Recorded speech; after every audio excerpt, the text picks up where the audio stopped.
位现场以及屏幕前的观众朋友们，大家下午好，欢迎来到我们的比赛现场，我是今天的主持人赤小兔。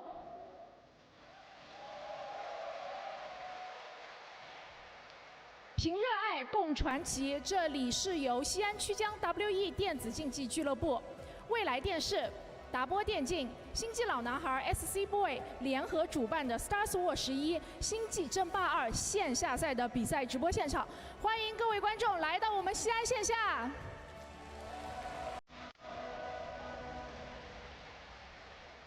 在这里，首先感谢我们比赛的官方赞助商爱工电竞显示器、TCL、雷鸟、斗鱼直播平台、奥风电竞椅、网易悠悠加速器以及 KK 官方对战平台。同时，也要感谢我们赛事的战略合作伙伴寻影以及态度电竞外设对于我们比赛的大力支持。时隔了5年，我们又一次迎来了属于我们星际争霸2的线下比赛，所以在这里还要特别感谢我们西安曲江新区管理委员会以及网易雷火工作室对于我们赛事的大力支持。在昨天的比赛里面，我们2位中国选手遗憾无缘到我们今日的决赛，最终我们会由3位来自韩国赛区的选手 Maru、Hero、Gumiho 以及我们来自欧美赛区的 SCBoy 为我们带来今天的决赛。凭热爱共传奇，这整整5年的等待，让我们今天一起在长安进行一个圆梦。相信对于在座的所有人来说，星际争霸已经不是一款简单的游戏，它是你们人生的一部分，它也是我们共同的回忆。那今天在这里，我们就带领着大家一起重温青春岁月，点燃我们激情的赛场。今天会为大家带来2场 BO7 的半决赛以及1场 BO9 的决赛。4位选手究竟谁可以问鼎冠军？让我们在今天来为大家揭晓吧。接下来，让我们以最热烈的掌声欢迎我们的2位选手登台亮相。首先，用掌声欢迎我们的韩国选手 Maru。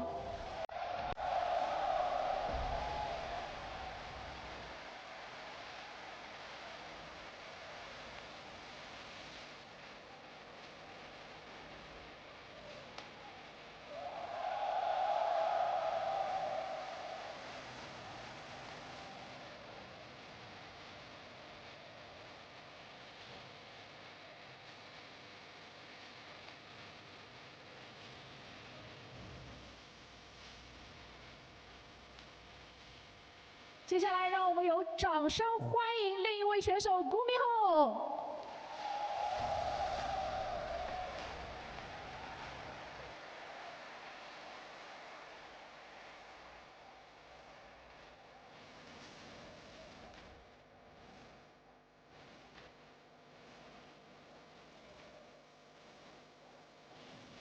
好的，那我们也是简单的采访一下我们2位选手。首先采访一下我们的Gumiho，其实你是在2023的线下赛里面唯一一个2次赢过Maru选手的人，分别你是在之前的 GSL 以及我们的 ESL 的夏季赛里面都是战胜过Maru选手的。你觉得这样的一个胜率是你对Maru选手有特别的一个针对研究，还是其他方面的呢？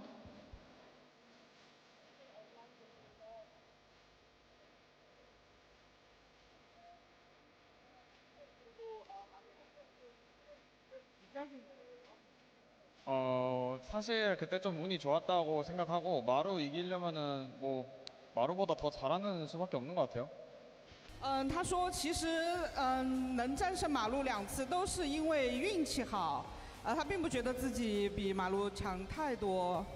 非常的谦虚啊。那这里也想问一下，你平时会和哪些人族的选手去进行一个训练呢？今天觉得自己会以几比几的比分战胜Maru？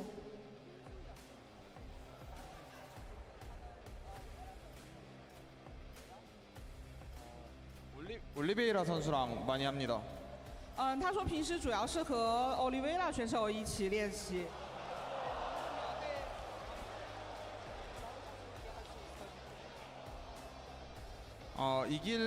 이기려면 한 4대2 정도로 이길 수 있을 것 같습니다. 지면은 좀 더 압도적으로 질 것 같아요. 他说今天能以4-2战胜马路，如果是输的话，也不会输得太惨嘛。我很有信心哦，他首先会觉得自己会赢，而且是4-2赢。那他刚刚也说了，他平时都是跟李培南一起训练的。如果今天赢了，感觉也会有一点李培南的功劳在里面哦，因为是他经常训练的人族选手。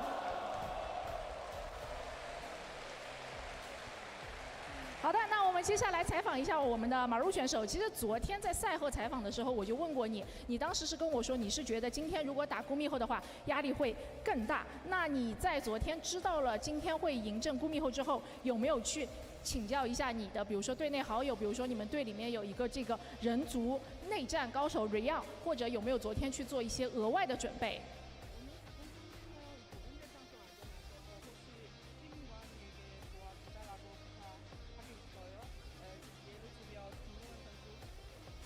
일단 딱히 도와달라고 말은 안 했고 제가 생각이 많아지면 잘 못해가지고 그냥 편하게 하려고 하고 있습니다.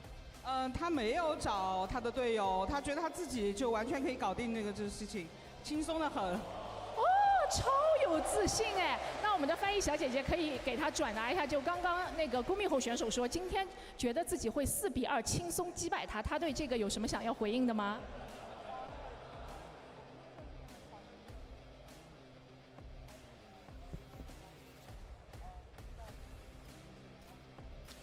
일단 병재 형이 빌드도 많고 머리 아프게 잘하셔가지고 충분히 그럴 수 있다고 생각하고 저도 이긴다면 어렵게 이길 것 같습니다. 他觉得就是孤密后选手还是有他就是自己的就是那个特点吧，因为他那脑子很好用，然后但是他也会战胜对方。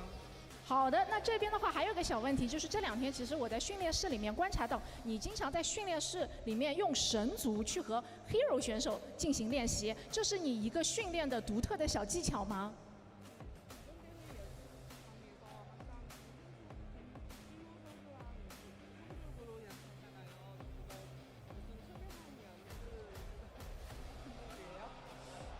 그냥 재밌어서 했고요. 손도 잘 풀리길래 많이 한 것 같습니다. 没有什么特别的，它就是用来热身的，就觉得好玩。就是一个简单的一个热身，但是不用自己的一个主族，用一个其他的族来进行一个小小的热身。好的，那其实今天现场也是来了很多中国支持你的观众朋友，那我们在赛前对一直支持你的观众朋友们表一下今天比赛的决心吧。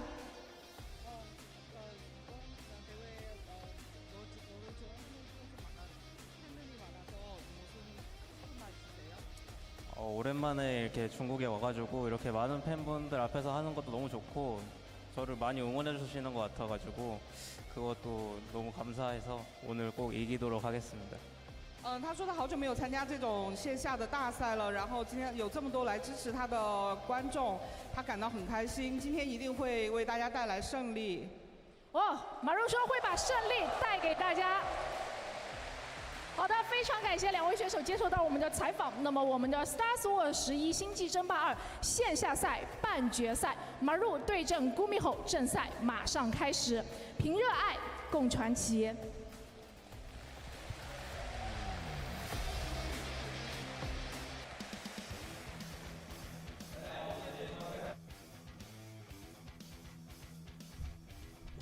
And welcome back, everyone. Welcome back to day number 2 of StarsWar 11, the playoffs, the day of the semifinals and the grand finals as well. I'm your host, Live VIP, and with me, I'm joined by the lovely people in the chat and these amazing players as well.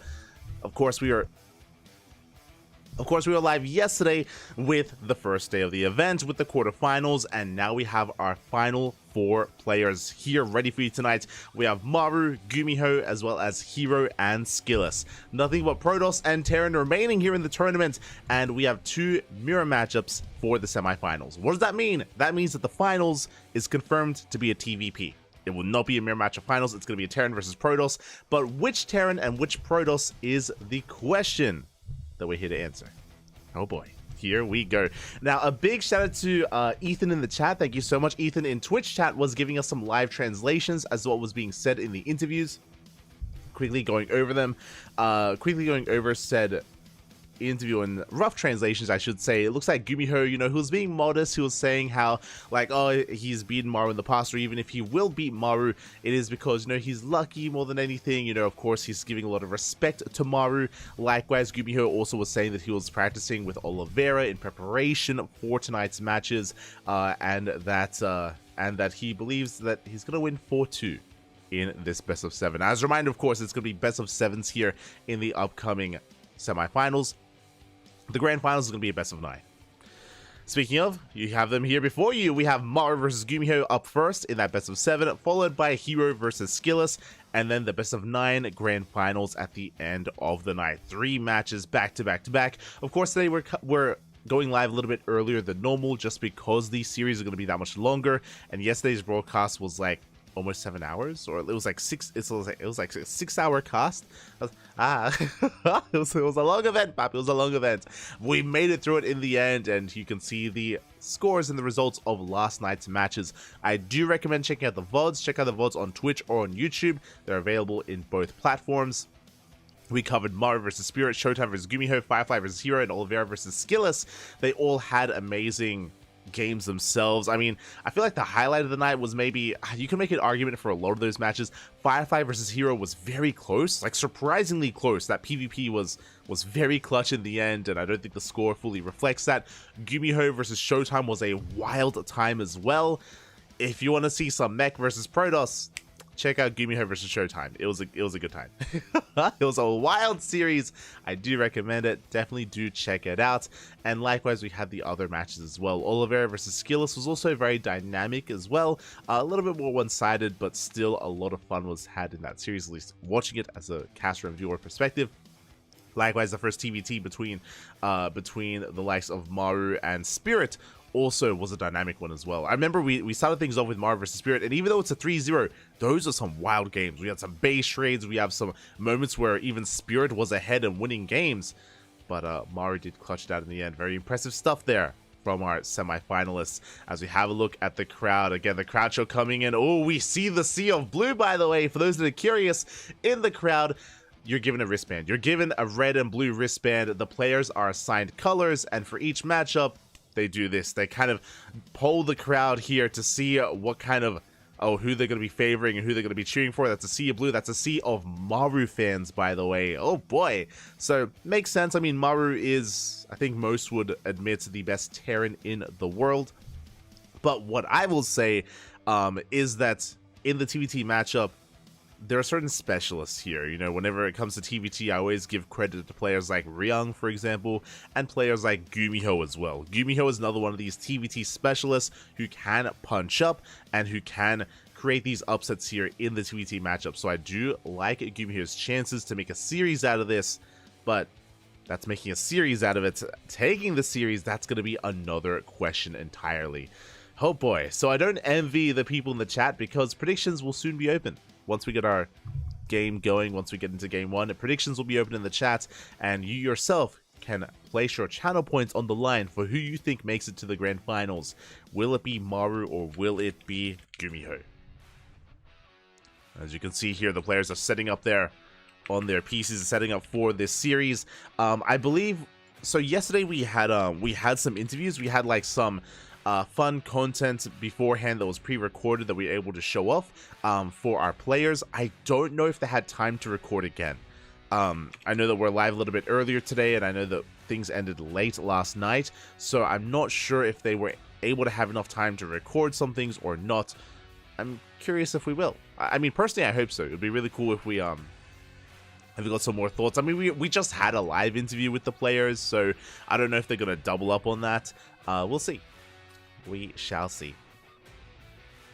Again, that was the other really nice thing about yesterday's coverage, is that we did have those subtitles, kind of like video segments where we could get a little bit of insight. They were able to ask the players some more fun questions as well, like about balance and about, you know, their practice regimen, some more generalized questions, I guess, as well. But it was a lot of good fun. Oh, you can see their setups. You can see Maru, he's got his USB fan. He's got his fan, of course, to keep himself cool, calm, and collected. Meanwhile, we got Gumiho with the towel Terran himself. He's got a towel in one hand, he's got the heat pack in the other, ready to heat things up. Let us go. But yeah, the players are just kind of getting their setups ready, making sure that they're comfortable, making sure that they are ready for the series to come. And again, there's a lot of money here on the line as well. There's a lot on the table. Get that towel going. I still, if you remember, I still feel a little bit robbed that at the time, Storm Gaming never made like a Gumiho branded towel. Likewise, Cloud9 as well. Like, I mean, you know, who wouldn't want like some Gumiho towel merch? I mean, it's been his brand for years, Papi, for years. He's such an old school player.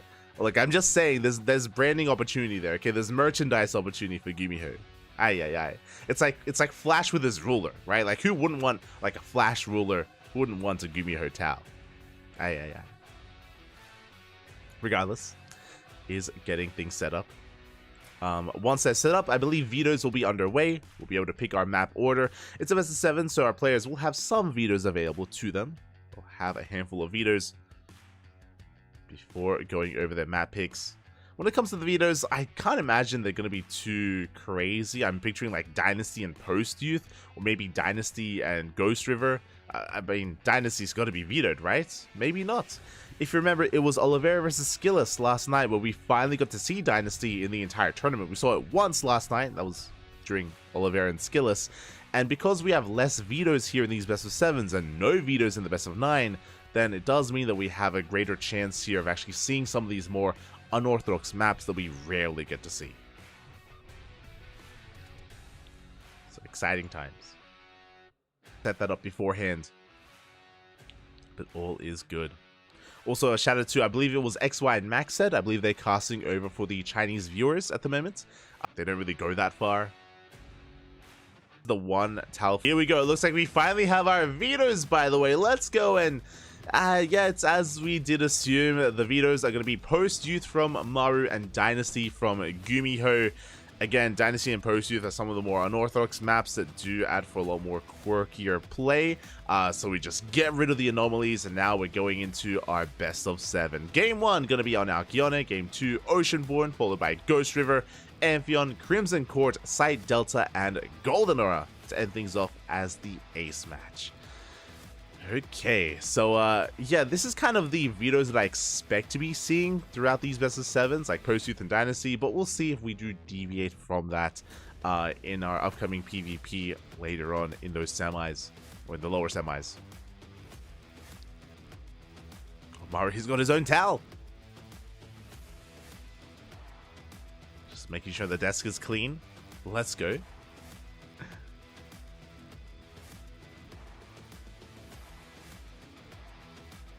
Likewise, it looks like the lobby is set and we are getting ready for our first series. If you're in the Twitch chat, predictions are now... It's not the button I was meant to press. Predictions are now open, by the way. Predictions are open. Place your bets on who you believe is going to advance onto those grand finals. Again, Maru is going to be the heavy favorite. True, Maru is the favorite player, but I believe that Gumiho can make him work for it, and there is also a chance that he can take this series himself. There is that chance. I want to believe. Again, if you're in the chat, I believe you have a minute and a half to place those bets, to place your predictions. Best of luck.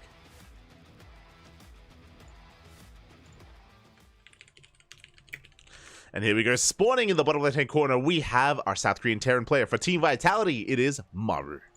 And in the top right, we have his opponent for Cloud9, Gumiho. Here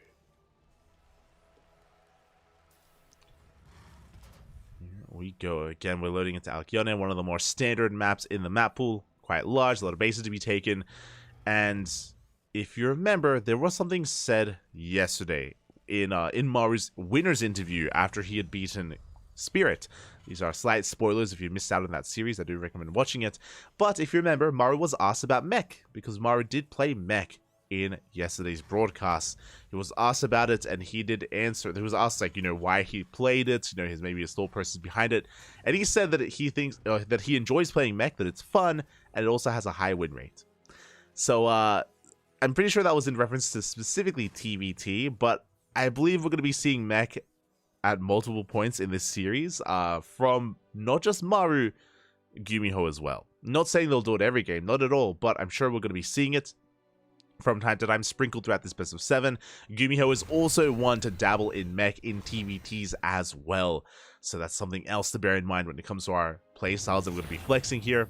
Of course, Bio Tank is also something that Maru can bring to the table, but especially on these larger maps, I feel like mech is something a little bit more lucrative here on maps like Alcyone, like Post Youth, which has been vetoed to be fair, like even Side Delta as well. But now we are settling in. It is going to be double gas openers, double gas from Gumiho, double gas from Maru so far. We are mirroring each other. We're getting into our factory setups.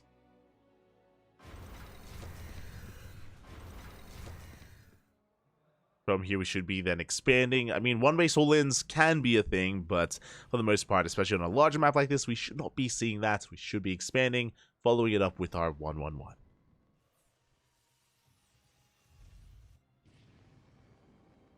As the SCVs, they only skirt around the close-by areas, around the third base locations before pulling back. No big scouts coming out yet. We have the CC on location for both Maru and Gumiho. Again, so far we are keeping up with each other. Reactor on the way from Maru. Reactor done for Gumiho, going for Reactor to Reaper Hellion. So it's going to be a bit of a more aggressive style from the side of Gumiho, going Reaper Hellion. Meanwhile, Maru, I believe, is going to be deviating away from that. Yeah, he's going for a Widowmine instead. So we'll see if Gumiho can break through. The goal here is for Gumiho to amass this small army, to move that across the map to try to get some economic damage done, maybe catch the Reapers of Maru. Maru, on the flip side, will have that Widowmine set up, and that shot could make or break a defense for him, as we are doubling down on extra Reapers, by the way. This is not triple Reaper, double Hellion. We're going up to 5 Reapers and 3 Hellions. Gumiho is making an extra wave. What does that tell us? That means he's committing that much harder to this early game aggression, and he needs to get damage done with this. Otherwise, he's going to fall behind. This is a big investment. Just waiting for those reinforcing Reapers to pop out. Cyclone behind this. Meanwhile, Maru building up himself. Remember, he does have that Widowmine, getting to his own Raven Cyclone production. And we are pushing. Now, I'm not too sure where the Widowmine has been borrowed.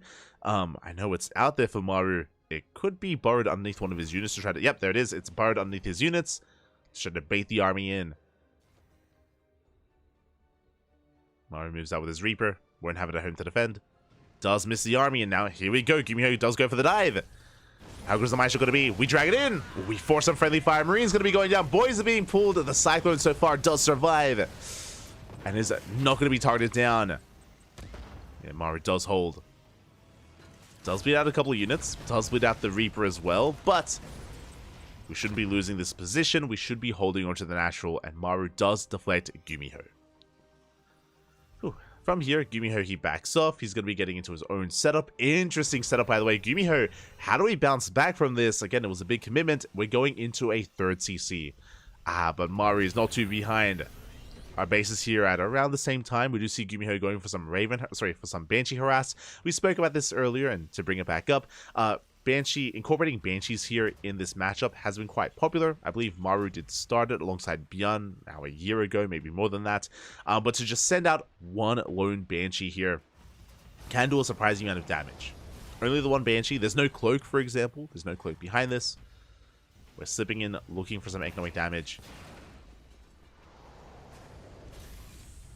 And ideally, Gumiho uses this to distract Maru to dive in from another location. We're going to get 2 SCVs, 3 SCVs. And remember, Stim is nowhere near being done. We can even kite against these Marines. Auto turret will force back the Banshee. But again, we're forcing the Raven to waste energy. We get 3 workers already. It's only the one Banshee, and it's still alive. It can still get more done. Behind this, you can see Maru getting ready in the main, just in case a second Banshee were to arrive. Doesn't know how hard Gumiho committed. And we're settling into our bio tank. Again, Stim is on the way for both players. I mentioned mech earlier, but we're not getting it in game 1. Thankfully. we have all day, but still. We're working towards Stim. 1-1. Tank production underway. And you can see Gumiho hoping to try to catch anything in that center of the base. We do see the Banshee dipping into the main. We mentioned before that Maru, he's aware of this. He's ready for this. Prepared for any kind of aggression in that main base. Bleeds out a unit or two, but not much else. Cyclone coming in to chase down that Banshee, but it will barely miss it. The Banshee will escape. And what's important here is that this Banshee can always come back home, repair, and then go back in and get even more damage done. There is still potential for damage. Scan reveals the third base. Gumiho's on his 3-base setup. Maru is slightly behind. He has his third, but he hasn't landed on location yet. So Gumiho is taking a slight economic lead. And he's being very active on the map. He is spotted as he moves out. Again, Gumiho trying to contain Maru to 2 bases. Headed for that natural. Again, there's a brutal location that where you can lay siege upon the gas geyser from the low ground at the natural base. Third base is about to be landed, and Gumiho does have eyes on this with the Reapers. Who gets here first? Maru rolls up. Maru has Ravens, of course, with Disables available. And he is the first to siege. Gumiho, his Reapers do slip into the main. We do force Maru to respond, and we're diving onto the third. We dive in, we have the Disables, and Gumiho, he gets completely shut down. Yeah, respect the Ravens, as the Ravens, they take down every one of those tanks. Good defense here by Maru. He gets his third base up and running, and that was a big loss for Gumiho. That was 3 tanks going down, and now suddenly Maru has a massive tank lead. Oof. It was a good idea, but Gumiho did kind of blindly go up that ramp, was unaware of the location of those tanks or the Ravens as well, who was hoping that the Reapers would drag everything out of position.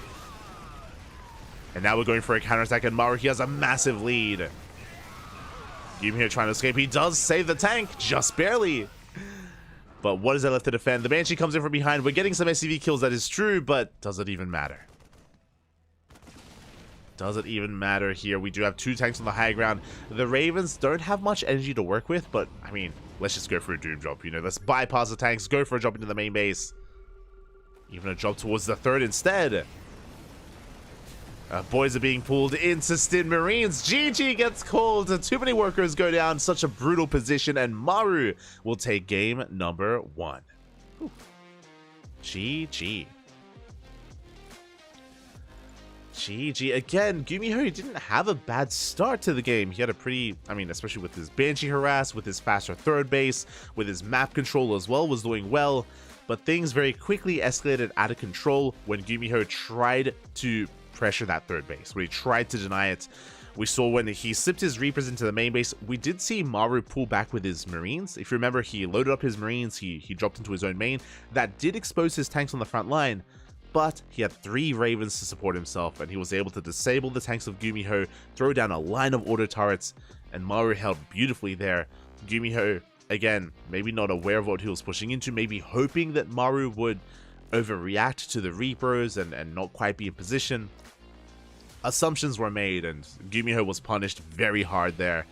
And from there, that's what triggered the counterattack. That was then Maru pushing out, and there was just nothing to stop him. It was one and done. GG. GG, well played. Whew. Again, quite a decisive blow there for Gumiho. And we'll see if Gumiho can bounce back coming into our next game. Quickly just double checking our map order. Game number 2 is going to be on Oceanborn. It is going to be a slightly smaller map, true. And I wonder how our players are going to they're going to be adjusting their styles. The other important thing from the side of Maru is that Maru didn't do anything special. He played very standard this game, very defensive even. If you remember, he opened up Reaper Hellion, then went into a fast mine, into Cyclones, was very defensive early on, and it was really just reacting to what Gumiho was doing.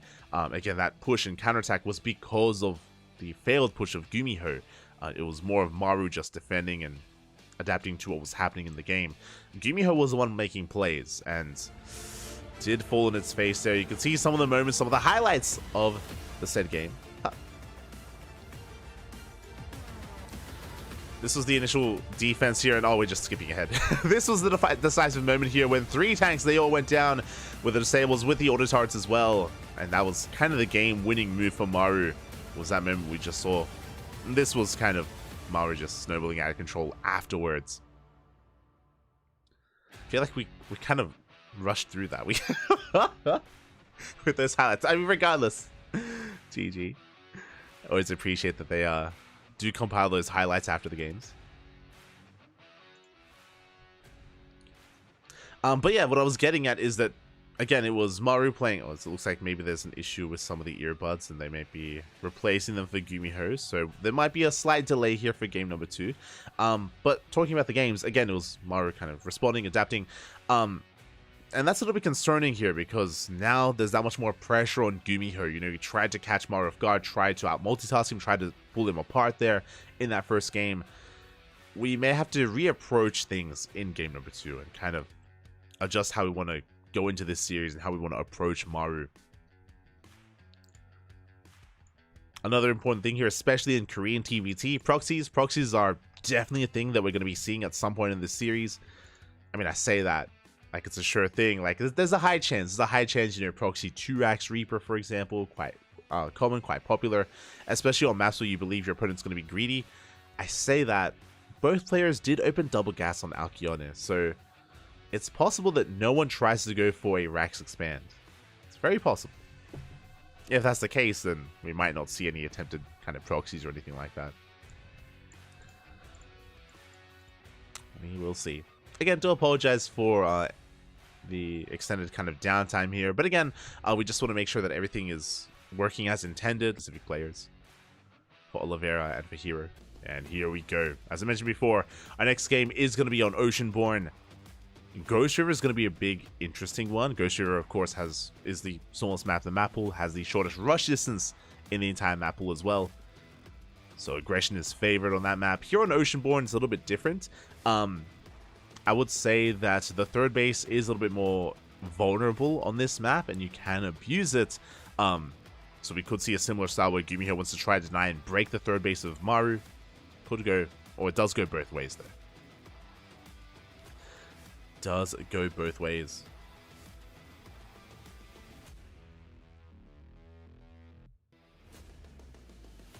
Here we go. We have our lobby. We are going to be loading in. Maru does have a 1-0 lead, but it's a best of 7. Plenty of games ahead of us. Plenty of games to come. I want to believe that we can have a back and forth. We can have a series back.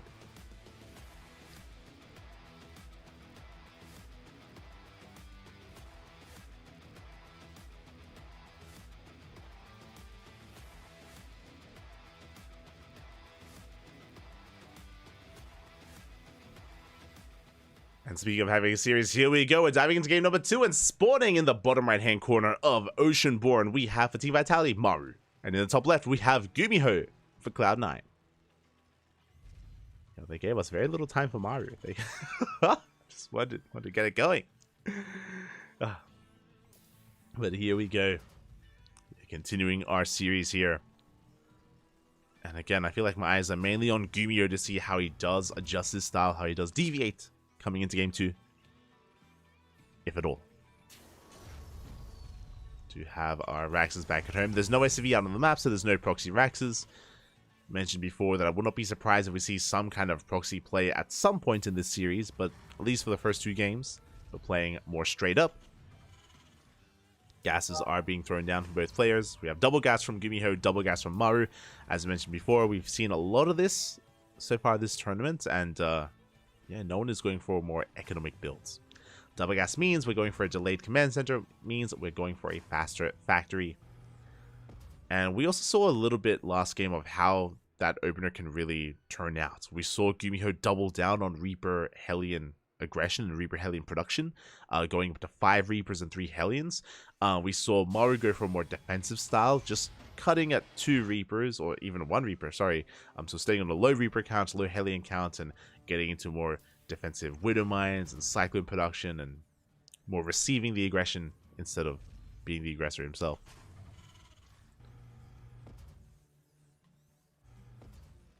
Likewise, we can even go into reactored Cyclone production, which is kind of a little bit more indicative of maybe even going into mech. We shall see. Again, in general, Mass Cyclone is not really seen as often as it once was. It was not even that long ago. It was a couple of months ago where Mass Cyclone was more meta in TVT Going reactored Cyclone up to 8, maybe even 12 Cyclones. But now we're on a new patch. You know, the Cyclone has been nerfed, and yeah, Mass Cyclone is, I wouldn't say a thing of the past, but it's very niche. It's very niche nowadays. I don't often see it. Speaking of, Maru is going to be going for his initial Cyclone here. Not reacted. Meanwhile, Gumiho going to be skipping out on his reactor, going for a faster starport instead. Okay. So we are mixing things up here. We opened up sure with our initial Reapers just to be safe. But as we're expanding, we're headed in a very different direction. We have our safety Cyclones on the way, working on our starports. Maru working on a faster tech lab. Curious. Is this going to be a Banshee opener? Getting into additional Cyclones. We can see Gumiho is going for a Cyclone drop. Or setting up for a Cyclone drop. Meanwhile, there's the add-on swap. Tech lab is left open for the starport from Maru. And are we going for early Banshees here? Or even early Ravens? Speaking of, there it is. Okay, much earlier Raven here from Maru, going straight for a third CC. Oh my god. Just waiting for the resources, but there it is. Third CC is on the way. Very fast third base from Maru. Very greedy here from our blue Terran player. And can Gumiho punish this? Can he even scout this? That's the most important part of this drop. It's not necessarily about getting damage done. Damage will be nice, but scouting and confirming the fast third would be huge here for Gumiho. Drop is moving out. Maru, he's ready at the natural. He's not ready in the main. Gets a handful of Reapers, handful of Marines. The Cyclone as well. We do get into the mineral line. SCVs are going to be going down. So far we get one. We deny mining. But we have not scouted the third base. Because of its position, if it was closer to the third, then it would have been spotted. But no, it's in between the main and the natural. And it goes undetected. We can see Gumiho continuing to apply his pressure, going for his Liberator Harass. Cyclones are moving out. Gumiho going for a much later third base now has begun. Meanwhile, Maru is building up his tank count really early on. Because of that, Maru will have the tank lead. Does spot the move out. Liberator from behind towards the natural. Maru does scout in time. Does react. Does get the lib. At the same time, though, Gumiho diving into the main. Once again, going for the SCVs. A little bit late to unload. Is going to get a good amount of them, though. 3 SCVs go down. I believe that was 1 SCV from the Liberator and 2 from the Cyclone, or the other way around.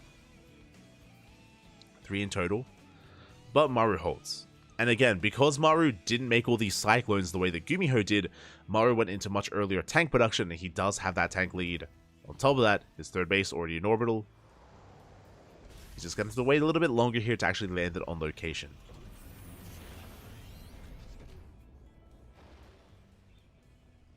Maru throwing down those 2 E-bays, getting ready for his bio switch, or for his bio composition. There is going to be a window here where Gumiho has stim over his opponent, but it's not the biggest of windows. Not the biggest of timings. That double E-bay, though, is going to be huge. It's going to be a massive upgrade lead here, as Gumiho hasn't started his own upgrades, I mean. There we go. Upgrades are on the way, around the same time. We scan, we get eyes on the third base of Gumiho. Maru taking his own. And as Maru's army is revealed, Gumiho could try to dive into the main. He's active with that drop. You can see Gumiho's main army pushing out across the map. He wants to apply pressure to the third. Can he, though? We do get the disable. And can the Viking hunt this down? Up! What of us? We can! Full medevac goes down. Tanks are getting in position. We have plenty of energy on these Ravens. And there's no pushing into this third. It's not going to happen. Gumiho's going to try, though. Reinforcing with another tank. Maru getting within range. Oh! Tank volley's going to be going off. Two good tank shots here from Maru. And Gumiho has to back off. He has to retreat.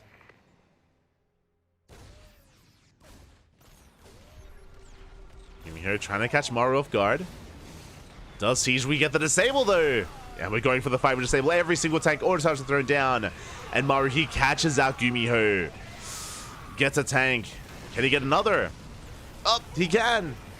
He gets all three. He gets all three tanks. A brutal fight here. And Gumiho's in trouble. This is almost a repeat of game one, not gonna lie. Where Gumiho pushes to the third base to punish it, but he gets punished himself. Where he overextends and loses too much.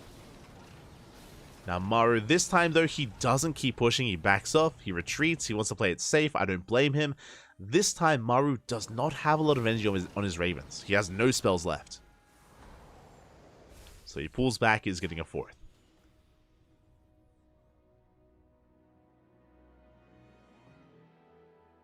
And again, Maru does have a tank lead. We just see Gumiho trying to get into his second factory. Viking production, 4th CC of his own. The game is going to progress. And Gumiho is still in this. He's still active, of course, and he still has a lot of bio to work with. He can try to pull Maru apart. Speaking of, Maru going for his own double drop on the right-hand side.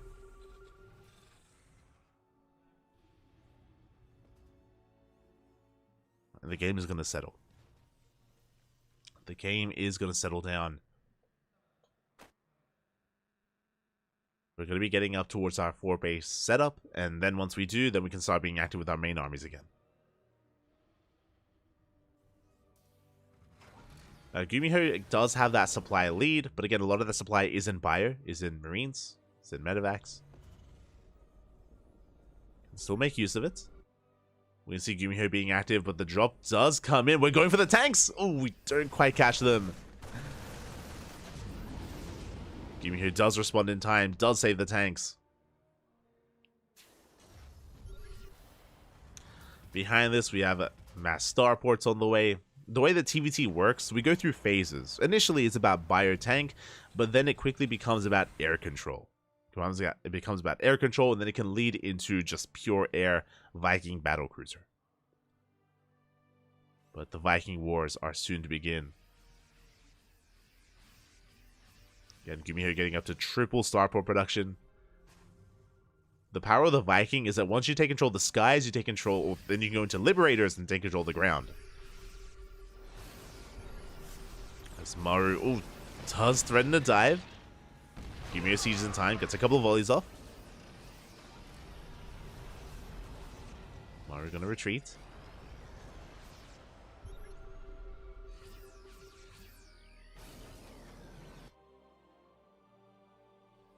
Up the game sound, please. Unfortunately, we don't have that capability. Unfortunately. Actually, there we go. We'll do our best.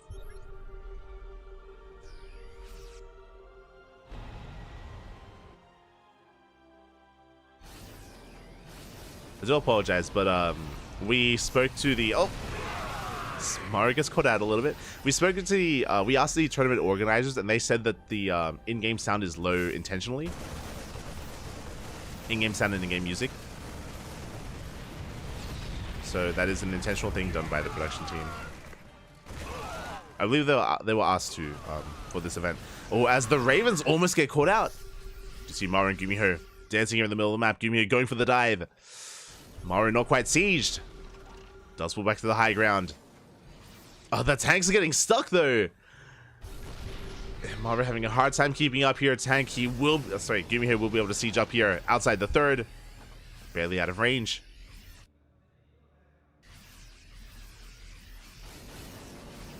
Moving out with 9 tanks. Both players are maxing out. Gumiho going to be the first to max out. Getting his 5th. Maru only on 4 bases. Gumiho throwing down 2 more starports. That's going to be up to 5. Maru, his bio army does break out. And how does he collapse on this? He has 3 Ravens, but that's still a lot of tanks. That's a lot of disables he's going to need. Speaking of, the army does on siege. He's pulling back. No! He pulls back in. Gumiho, he gets 4 tanks caught out. Ay, ay, ay. Not like this. That's half his tanks going down. Some rough mispathing there for Gumiho. Ay, ay, ay.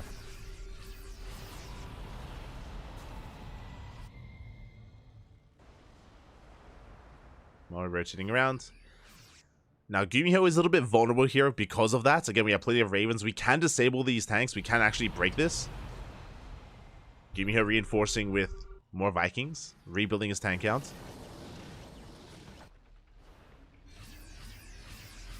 Freeze on the way. Maru's still playing it slow. But there we go. We're going in. We disable the tanks, all 3 of them. There's still 2 more in the back line. Maru, he does take down 2 of those tanks. Good pickoffs here by Maru.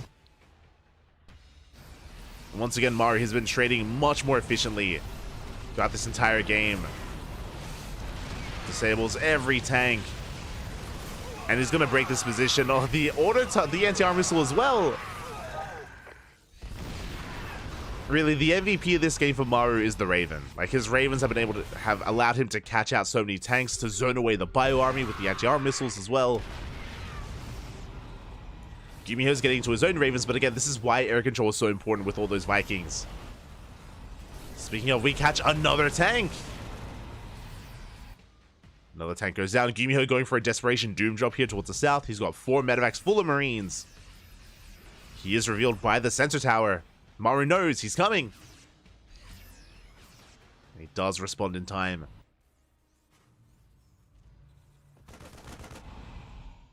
Again, that was a tense moment. Again, thankfully, because of the sensor tower and Maru's positioning, he was able to get back home in time. Still investing into Vikings. We have fusion cores on the way. Let's go. Now, the fusion cores could be for an earlier BC transition, or this could just be for Liberator range. We spoke about it. Once you control the skies, you get into Liberators, and you control the ground as well. So that could just be for Lib range or for battle cruisers. Speaking of, Maru once again forcing his way through, disables the tanks. Marines, they still on forward. And Maru, he does break through the defensive line. Gumiho in a panic trying to siege up, but once again, he's going to be completely shut down. But we have disables for days. We have Gumiho going for the counter disable, but it's too little too late. Only saves 1 tank. And once Maru starts pushing, he can't be stopped. Oh my god, he's gained so much ground. We have 11 tanks to 1. No shot. Gumiho is down to 1 tank. They were just showing off the unit tab there. See, Gumiho trying to make as many tanks as he can to hold the line. He's up to 3. Ravens are coming in. Big anti-armor missile as well. Covers the entire army. Oh, Gumiho coming in from behind. Bold move. He's sharking around with his own Ravens, but he gets caught out. He gets found. RCs, he knows. Oh, he gets dragged out of position though. Leads out a Viking. Takes an anti-armor missile himself. But the tanks are exposed. Gumiho gets caught out of position. We're going for a base trade. We're going for a big counterattack. And does Maru turn around, or do we commit to the base trade? He's turning around. And Maru, he's racing back home with his Vikings. He commits with his Marines. Speaking of, Gumiho diving into the natural, trying to get on top of the production. His army is overstimmed though. Vikings getting caught out. We're on top of the production though. We catch a tank. The Vikings do let. Geez, look at how heavily stimmed this army is. But hey, we take down the factories. 2, 3 factories go down. And as Gumiho bleeds out this army, he's rebuilding. He is rebuilding. He is remaxing. BCs are on the way for Maru. And we throw down a wall of auto turrets from both sides. But again, Maru, without his production, you can see that his supply, he's plummeting and he can't rebuild. Not fast enough. And Gumiho, has he done it? He's on top of the starports as well. He already took down the Raxes. Maru, he comes in, and it looks like Maru, he will save his battle cruisers at least. Gumiho. He knows. He's ready to go. I mean, again, because of Gumiho's production, because of his economy, he is the first to remax. Maru in a bit of trouble. Gumiho already pushing for a second wave. Now, what's important here is that Gumiho did not get to the starports. He did not shut down the BCs. They are amassing.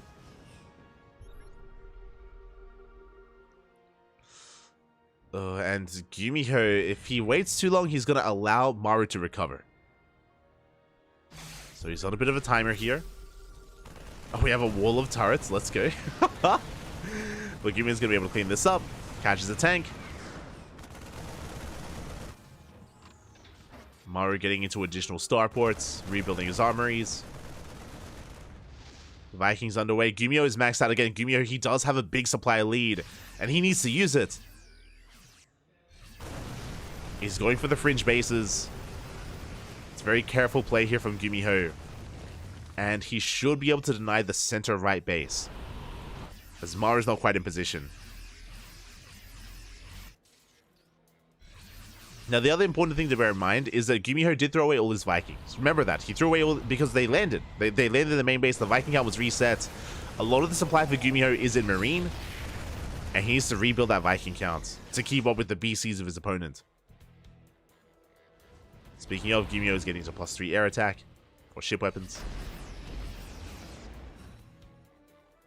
Gumiho's got a good Raven count. His Viking count's still a little bit lackluster. I believe the Viking lead is still in favor of Maru. Thanks to Siege.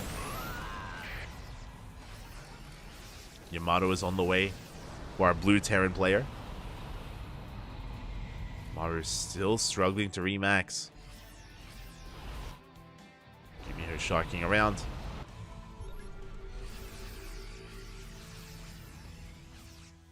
And Gumiho respecting the army of Maru quite a bit. And again, I do think that in a head-to-head fight, Maru will most likely take it here. Like, Gumiho has too many tanks at this point. Like, right now, the battle is no longer about the ground. It's about the air. And these tanks, they don't help in the big fight. They don't shoot up. They don't help against the BCs, the Vikings, the Ravens.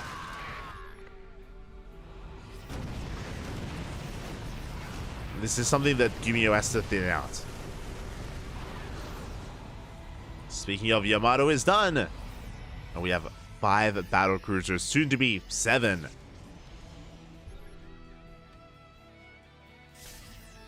I do like the idea of Gumiho moving out with his bio tank and trading it. Yeah, he's going for it. Moving out across the map. He's going for the planetary. This will force Maru to respond. BCs are teleporting in. I heard the teleport. We do on siege in time. There we go. BCs are coming from the south. And tanks are going down. But again, we can afford to lose some of these tanks. The counter disables as well. Let's go.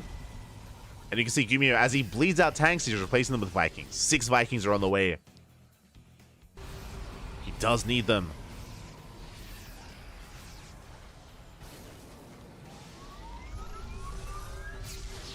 Catch more of those tanks. Maru is still making only battle cruiser. And upgrades, of course. Now, Gumiho is taking one of Maru's bases on the right-hand side. Isn't saturated yet. He's taking it.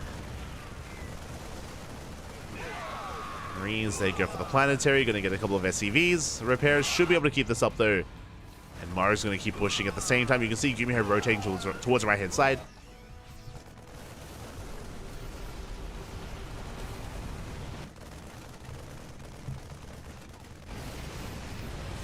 Maru, he's had enough. He's pushing through the middle once again. This time he knows he has the air advantage. Again, he's got so many battle cruisers. Yeah, this base is going to go down. There's no saving it. Gumiho, he's going to avoid the fight, going for a drop on the right-hand side instead. Again, Gumiho's hope is not just to get damage with that drop, but to force Maru to back off. SCVs are falling. Marines coming in. Can we catch some Vikings? We can! 1, 2, 3 Ravens go down. 4 Ravens go down. Very nice flank. Very nice pickoffs here from Gumiho. Does come across the air army. And that was actually a pretty big pickoff. Most of the Ravens did fall.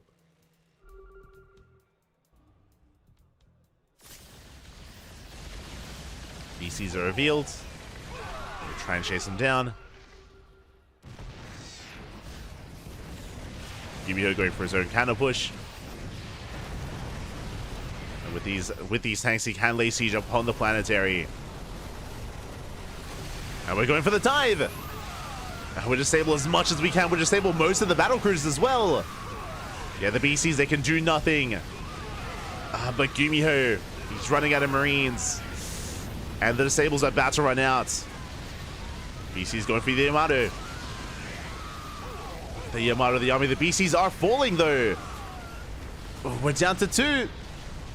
We're down to 2 BCs, and Gumiho, can he focus them down? He cannot. There's too much air support.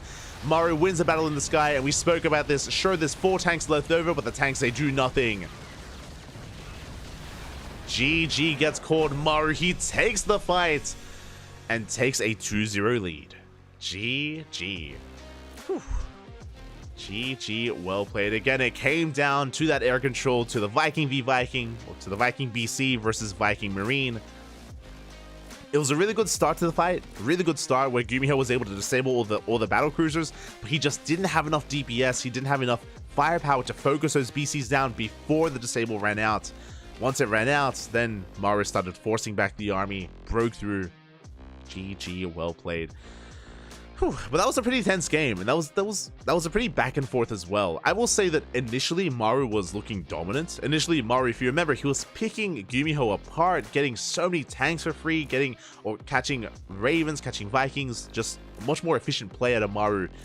And then Gumiho went for kind of a game stabilizing move when he went for a massive counterattack. If you remember when he went for like the pseudo base trade, when he got into the main base, when he was camping the production. If he were to take down those starports, maybe that changes things, right? If you remember, he destroyed all the Raxes, he destroyed all the factories, he killed the armories, but he did not get the starports. That was when Maru was starting his BC transition, when he was starting to work on his battle cruisers instead, and the starports survived, the BCs came out, and Maru was able to stabilize despite how dire things were for him, despite losing most of his production. He was able to recover. You could also make an argument that Gumiho was maybe a little bit too tentative in the aftermath of that, where he did have a supply lead, but he wasn't making use of it too much. He was like, he looked a little bit too scared to push into some of these fringe bases. Maybe he thought that Maru was in a better position, but it took him a while to really get the ball rolling from there, and he was getting damage done, but still wasn't enough in the end. GG, well played. In the end, Gumiho, his remax was hurting him because he remaxed with Bio Tank, and we saw those tanks that really didn't help him much in the end. Not helping much. GG, well played. I do appreciate though that we had, again, a longer game here between both Maru and Gumiho. We got to see them both thrive in their own ways. Good moments for both of them. But now Maru, he's got a substantial lead here. He's up 2-0. Thankfully, it's a best of 7, so he still needs 2 more wins to close this out. But the longer this goes on, the more dire it's becoming for Gumiho. He needs to put a point on the board. He needs to fight back here and now. And Game 3 would be a good map to do it on. Game 3 is on Ghost River. Ghost River is coming up next. The smallest map in the map pool, the shortest rush distance map in the map pool. It's a very, very consolidated map. There's not a lot of bases to take. You know, it's very congested. That's what I was looking for. It's very congested. Can lead to a lot of aggression early on. On the flip side, because it's so easy to cut in half, it can be very easy to end up in that scenario where you just be defensive, you split the map in half, and you end up rushing into the late game a lot faster instead. That's another possibility here in TVT. True, because it's so positional based. But a 2-base all-in could work quite well. Could work quite well here, as we're having a look at some of those highlights from game 1. This was the more early to mid game with Maru catching out tank after tank. Again, Maru's Raven control early on was insane here. Catching tanks, disabling the main armies. Like, things were looking bleak for Gumiho early on. Yeah, even here, remember when he caught 4 of the tanks? Oh my god.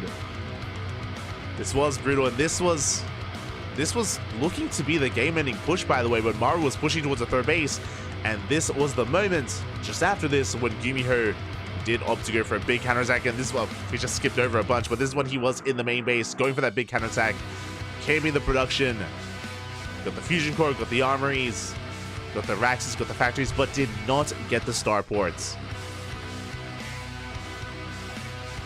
This is another good moment as well for Gumiho when he was able to flank the army. But it all came down to this fight, the final fight here of the game. Again, most BCs were disabled, but they weren't killed. Not fast enough. The BC survived. The Marines also on the low ground were having a hard time getting much damage as well. I didn't notice we had Gumiho trying to dive on top of the army with those Marines. Let's go. But in the end, the BCs reign supreme. BC Viking, the Sky Terran, if you will. Tempted by Ghost River. Is Gumiho tempted by the game state, by the series state right now?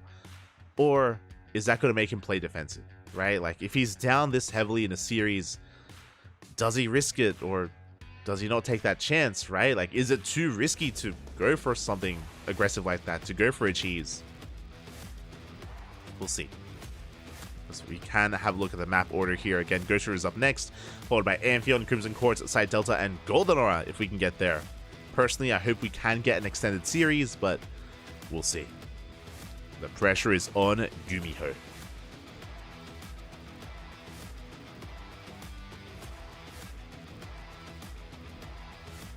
Pressure is on.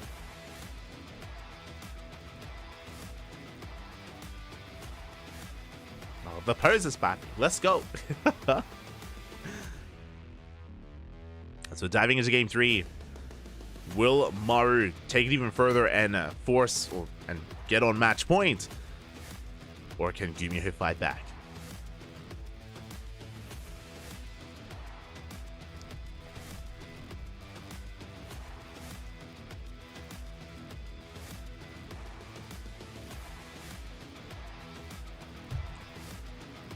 I can see in the chat. Do we have VODs for this tournament? VODs are available on Twitch and on YouTube here on the CranKy Ducklings. But here we go. We're diving into game number 3 and spawning in the top right hand corner. We have Maru for Team Vitality. And in the top left, we have Gumiho for Cloud9. Again,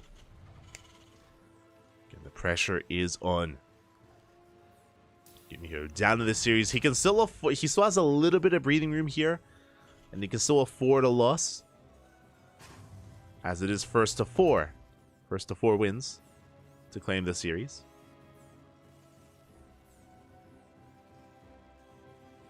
But now it needs to be his moment. We do see Maru back at home opening up. You see both players going into their initial gases, into their Raxes. It is double gas opener here by Maru. Gumiho, is this the map where we open up economically? Curious. Okay, so this was not the map that I would have guessed for Gumiho to open up with a Rax expand. So, winding it back a little bit here, because Gumiho skips his second gas geyser, we're going for a faster CC. We're going for a faster command center. Meanwhile, Maru is going double gas, like we've seen already. Every game in this series is going double gas into a faster factory, into a bit of a safer and likewise more aggressive opener. There it is, factories on the way. Wait, factory on the way for Gumiho as well. Okay. Interesting. We have our factories on the way. Gumiho still opted to go for his own. Did not go for the CC. I mean, I'm ready for Gumiho to cook. Okay, he's building up his resources. He should be going for the CC on the low ground. Okay, there we go. So it's still a more economic opener, but it's not the most efficient economic opener. So when you go for a single gas geyser, you're meant to go for a Rax, then followed by the command center. We saw that Gumiho played it safe. He delayed his command center for a faster factory instead. So, yeah, interesting start here from the side of Gumiho. Very interesting. Technically, it's still faster than Maru. Like his command center, I mean. True, it's still faster, but not by too much.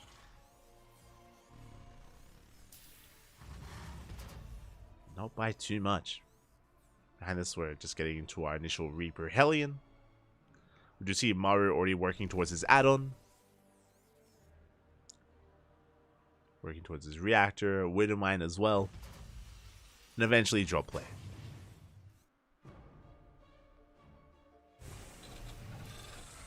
Okay. So we are going to be settling in. Again, you can see both players just kind of getting ready here at their respective ramps, at their respective naturals for any kind of army to come in. Widowmine now in position. And Maru is going to be hiding the Widowmine under his Hellion.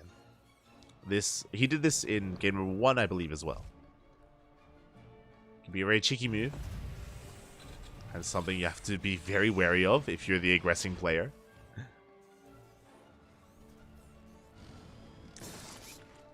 Medevacs are on the way. With the arrival of these Medevacs, we should be going for drop play. Maru, his is faster. He's going to be zooming across the map as quickly as he can. Gumiho going into faster tank production here. Okay. First tank is on the way. Maru's pushing in. As he pushes in, we do see Gumiho going out. And does Gumiho have much to defend back at home? That's what I'm worried about here. He's got a handful of Marines at the natural. His tank is about to pop. Maru, he goes to the mineral line. Marines do respond. Widowmine does borrow. And how many SCVs do we get? Well, we catch 2. We catch 3. 3 SCVs go down at the same time. Gumiho dives into the mineral line. SCVs are lining up. Getting some good damage done as Maru drops into the natural. Gumiho forced to evacuate. Maru still has control. Still denying a lot of mining time here at the natural base. Mine shot going off as well. 5, 6, 7 SCVs go down. 8, 10. Oh my god. Gumiho bleeding out 10 workers. And across the map, he does not get enough done. He get 11. Ooh, 12 with that final KDA charge. Very nice harassment here from Maru. And Gumiho doesn't get enough done. Just like that. Even though Gumiho had the slightly faster command center, Maru is ahead. Has a massive worker lead. Ooh, he catches the medevac as well. This is not a good start for Gumiho. He's down in economy. He bled out a lot of units. He's moving it. Now, what Gumiho does have is a faster tank count. Remember, he did have a much faster tank. So he has the tank lead. And he's going to try to make use of it. So he's pushing in. Show us the count. God. We don't need to see their faces right now. Aye, aye, aye. I believe the tanks were spotted. Yeah, Maru, he did spot them. Is aware. Reinforcements are on the way. Maru catching up in the tank count. His Ravens are ready. Maru, he went double starport. Speaking of 2 base all in, that's exactly what Maru's doing. And I think this is really smart here from Maru. He's going for his own 2 base all in. He did this against Spirit yesterday. The way this works is we're making 3 Vikings at a time, and then we can make a Liberator behind us. Orders start to throw down. We catch the tanks. Both tanks fall. Gumiho, he has to race back home. And Maru's going to try to race him there. We have a tank on the high ground. Maru forcing his way up. He doesn't even care. The tank goes down. Big volley's going to be going off as well. And Maru, he's pushing towards that natural. Gumiho just doesn't have... Oh no! Doesn't have enough! The tank gets zoned away. And what do we have at home to defend? What do we have left? Show us the natural! Got to. Okay, we have 1 tank. But you can see here the Viking lead for Maru because of his second starport. GG gets called. It's just too much. And Maru will take a 3-0 lead here. One here, Anfield, another interesting map with its own unique features, of course. Has a very safe to take third base, the triangular third, I mean, which you do have to break through rocks or minerals to gain access to. In TVT, drop play is very commonplace though, so not as safe as it would be in other matchups, I should say. Likewise, short rush distance by air, the base to base, the main to main. So drops can get across the map a little bit faster, can be aggressive. Much harder here. We'll see. Again, I'm hoping that Gumiho can bounce back here, but a reverse sweep is a difficult thing to do. Not impossible. We've seen it done before, but Especially in a best of 7. Aye, aye, aye. Here we go. We're getting ready. We're skipping the highlights, by the way. I guess because the game was short. We're skipping the highlight reel. Game 4 on Amphion. We're getting ready to just go on in.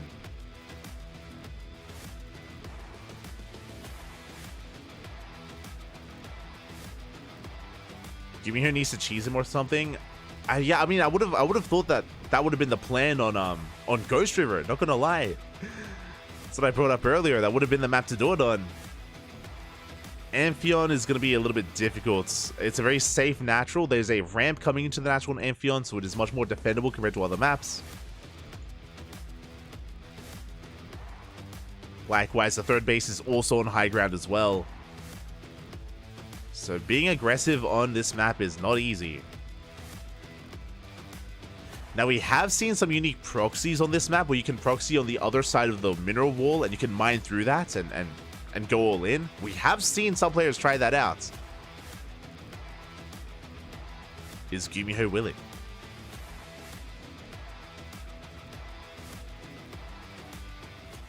And here we go. Spawning in the top left-hand corner of Amphion, we have our South Korean Terran player, Maru, for Team Vitality. And in the bottom left, we have Gumiho for Cloud9. Here we go. Interesting. So Gumiho is going for his typical setup here with his buildings, going for the depot at the ramp, followed by the racks. You can see that Maru is throwing down his depot actually in his main to create some Sim City here in his main base with that CC. So an interesting choice. Gumiho going for the racks actually a little bit further out instead. So this is going to reduce the time it takes for the Reaper to get across the map. It is slightly more efficient. It does mean that the Reaper gets across the map slightly faster. So interesting choice here from Gumiho. Now, because of the positioning from Maru, it does mean that his production is safer. In case he was going to be proxied, his production is closer to the chest and safer overall. So interesting decision making here from our two players.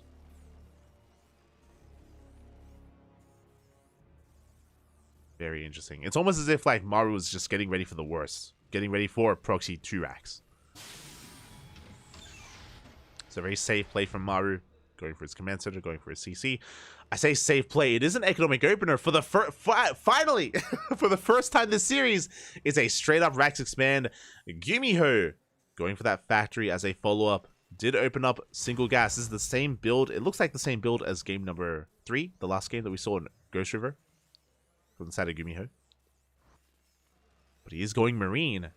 Are we going for one base all in? Gumiho. Bappy. I'm keeping my eye on Gumiho here. He is banking resources. Okay. He is banking resources for CC. Command center should be thrown down. No, he doesn't. He throws out the starport. Okay, it's a one base all in from Gumiho. It's all or nothing. And Maru has yet to piece it together. Now, again, Maru, he did open up economically, which makes sense. I spoke about how defensive this map is, so you can get away with more greedy builds. This was a Rax expand out of Maru, so he has a much faster CC, so he has a better economy.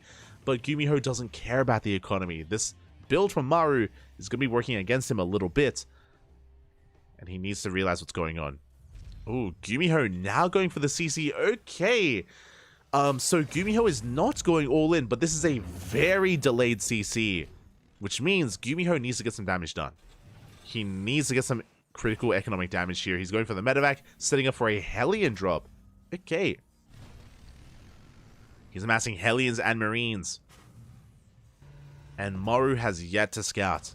Again, Maru did not open up Reaper. And he did not SCV scout either, so Maru's in the dark as to what's going on. And here we go. Okay, so it's going to be Marine Hellion in the drop. Meanwhile, Hellion's from the ground. It's going to be a double-pronged attack here from Gumiho. Again, very committed. His CC isn't even done. Jumping into the main. Maru, he's ready at the natural, but his main base is exposed. And the drop does slip in. Quick reaction to Maru. He does pull away. That does expose the natural. SCVs are going down. The Hellions, they get into the mineral line. 2 SCVs go down so far. Good defense by Maru. Oh, we're going to get a 3rd SCV and a 4th. 4 SCVs is good, but that's still not good enough. You can see Gumiho is coming back in with the drop. He's still looking for more damage. He still needs more. There we go. Drops at the natural. Auto turret gets thrown down. Maru, he does defend. He forces back the drops. He chases down that medevac. And that was not enough. That was 4 workers going down. Maru still has a 4 worker lead. He's still ahead in SCVs. And Maru still has the mule lead as well. The mule advantage. As Gumiho is still morphing in his orbital. So the pressure is still on Gumiho here. Now as a follow-up, he's going to early tank production and early banshees. So Gumiho is going to have a tank lead. Because he just skipped out on cyclone production. Just went straight for tanks. Banshees on the way as well. This should be leading to like a 3 tank push. So the first kind of a wave of aggression from Gumiho may not have done enough, but now he's getting ready for wave number 2. Maru going for a 3rd CC. Oh my god. He's been so greedy. Can he get away with it?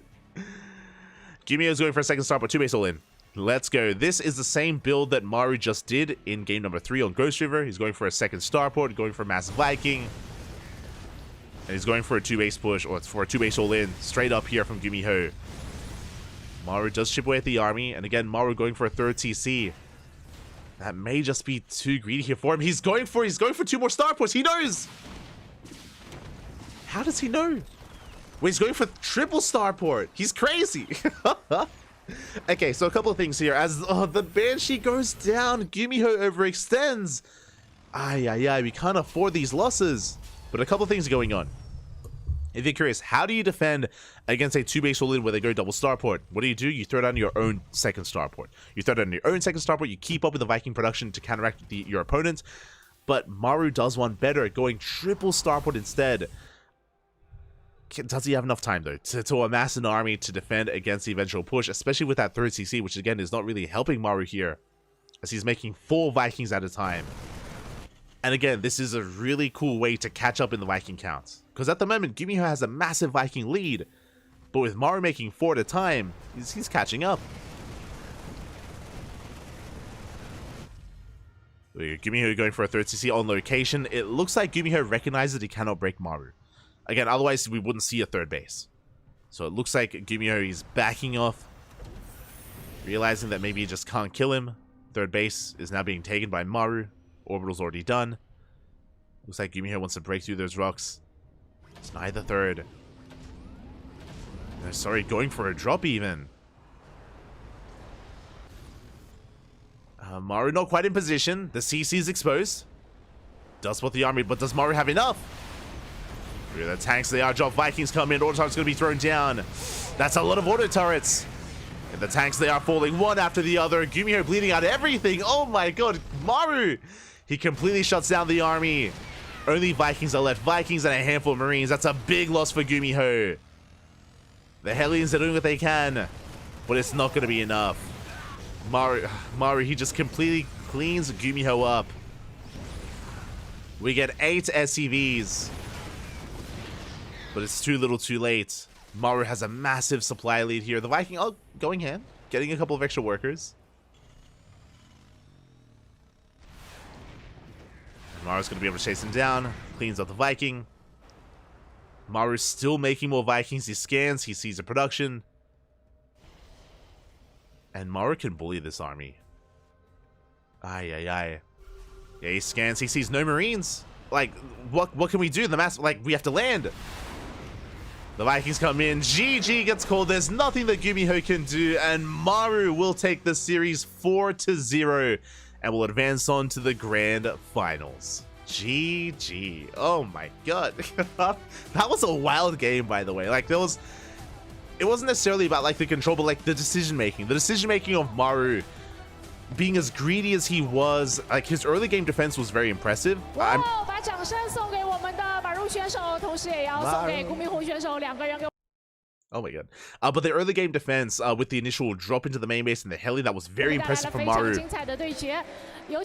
And once Maru realized it was a 2 base all in, once he realized of the build of Gumiho to throw down the 2 extra starports to go Mass 首先 Viking, that 恭 was 喜马路 insane. 选手刚刚 We're 也 gonna 是 hear 非 some 常 words from 顺利 Maru. 的拿下了比赛的胜利，拿到了我们总决赛的门票。那么在赛前有没有想过自己今天会这么快的4比0直接拿下半决赛呢？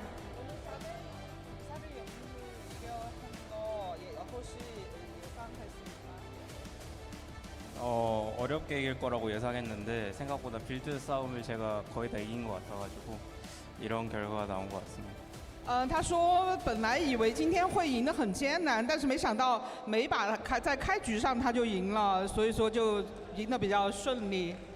是的，但是今天其实有一把就是第2局的比赛打的还是比较焦灼的，打的时间很长。一开始你是在一个比较劣势的情况下，而且有一波是Gumiho空投把你主矿的一个出兵点全部都给打掉了。那一波当时你是如何去处理的？最后把自己的一个劣势给扳回来的呢？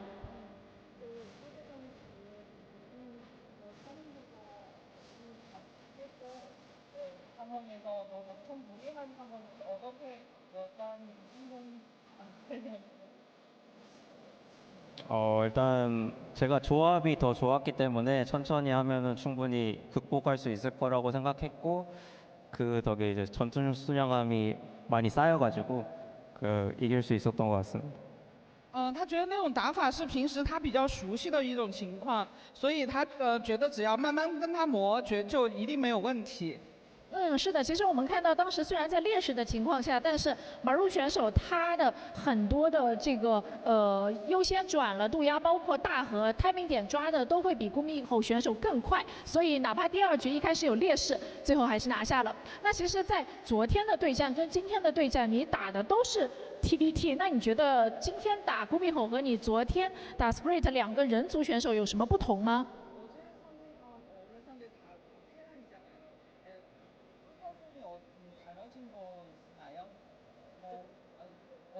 어제 선수는 어제는 네, 다 테란전이에요. 네, 뭐 달라진 거 있나요? 그냥 딱히 달라진 건 없고 이제 선수마다 대처하는 방식이 달라가지고 그냥 그대로 준비한 것 같습니다. 他觉得也没有什么太大不一样的地方，反正就针对每一个选手进行一些备战就好了。 看得出他对每一位对手都做了丰富的一个备战准备，然后2天呈现给我们的2场比赛也是非常的精彩跟完美。那最后一个问题就是，你已经拿到了总决赛的门票了，那么我们下一场的一个对手是小 Hero 跟 Skills， 他们2个当中会有一位拿到门票在总决赛跟你会师，你更看好谁在总决赛跟你会师呢？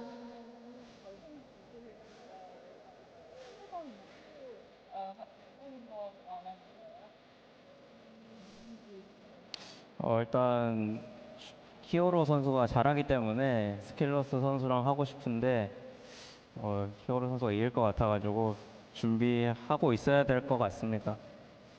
他觉得他对他自己来说，当然是喜欢面对那个 Skillers 啊，然后但是他觉得还是小黑肉晋级的那个希望比较大一些，所以他还要下来好好准备一下才行。 好的，那非常感谢马瑞选手接受到我们的采访，那他也会在稍后的一个决赛舞台上为我们继续呈现他的精彩表现。那我们最后再一次把掌声送给我们今天的胜者马瑞。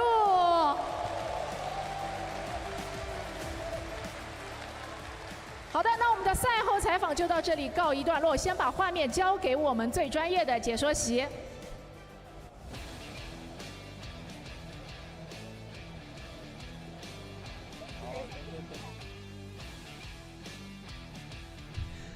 GG, well played. Give it up for Maru here as he does advance on to those grand finals. A big shout out as well, once again, to Ethan. Thank you so much in the chat. Thank you so much for the translations. They're off translations. I believe Kuro is posting them in the YouTube chat as we speak. But yeah, just getting some insights here from Maru, just talking about what he was just referring to the series, referring to the TBTs that he's had to endure these past couple of days.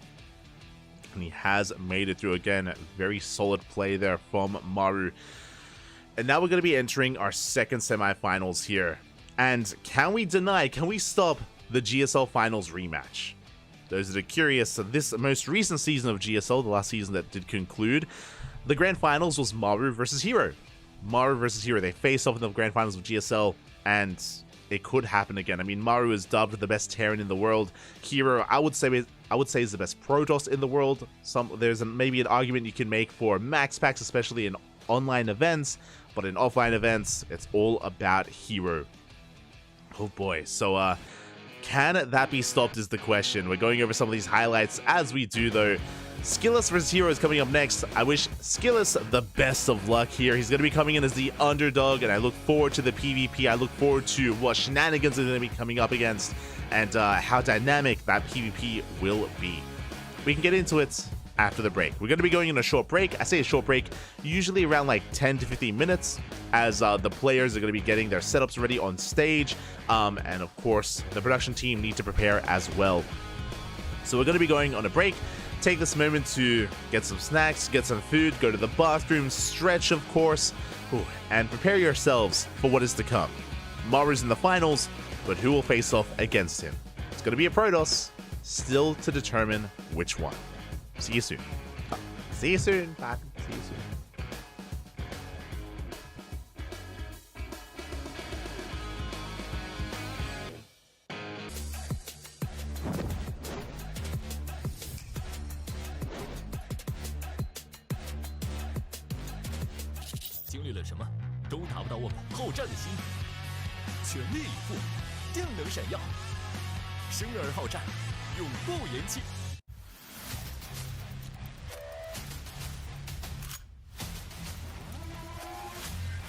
我们已经在备战 S3 的冠军了。爱玩爱折腾，敢玩敢争先，大家心目中有趣的玩伴，让热爱发光。宝可雷鸟 TCL 旗下的新势力品牌。傲风 M6 旗舰 Pro 按摩桌动小弹腰2.0。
都达不到我们好战的心，全力以赴，定能闪耀。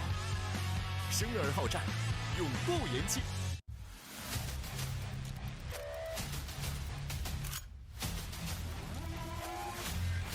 我们已经在备战 S3 的冠军了。爱玩爱折腾，敢玩敢争先，大家心目中有趣的玩伴，让热爱发光。宝可雷鸟 TCL 旗下的新势力品牌。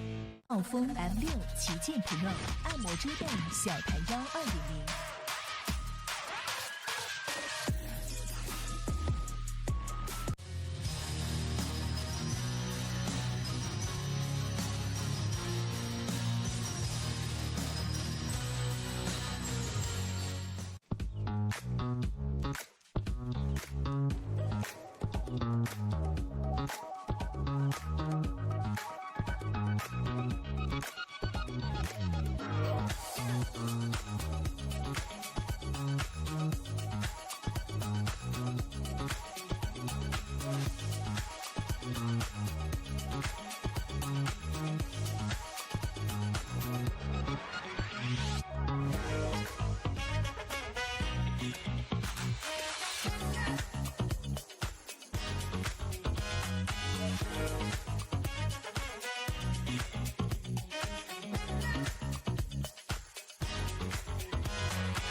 都达不到我们好战的心。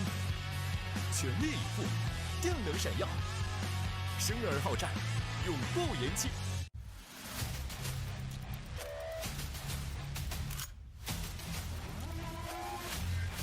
我们已经在备战 S3的冠军了。爱玩爱折腾，敢玩敢争先，大家心目中有趣的玩伴，让热爱发光。宝可雷鸟 TCL 旗下的新势力品牌。傲风 M6 旗舰 Pro 按摩遮挡小弹腰2.0。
都达不到我们好战的心。全力以赴，定能闪耀。生而好战，永不言弃。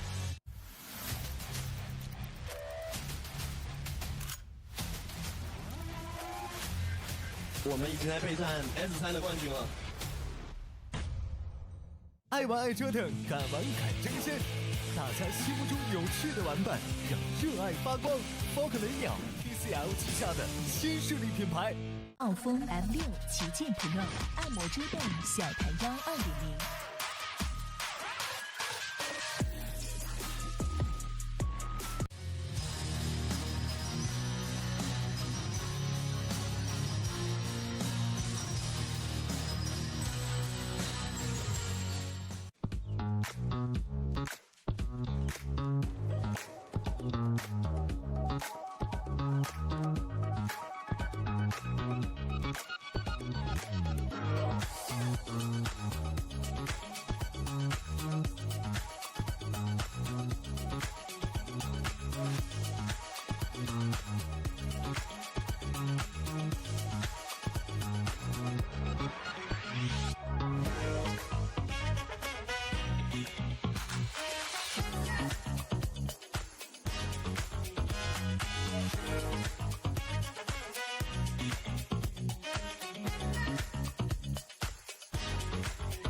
都达不到我们好战的心。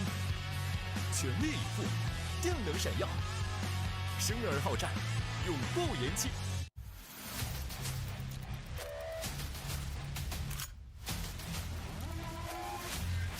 我们已经在备战 S3的冠军了。爱玩爱折腾，敢玩敢争先，大家心目中有趣的玩伴，让热爱发光。宝可雷鸟 TCL 旗下的新势力品牌。傲风 M6 旗舰 Pro 按摩遮挡小弹腰2.0。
都达不到我们好战的心。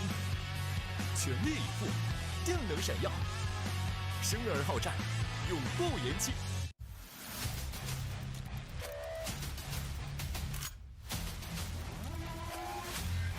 我们已经在备战 S3的冠军了。爱玩爱折腾，敢玩敢争先，大家心目中有趣的玩伴，让热爱发光。宝可雷鸟 TCL 旗下的新势力品牌。傲风 M6 旗舰 Pro 按摩桌动小弹腰2.0。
达不到我们好战的心。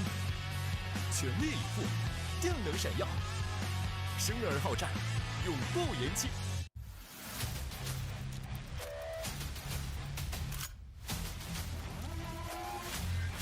我们已经在备战 S3的冠军了。爱玩爱折腾，敢玩敢争先，大家心目中有趣的玩伴，让热爱发光。宝可雷鸟 TCL 旗下的新势力品牌。傲风 M6 旗舰 Pro 按摩桌动小弹腰2.0。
位现场以及屏幕前的观众朋友们，欢迎回来，我是小兔。那么在刚刚结束的第一局半决赛当中，马入选手战胜了顾面后选手，进入到我们的总决赛。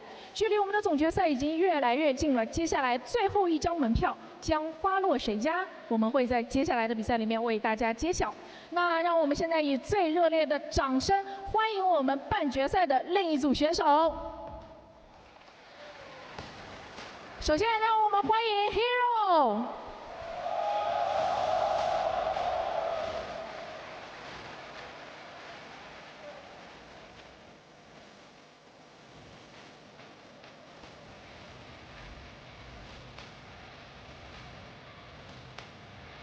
让我们掌声欢迎 SCBoy。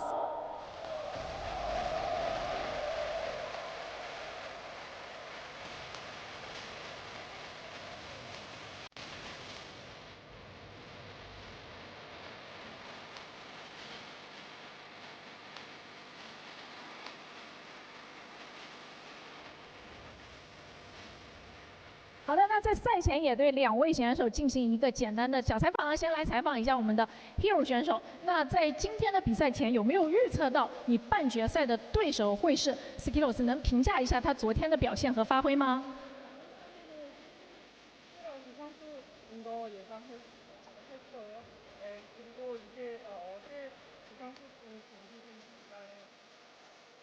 일단은 둘 중에 누가 오르든 누가 올라가오든 이상하지 않다고 생각했고 어제 경기를 봤을 때 스킬런스 선수가 잘한다고 생각했습니다. 他觉得昨天那场比赛谁晋级都是理所当然的，然后他觉得昨天那个SCBoy 选手发挥的也非常好。那其实你和他这是第一次在线下交手，作为更加有丰富线下经验的神族前辈，你在赛前有什么话想对他说吗？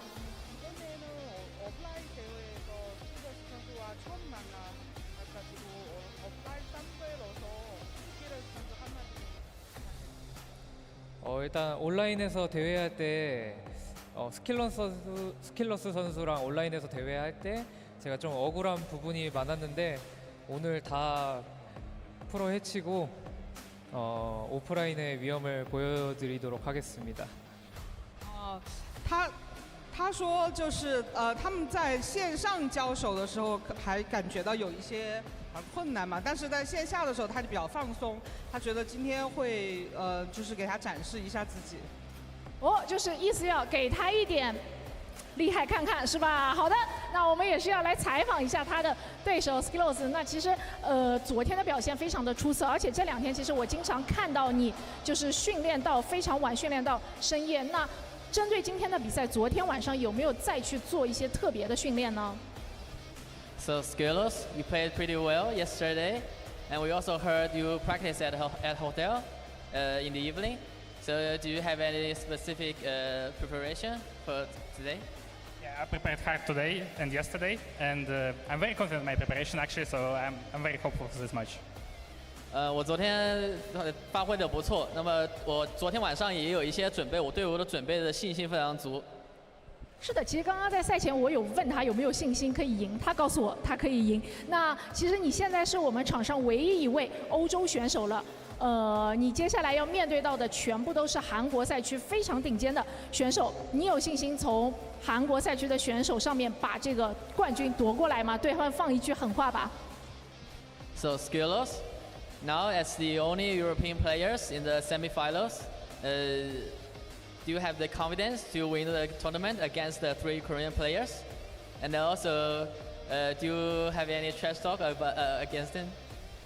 Right now, I only focus on my match against Hero. I don't think about tomorrow, but against Hero, I'm confident. And about Korean server, I played some games, but I'm not that impressed. OK，所以 SCBoy 说，他没有考虑太多夺冠的事情，他只是把这个注意力先放在第一场对阵 Hero 的比赛中。然后他在这几天在韩服的练习中，他说，说实话，他并没有觉得。韩服的这个选手的实力能够给他留下特别深的印象。原来都是好的，非常的有信心。我们也期待2位选手可以在接下来的半决赛里面给我们展现一场非常精彩的较量和对决。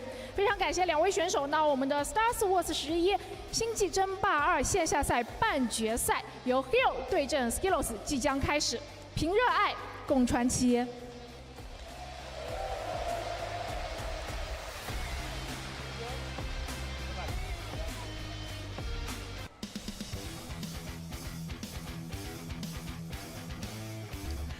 And welcome back, everyone. Welcome back to our second semifinals of the night of StarsWar 11 playoffs, day number 2. The second semifinals between Hero and Skills. And oh my god, this is some fighting words out of Skills. Calm down, Bobby. Calm down. Aye, aye, aye. But once again, a big shout out to Ethan in the chat. Thank you so much for the translations. Thank you for giving us a little bit more insight as to what is being said and what is being asked, especially when it comes to the Hero interview. Thankfully, of course, Skills still speak English, so we were able to get a better idea of what was being said there. And yeah, it's gonna be an interesting one. So something that I wanted to get into earlier, but we can now talk about here, is if you were here yesterday watching the quarterfinals, you would know that Hero already played a PvP. He played a PvP against Firefly, and that was a very close and very shaky performance by Hero. That PvP, even though it did go Hero's way, there were a lot of those games where Firefly was on the cusp, on the brink of just straight up killing Hero. In game number 2 and game number 3 in that entire series, it was very, very close.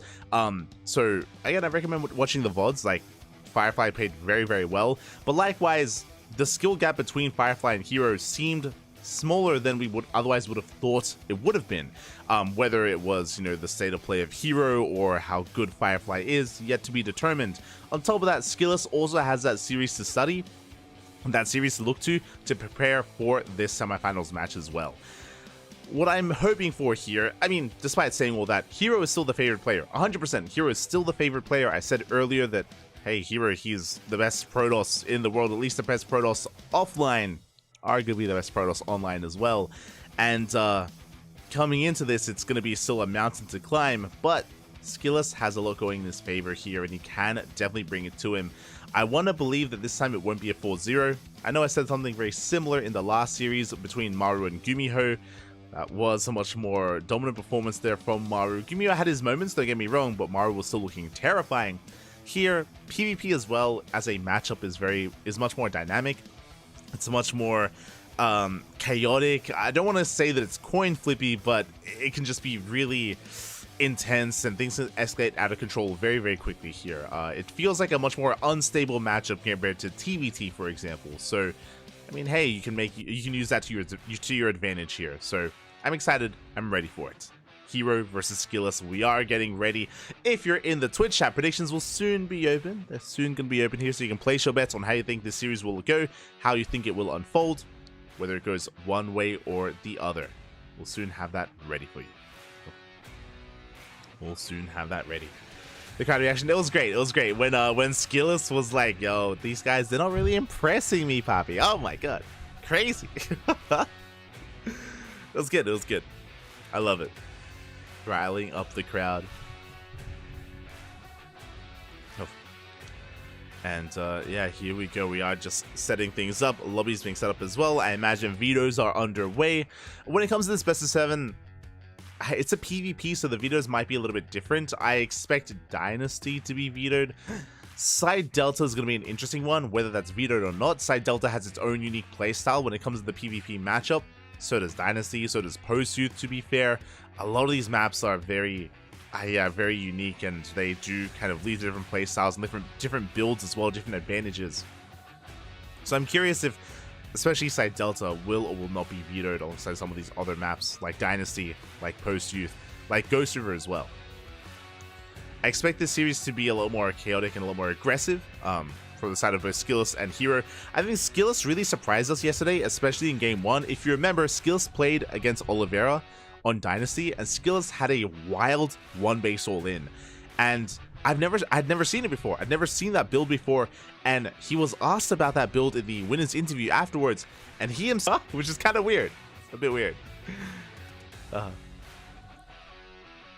Smurge. StarsWar 11, and there it is. What are our vetoes? We have vetoed Amphion from the side of Hero. That is an interesting one. And Post Youth from Skillous Dynasty is going to be played. You can see it there as game number 3. Ghost River is game 1 as well. Oh my god, we're going to be popping off really early on in this series, having Ghost River and Dynasty as some of the first maps in this best of 7. Amphion makes sense in my mind. Amphion is kind of like Side Delta in a sense where it is a very defendable natural, so it can lead into gate expands, it can lead into Phoenix play as well, and a lot of players aren't very fond of Phoenix Wars and Phoenix versus Phoenix in PvP, so Amphion does make sense as a veto. Post Youth, again, it's a very large map, it has a lot of gold bases to be taken, very secure natural as well. Yeah, they are some of the more vetoed maps in the map pool. We saw Post Youth vetoed also in the previous TVT.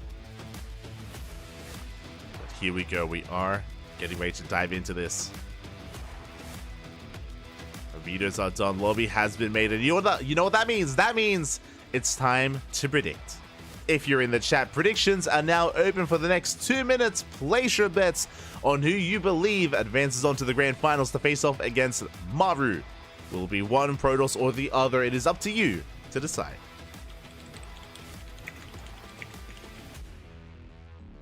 Predictions are open. And here we go, spawning in the top right hand corner, we have a Hero for Dragon Kaizi Gaming. And in the top left, we have Skillous for Team Liquid. Let's go. Okay, now as we load into Ghost River again, shortest rush distance map in the map pool. Very short rush distance here, very small map that you can take advantage of. We saw that in the previous matchup in the TVT, where we saw our players and Maru go for a 2-base all-in. Was able to punish the aggression of Gumiho. That was in game 3, I believe. And 1-base all-ins are definitely something that we see here on a map like this. If you remember, we also saw this in Hero versus Firefly. It was game 1. It was game 1. Firefly opened up gate expand, and Hero went for a 1-base all-in and killed Firefly. that was one of the more decisive wins, or that was the most decisive win that Hero had in that series. Was Firefly opening up greedily and Hero punishing it. As we're entering our gate setups here. Both players scouring each other's main bases to make sure that there's no hidden, or that the pylon is where it should be. Second pylon is placed in the main base for both players, so there is no proxy. No proxy in sight, and both Hero and Skillous confirm this. Cyber cores are on the way. Interesting setup here because of the Sim City. Skillous is going to be able to block off, and both players going to be able to block off with gateways if need be as well. We head into additional adept production. And our goal is to try to get a follow-up and try to get a read on what's coming out. We're going Zealot first, by the way. Sorry, my apologies. It's Gate Expand. I completely missed out on the fact that there was no second gateway, so both players opening up Gate Expand here. Okay. You have my attention. Pylon blocks are being thrown down. We're entering into Stargate play here. Skillous forced into his Stargate. Hero refuses to throw down his own. Interesting. If Hero was forced into a Stargate, then we would have seen Phoenix versus Phoenix. We can see that Nexus is thrown down, so Hero will have the slightly better economy with a faster Nexus. Meanwhile, Skillous is going to be going for Oracle production to harass. And there's still the follow-up Stargate out of Hero. Now, Stargate versus Stargate. Hero is aware of the Stargate of his opponent. Skillous is not aware of the Stargate of Hero, which means Hero has the opportunity, has a chance to go Phoenix first. He can go Phoenix first, and then Skillous, his Oracle is going to be under threat as a result. The Oracle is on the way as we speak. This could lead into Skillous responding with his own Phoenixes, and this could be the beginning of Phoenix Wars. Could be. I say could just because Skillous is unaware of the tech of choice from Hero yet. So we'll also need that information. You can see Skillous applying some pressure here to the low ground to the natural base. Gonna get a couple of hits in. There's that Phoenix on the way from Hero. As we mentioned, because he knows there's an Oracle on the way, he can just bypass that. He can shut it down with his Phoenix. When Skillous is going for a second Oracle. Uh-oh. That second Oracle is going to be difficult to even get the first one to get any damage done. Zelt's being forced away. The Oracle's diving into the main, but Hero's in position with his Stalkers. Yeah, we have the Stalker, we have the Phoenix as well. We force a recall. And Skillus, at this point, is too late. He has to finish that second Oracle. Now, 2 Oracles do have one-shot potential. They can still get a lot of economic damage done, but yeah, we have to respond here with Gateways. And Hero has map control. So far, a better start for Hero. Hero gets the faster Nexus, and he also doesn't take any damage from the Oracle. So far, the Stargate opener of Skillus has not paid for itself. Hero behind this going for a Robo. This should be for Immortal production, especially if there's a Twilight Council. Speaking of, Skillus does throw in the Twilight Council. This should be for Blink. Throwing down 2 more Gateways. It's going to be 3-gate Blink here from Skillus. Hero, he confirms everything with the Hallucination Scout. He sees all, he knows all. Hero responding with his own Twilight Council as well. Not too far behind that of Skillus. And yeah, these Oracles are still stuck at home. The Phoenix is still out there. Still does pose a threat. I say Phoenix, Phoenixes, as still Phoenix, I guess. As we have 3. 3 back at home.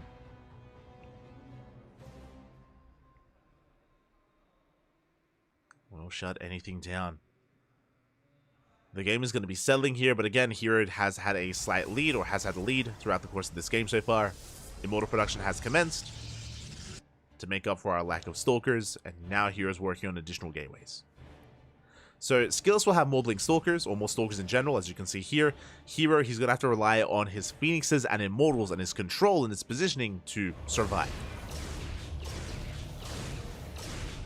Here we go, Skillus moving out, trying to catch those Phoenixes.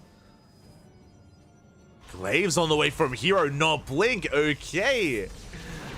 3 more gates as well. Hero, I believe he is not intending to expand and take a 3rd base. This is going to be a 2-base all-in from Hero. He's going up to 4 gateways.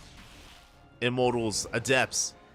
It's going to be a committed push, and we're diving on the army. And we do lift up 3 of those Stalkers, and they're being focused down. Blink is not done, by the way. Good force field, locking down some more of these Stalkers as they do get picked off.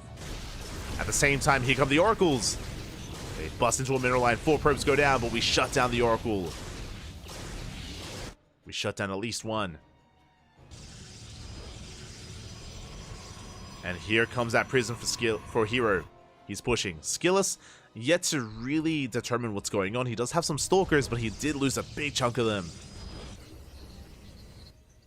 And with that, Hero does take a supply lead. Come more Adepts. Here comes that prism. Skillus trying to keep up with the production, throwing down 3 more gateways. It's going to be 6 in total. 6 gates on 2 bases.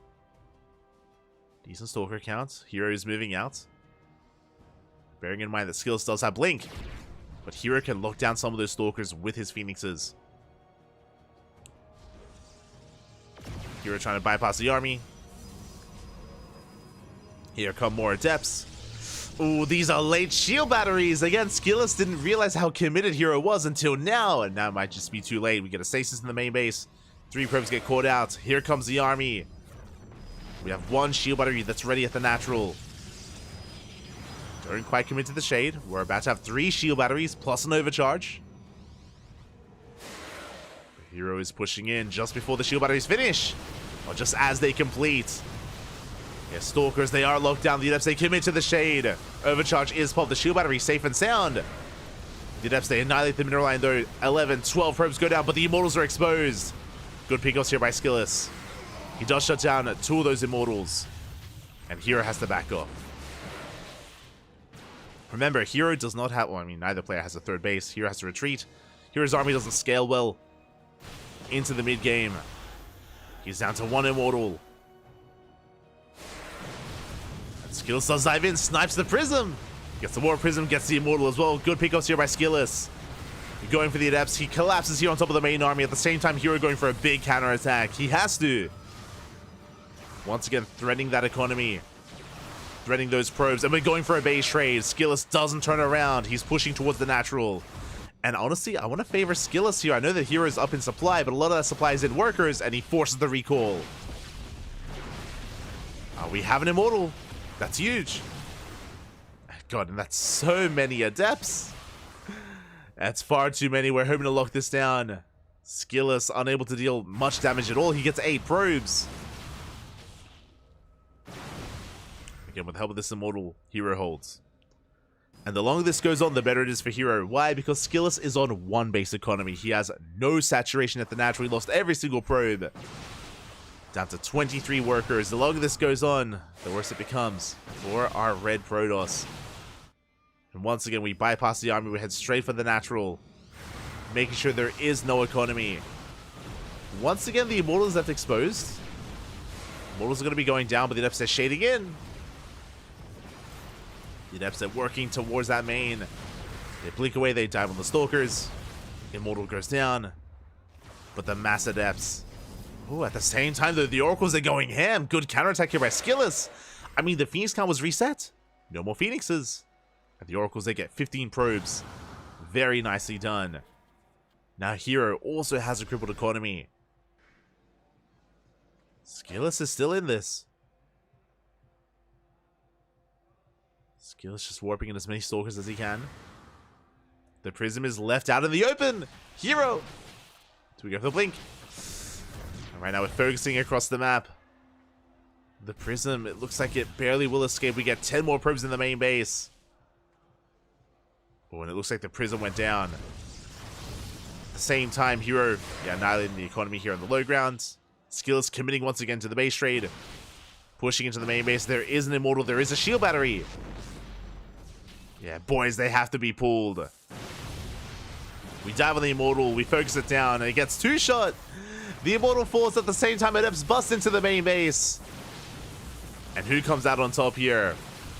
We are running out of Stalkers. Who wins in a head-to-head fight as the Adepts are shading back home? We do have Oracles, though, and Adepts, they don't shoot up. Skillus. It looks like he's doing it. He is going to be killing every single probe here back at home. At the same time, Skillus has 0 probes across the map. The Oracles are going ham. The Oracles, they can go for the Adepts. We're shading, we can blink away. Good moves here by Skillus. Does avoid the fight. Just tracking the army with the Oracles. Skillus, he can win this. Ah, there are 2 Stalkers though, and Hero has an economy. He's mining on 6 probes. That's more than I can say for Skillus. The stasis. Oh, papi. The stasis. Okay, let's go. We dive into the main. Can we bait out the stasis? Can we bait it out here? Oh, Hero, he commits! No! Hero commits to the show. What's the screen? He commits to the shade, and the majority of the army does get stasis. We dive on top of what is left.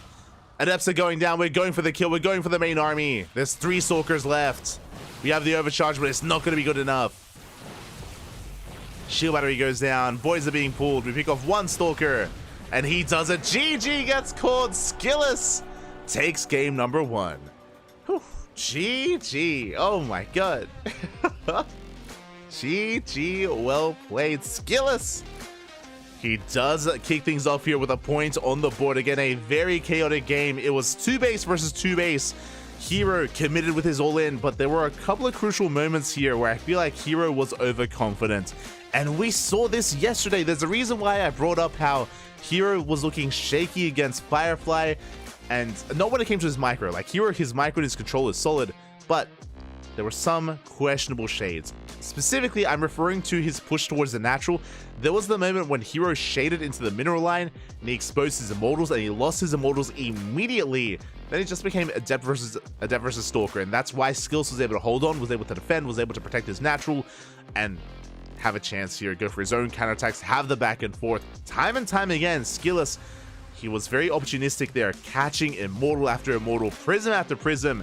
Again, in a head-on fight, I feel like Hero would have come out on top there, but Skillus was able to pick him apart. GG, well played. Whew. Very well done here. Skillus takes the first game, and now we're going to be getting ready for game number 2. Now, I do remember that Dynasty is game 3. Game 2 was, I think it was Oceanborn. Let me just double check. Game 2, yes, game 2 is Oceanborn.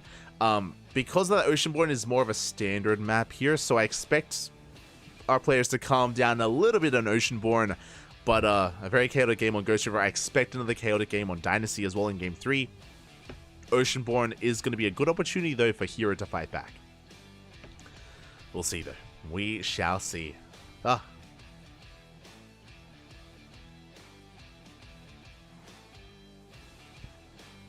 What a crazy game. It was a crazy game. It was crazy. 900 IQ by Skilless. It was crazy. I loved the trap that was set up there with the stasis.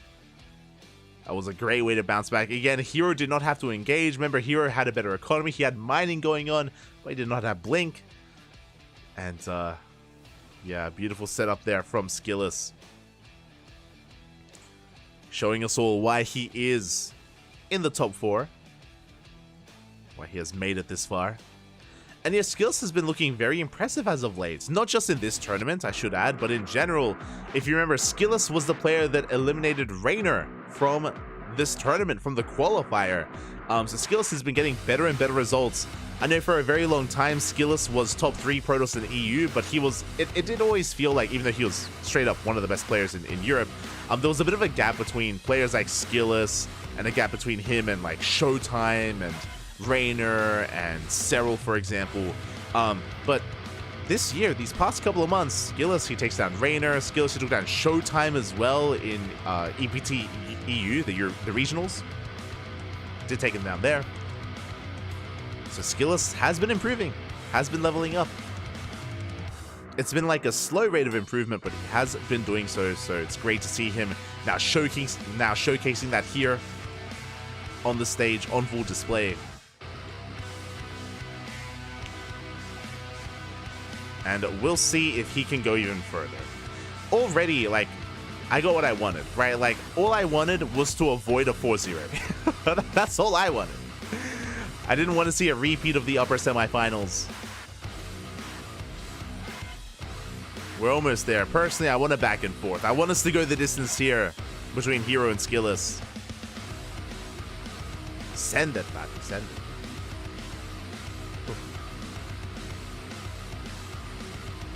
Skilless hardened by all the EU PvP versus max packs, and the horde of Polish Protoss is true. Not wrong. Not wrong.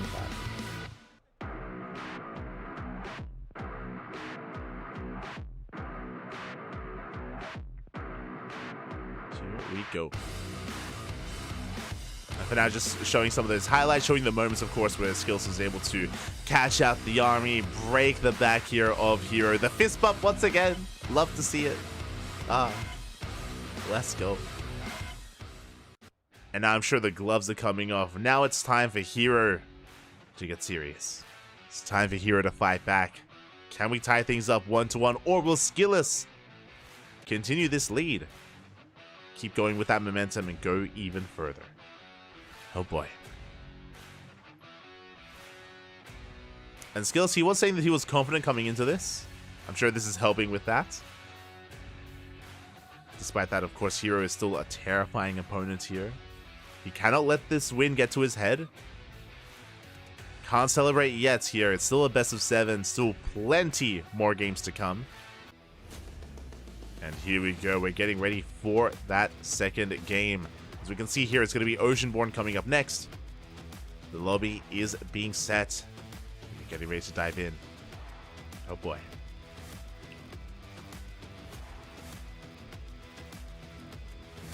Go.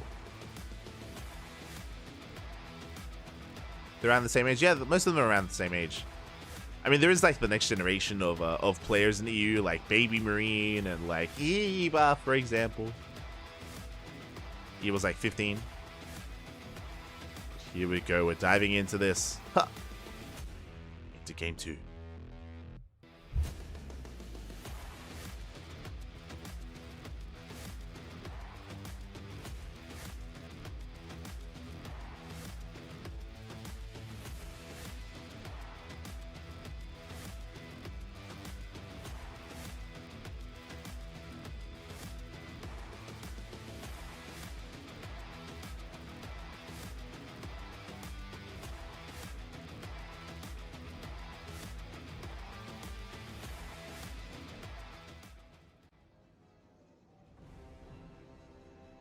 And here we go. In the bottom right hand corner, we have Hero for Dragon Kaizi Gaming.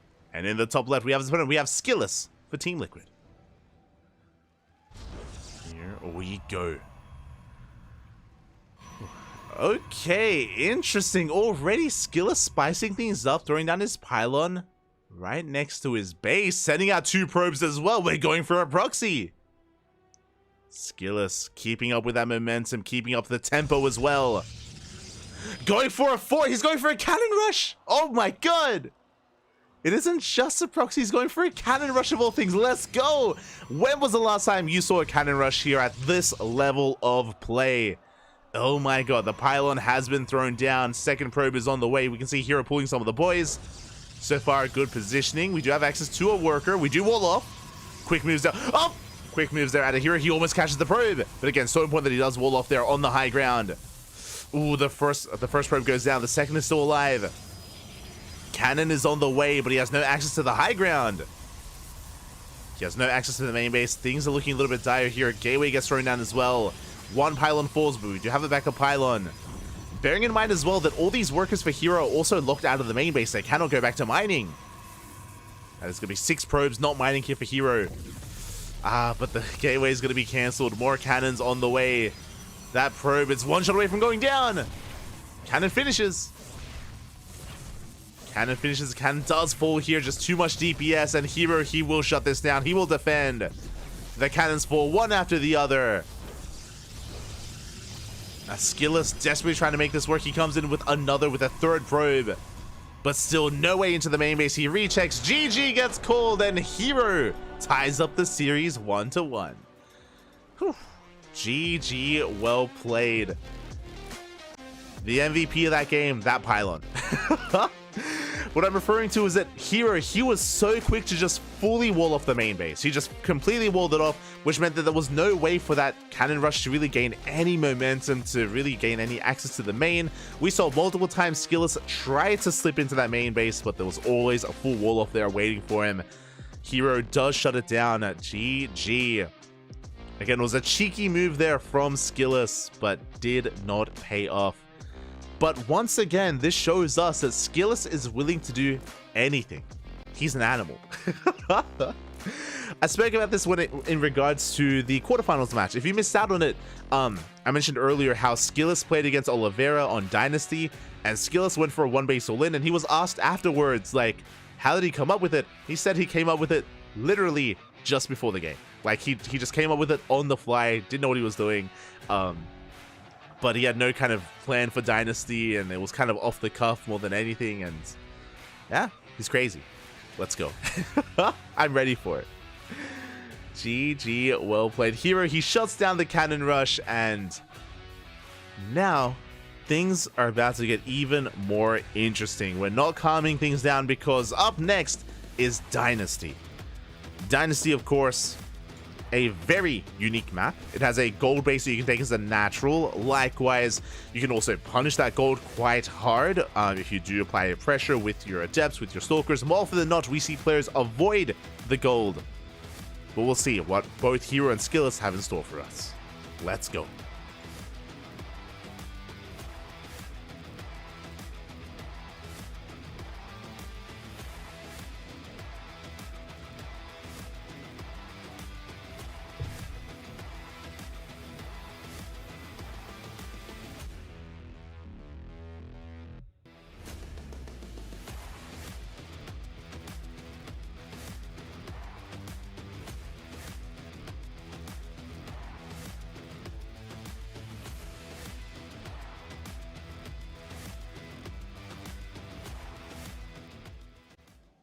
And here we go, spawning in the top right-hand corner of Dynasty, we have our South Korean Protoss player for CranKy Gaming. It is Hero.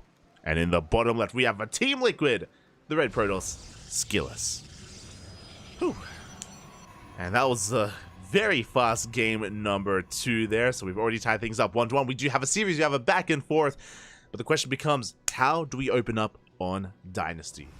Again, more often than not, we've seen in PvPs, Protoss players, they avoid the gold base. The reason why is because that gold base is so abusable, it is a trap more than anything. If you try to take it, you will be punished by your opponent. So we should be taking the much more standard natural location instead. We should be seeing 2 gate openers. Skillous going for his double gas, Hero doing the same, going for a second gas geyser as well. This should be a double gate opener, which we have yet to really see this entire series. We've yet to actually see a 2-gate opener, but That should be what we're working towards. Probe Scout coming in. A much earlier Probe Scout by Hero. We saw this yesterday against Firefly, where Hero is just being as safe as possible. Does confirm the gateway is back at home. Does confirm the pylon. Oh. Okay. Skillous. That's a Cybercore. So Hero is opening up 2-gate, by the way. Hero is going 2-gate. Skillous is being greedy. Skillous goes for a single gateway into a Cybercore, into, I imagine, Tech first and then a Nexus. This is a much more economic, greedy build out of Skillous, and Hero knows. And it's going to be on Hero to respond. How does Hero punish this, if at all? You can see Hero, he's patrolling his probe on the natural location just to delay the expansion. Cybercore is done. Double Adept Opener here out of Hero. And he's moving out with the probe. Hero does have a second probe out on the map. Robo is throwing down 1 base all in. Hero, he's going for 1 base all in. He's looking to punish the greed of Skillous. And Skillous is going for the gold! Oh, this is so risky. Skillous, he isn't just taking the gold base, he's taking the gold base while his opponent is going for a 1 base all in. Skillous responds with a Robo, which is a good call. But this is not going to be easy. This is not going to be an easy defense here for Skillous. Oh boy. Now with that Robo, we should have defensive Immortals. That will help so much. We can, of course, make a War Prism as well, so we can juggle defensively instead. Hero moving out with his Adepts. There's that 3rd gateway. So we'll have a 3-gate production here. War Prisms on the way first for Hero. Should be followed by Immortals. Adept unable to shade into the main. We do wall off. But Hero does confirm the goal base has been taken. There we go, another gate on the way. So it's going to be 3 gates set up here from Skillous. Skillous comes in with Hallucination. Skillous confirms it's a 1 base all in. He confirms that there is no expansion, at least at the gold. And he sees the gateways. He sees the Robo. Skillous now knows what's going on. And now immediately throws down shield batteries. You can see shield battery. Oh, sorry, that's the wall off. But we should be seeing shield batteries on the way for Skillous. Yeah, there it is. See 2 shield batteries in that production tab. Immortal is halfway done. And knowing is half the battle, and at least Skillous is aware. But now it's about the execution of the defense. Can Skillous hold? Warping in 3 Stalkers at a time. We have sentries. We can, of course, juggle our units with that Prism. We can see Skillous going for his own War Prism. It's still on the way, though. Hero does get force fielded. Good defense so far, and an Adept does not go down. We do save it, and he outpositions Skillous. The force fields. We don't quite go for it. Skillous does push up the ramp. There's that force field, but we slip through. The force field a little bit misplaced. Skillous, he does get on top of the army. The Immortal's going ham. The Prism has arrived. And we do save the Immortal. And Hero, he's running out of steam. He's down to 2 Adepts in that Prism. And Skillous, he's barely taken any damage. He's shutting this down. I say that. Hero's trying to break through. There we go. We have 2 Stalkers back at that natural. Stalker goes down. Zelts as well. Good force field as Skillous. Skillous, he's completely shutting this down, by the way. Cleans up all the Stalkers. The Prism barely survives. Skillous, he wants it. He's chasing it with the sentry. He's going for it. It will escape. If that was a Stalker in that Prism instead of a sentry, it would go down. Oh, God. But Hero, now he's down a base. We do tickle that Prism a little bit more. More depths on the way.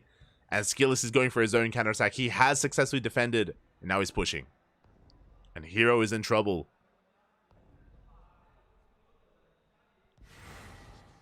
He is in trouble right now. You can see that Hero is going to be harassing across the map. He's going to be denying any kind of mining at the gold base. But those are also units that he doesn't have at home to defend. Skillous, he checks the gold, confirms that Hero has yet to expand. And now we're pushing. And what does Hero have to defend? He should have an Immortal. I say 1. He has 2 Immortals. He's moving out. Uh-oh. Hero's moving out. He has nothing at home. He has to recall. Pylon's going to be falling. Okay, he has sentries. He can force field.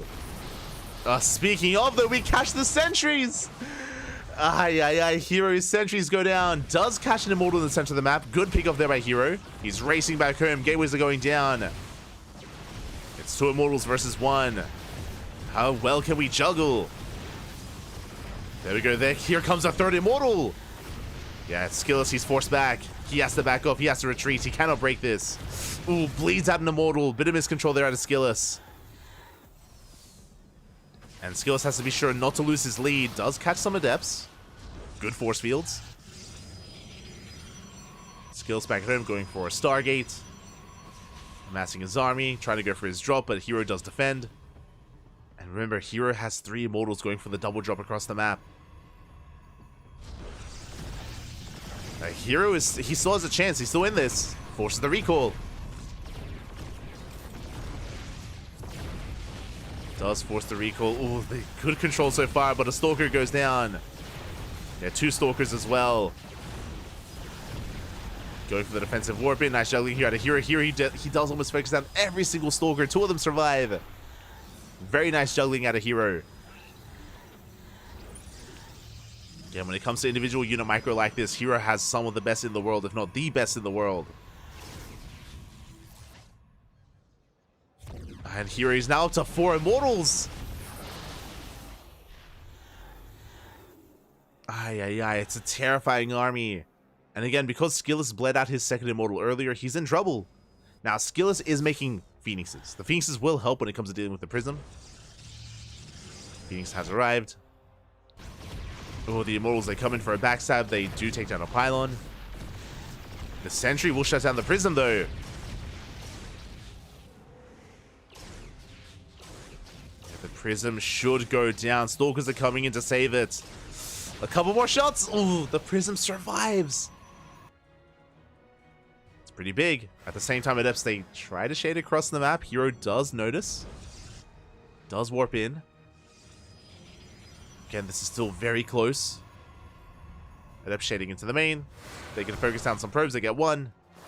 Only 1.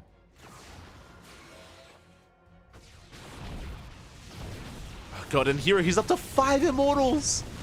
This is too much. This has become far too much. Initially, Skillous had a good hold, but things are getting out of hand. Did I say 5 Immortals, by the way? It's 6 Immortals here for Hero. It's just a massive death ball of an army. Skillous, he goes for the dive. He does focus on the Prism, bleeding out one of the Phoenixes. Good force field. I'm loving the hallucination for high ground vision. And that's the only thing keeping us alive right now is that Skillous, he needs those force fields. He needs to slice up that army. Without a Prism, Hero cannot push up this ramp. We shouldn't be able to.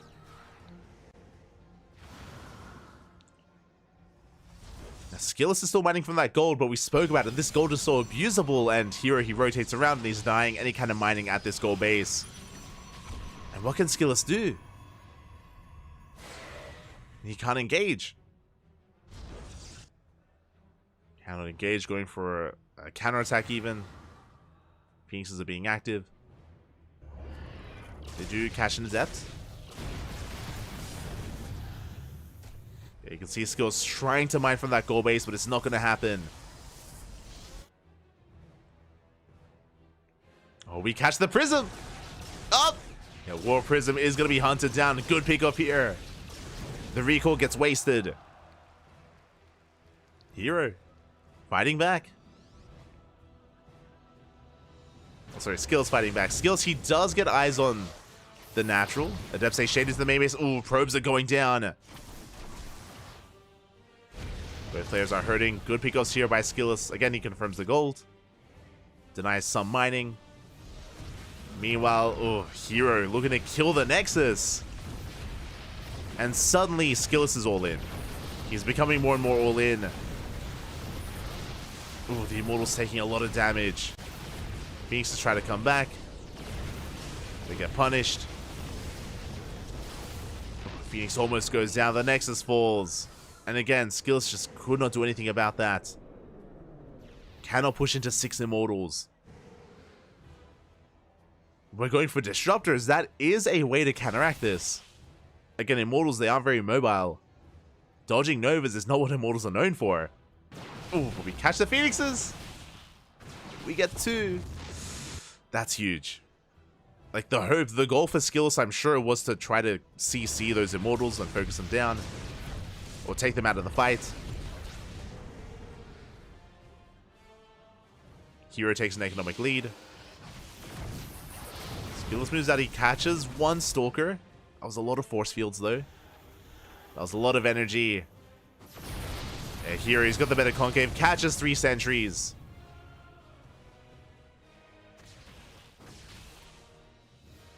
And again, Skillus had his moments in this game and even was ahead at one point. Never goes off. Decent connection. We get a sentry and a Stalker, but we need more. We need to connect with the Immortals.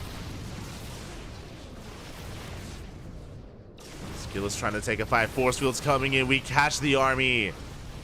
Yeah, and Skillus is being cleaned up. Disruptor still not off of cooldown. And Skillus just cannot engage. Good force field out of Hero. Skillus down to 2 Immortals and 1 Disruptor. Now 2 Disruptors. He can maybe try to catch the army. But Hero he sees. He does zone him away. GG gets called and Hero takes a 2-1 lead in the series. Whew. GG, well played. That was a wild game. Oh my god. That was a very wild game. I have to give credit where credit is due. If you remember, it all started with Hero going for a 1-base all-in. It all started with Hero going for the all-in, and Hero failed. Skillus defended. It was a very impressive defense out of Skillus. Hero also messed up a little bit with his force fields. Skillus defended. Skillus shut Hero down, went for a counterattack, but it was in that counterattack where Hero was able to thrive, where Hero was able to catch Skillus out. Skillus did overextend. And we saw that once Hero gained momentum, once he was able to preserve his immortal count, he was able to make use of that and deny any kind of mining at the gold base. Suddenly, Skillus was on like half a base economy and Hero was on 2. But it was very back and forth there. GG, well played. And I'm satisfied. You know, we got what we wanted out of Dynasty. You know, again, Dynasty is known for these more crazy unorthodox games and builds, and that's what we got. Up next, though, what is our map? I'm curious. I'm just double checking here. Okay, up next is going to be Golden Aura. Interesting. Golden Aura, I feel like, is a good map for us to settle down and have a more standard game. So far, every game we've had has been very chaotic and very aggressive. Ghost River, Oceanborn, and Dynasty, they've all been all-ins of some kind, aggression of some kind. From our players, we have yet to take a third. There's been no third base throughout this entire series so far. I feel like Golden Aura is a good place to do it on just because your 3-base setup on Golden Aura is very defendable. It's very defendable. Your third base is right next to your natural. Your third base has a very narrow ramp coming into it as well. We've seen more often than not, you can, again, stabilize on 3 bases relatively easily, or a little bit easier than you can on some of these other maps. So we can see more of the, we can see some of the mid game finally on Golden Aura, or we could go for an all-in. There's a bit of a give and take here. On the one hand, it's very defendable on 3 bases, true. On the other hand, it's also very common to proxy on Golden Aura. There are a lot of very common proxy locations, so we could see either Skillus or Hero spice things up with something like a proxy robo or proxy gateways. And that is usually done in response to more greedy play, to be fair, so like a gate expand, which Skillus has been attempting to do throughout this series. We'll see. We shall see as we have a look at some of these highlights. Again, big moments here. Oh, we saw the chase of the Prism. We skipped over a bunch of the game, though. This is the counterattack when Skillus was pushing in, when he caught the sentries. This is when Hero came back home and Hero was able to out-micro and out-control Skillus. Came out with the second immortal just in time, and this was the moment when Hero gained momentum, when Hero gained control of the game, when he shut down that push on his side of the map. That led to this. That led to Hero flexing his juggling here with his immortals, killing so many stalkers, and eventually snowballing out of control with his 6 immortal count. Again, an insane amount of immortals. Regardless, still a very back and forth game, very chaotic.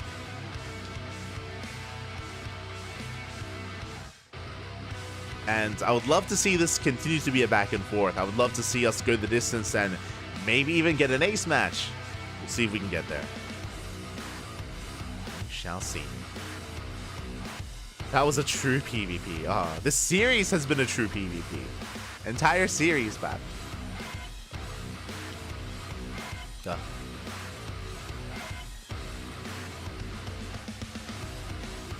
Welcome, ladies and gents, to the first ever mid-game of PvP. We've never caught it on recording before. Anything goes. We have yet to enter the mid-game. That has not happened yet. Not yet, but I'm telling you, on GoldenEye, it's possible. It is possible.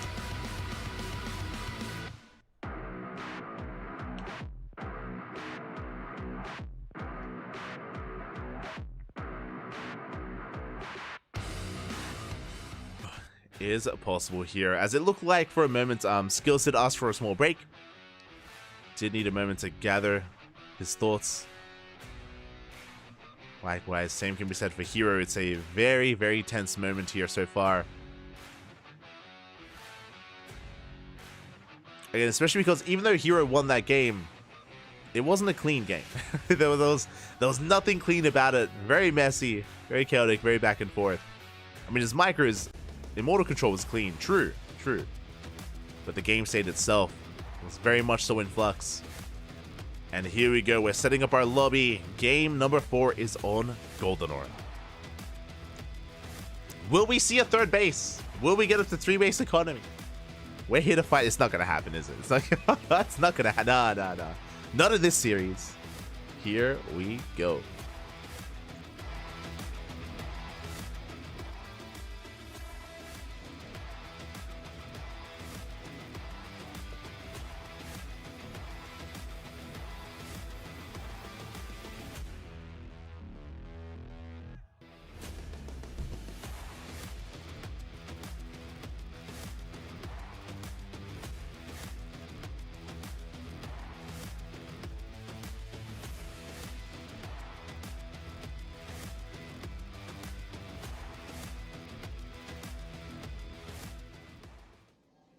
And here we go, spawning in the top left-hand corner of GoldenEye, we have our South Korean Protoss Hero for Dragon Kaiser Gaming. In the bottom right, we have a tournament we have for Team Liquid, Skillis.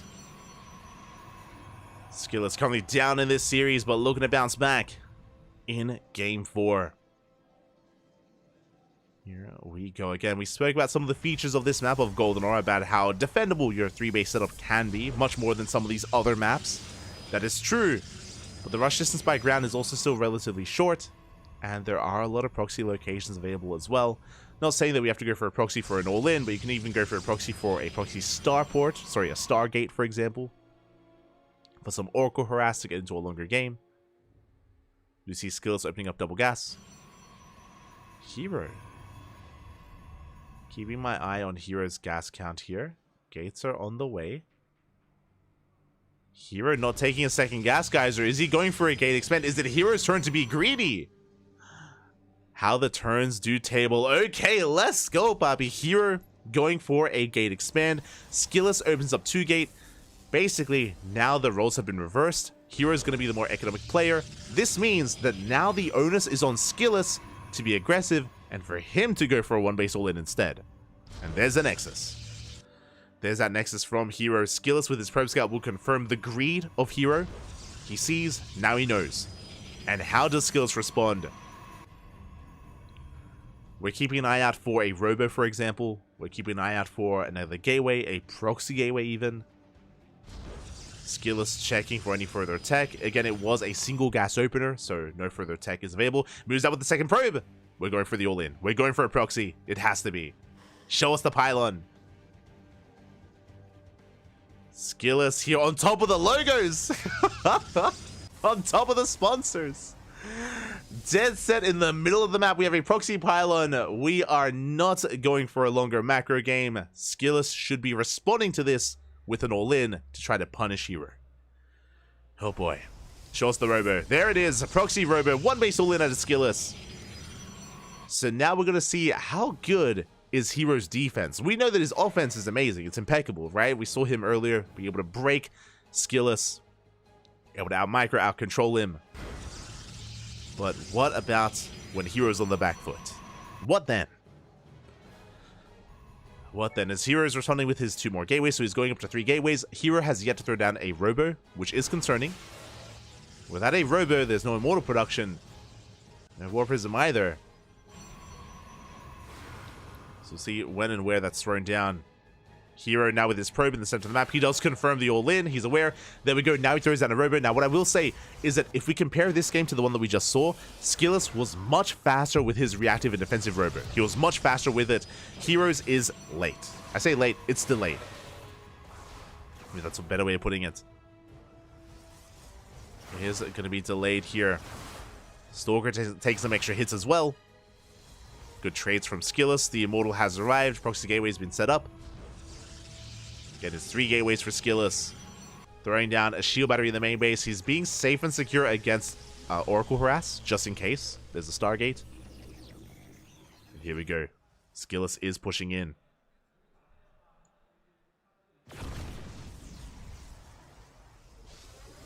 Here we go. The natural, we catch some of these Stalkers. Very nice force field. We have the overcharge. It is within range, but can we save those Stalkers? It looks like we can. The overcharge putting in some work. Oh my god! The Stalkers refuse to die. Not a single Stalker goes down, even with the DPS of the Immortal, by the way. Hero Stalkers, really, they're the Immortals. Doesn't lose a single unit. Now pushes out, going for the War Prism. Ooh, gets punished for it, though. Bleeds out a Stalker. Again, Hero did overextend there. Prism did survive. We're going for the gateways. First gateway going to be going down. Immortal has arrived now for Hero. Oh, the second gateway going to be going down as well. Hero bleeding out a lot of his production. He's down to 1 gate. And a good force field. And this time there is no overcharge. It is on cooldown. We're trying to catch reinforcements. And Immortal does get caught up. A good save here by Skillous. Saves the Immortal. Shuts down the Stalkers. And Hero's in trouble. Does preserve some of those units though. Does save them. Skillous coming in with a wave of reinforcements. Pushing in. That gateway barely standing, but it's going to be knocked down. And now we're pushing in. Doesn't get the Immortal. Good save. Here it does juggle back. Now he's up to 2 Immortals. Skillous has control of the low ground, but it's not about the low ground. It's about breaking the main. It's about breaking Hero. He's supply blocked as well. Oh my god, he is going to be supply blocked as well on the high ground. Hero is broken. GG gets called, and Skillous ties up the series at 2-2. Whew. GG, well played. We have a back and forth, Bappy. We have a back and forth. It was when when Skillous killed the pylon low ground, of course blinking red. I was like, no! Hero couldn't warp in. He couldn't make another Immortal on the high ground. Lost control, lost his production. GG, Skillous fights back. And again, it's not crystal clear here who is going to come out on top. What I feel like the maps are so important here. What map is next? Crimson Court. So we spoke about it. We spoke about how Golden Aura is kind of like, has a really defensive 3-base setup. We also referenced how it's very commonplace to go for proxies on this map. But it wasn't either of that was the deciding factor. It was Hero throwing down the gauntlet, opening up Gate Expand, straight up Gate Expand off of 1 Gas Geyser as well. Very greedy. That is one of the greediest builds you can go for. Skillous identified it, punished it, shut him down. GG, well played. Oh boy. Where are we headed next? Crimson Court. Now, Crimson Court, I'll be honest, I haven't seen too many PvPs on Crimson Court.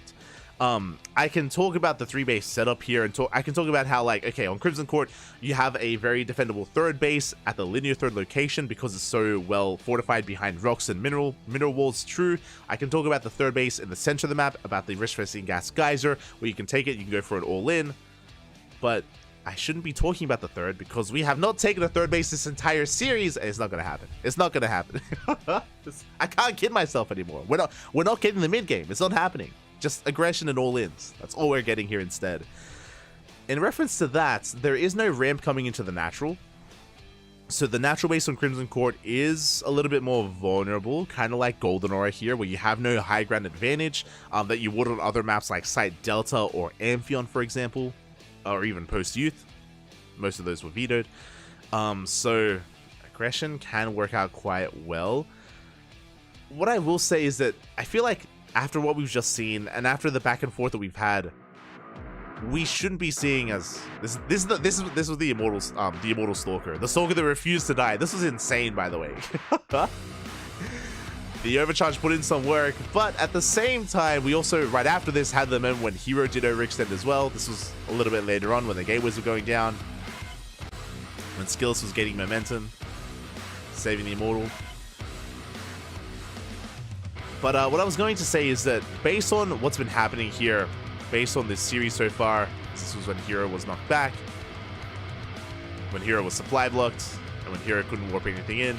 No shield batteries in the main base either. Yeah, no defense setup whatsoever.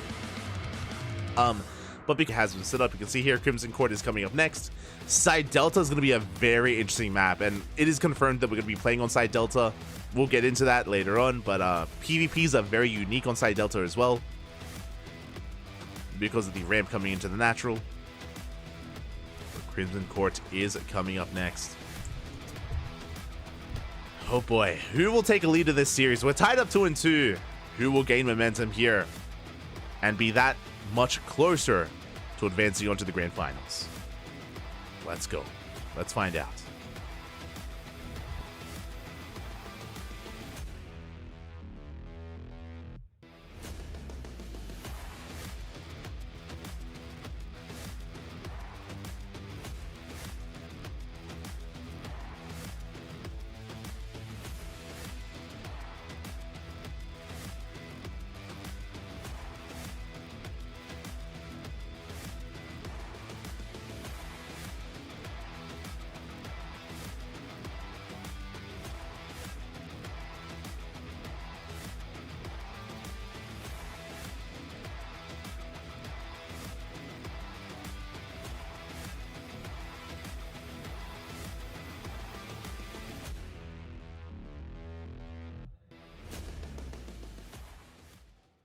And spawning in the top right-hand corner of Crimson Core, we have the South Korean Protoss for Dragon Kaiser Gaming, Hero. And in the bottom left, we have for Team Liquid, Skillus. Okay. My eyes are glued to the mini-map. I'm keeping an eye out for any kind of probe shenanigans. Pylons are thrown down, gateways thereafter. We should be seeing 2 gases being taken with this as well, and we should be seeing 2 gate openers. Again, it's been great to have seen such a chaotic and such an aggressive back and forth between our players throughout this entire series. A lot of this I feel like has been map dependent. I feel like now is the time for things to calm down a little bit. There we go, second gases are being taken. No one is going for a gate expand. Not the greedy version that we saw from Hero in that last game. Yep, there's a second gateway from Skillus, and there's a second gateway from Hero. 2 gate openers from both players. This is going to be leading into our initial units, into our tech of choice, into our 2-base setup, and further beyond. I believe this is the most standard game and opener that we've seen so far in this entire series. We're calming things down. We're finally seeing, I mean, potentially the mid game of PvP. Potentially, we're getting there. Don't want to get ahead of myself. Nice movement out of Skillus. He does get a kill on the probe. Very suspect. For Skillus to invest that much to kill a worker, Hero is now in the dark. Gonna have to play this safe. Cybercores are finishing up. We're getting into our first units of choice. It's going to be Double Stalker out of a Hero, and it's going to be Sentry and nothing out of Skillus. This is a much more greedier version, greedier opener from Skillus. This means he has no map presence, no map control. He's going for a faster Nexus, and there it is. Because he saved money by skipping the second unit, he can afford the faster expand. This isn't the greediest build you can go for, but this is greedier than what Hero is going for. So Skillus being more economic, cutting corners. Hero instead will have map control, will have the unit advantage, and Hero is moving out across the map to apply some pressure. Behind this Hero also delays his expansion, going for a Stargate first. This should be for Oracle production, to harass with Oracles while he takes his expansion. Now, what this means is that even though Skillus will have a higher worker count, because Hero is going Oracle or is going into a Stargate, he'll be able to get some worker damage done and catch up that way.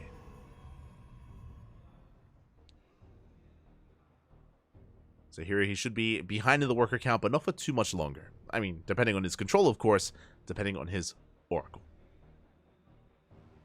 Meanwhile, here comes Hallucination, scouting across the map. At the same time, Hero pushing in with his Double Stalker and his Adepts. And does Skills have a shield battery ready for this? He does. He has a shield battery in position at the natural. Will deflect this. Adepts will threaten a shade into the main, and Skills should respond with the wall off. So far, so good. So far, so good. Skills, he is defending. He's keeping up with Hero. Getting away with a higher worker count. Oracle is on the way. Twilight Council behind this. Hero is working towards Blink, I imagine. With said Twilight Council. Hero getting some nice damage done here. He's looking to waste energy on that shield battery.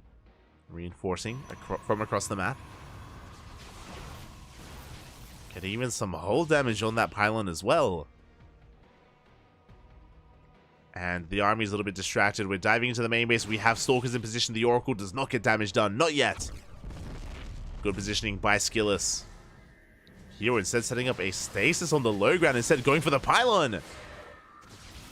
Pylon does survive. Oh, Skillis has to be very careful with his army. Doesn't want to get baited in.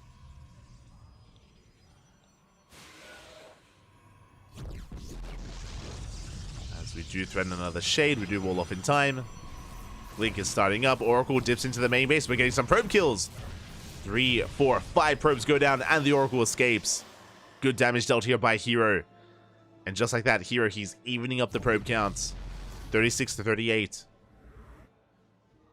So again, that economic advantage that Skillis once had, not as large as it once was. With the Observer, we can see that stasis as well. Skillis, he knows. Behind this, Hero throws out another gateway. He's reinforcing. Stasis is shut down. Oracle from behind heads into the natural, by the way. Very nice movement, very nice control with the Oracle. We've dealt, what was that, 7 probe kills? And with that, Hero takes the worker lead. From here, Hero is backing off. He's content with the damage he dealt. He did his job, did what he's looking for. And now, for the first time this series, we spoke about it, we have a third base on the way. For both players, we are entering the mid-game. Let's go. Let us go. Getting into Blink. Our Forge is on the way for upgrades from the side of Hero. Robo is finishing up for our own defensive, or for our own detection. Making sure we don't get caught out. As Hero slips into the natural, Skillis, out of position here. Bleeds out a probe. Not just 1. 2, 3 probes go down. Nice hold position out of Skillis, but damage is done nonetheless. Blink has yet to complete. And can we get one more worker at the same time? Hero going for the third base. Skillis investing a lot here to defend. Is out of position. And we do catch a Stalker. Oh! Hero picks up a Stalker. Skillis yet to complete his own Blink. Couple seconds off. Immortal shields are stripped away. Don't go for the dive yet. As Hero catches the Observer. Very nicely done. Once again, really nice movement out of Hero. He's just picking off a couple of units here and there. It's slowly adding up.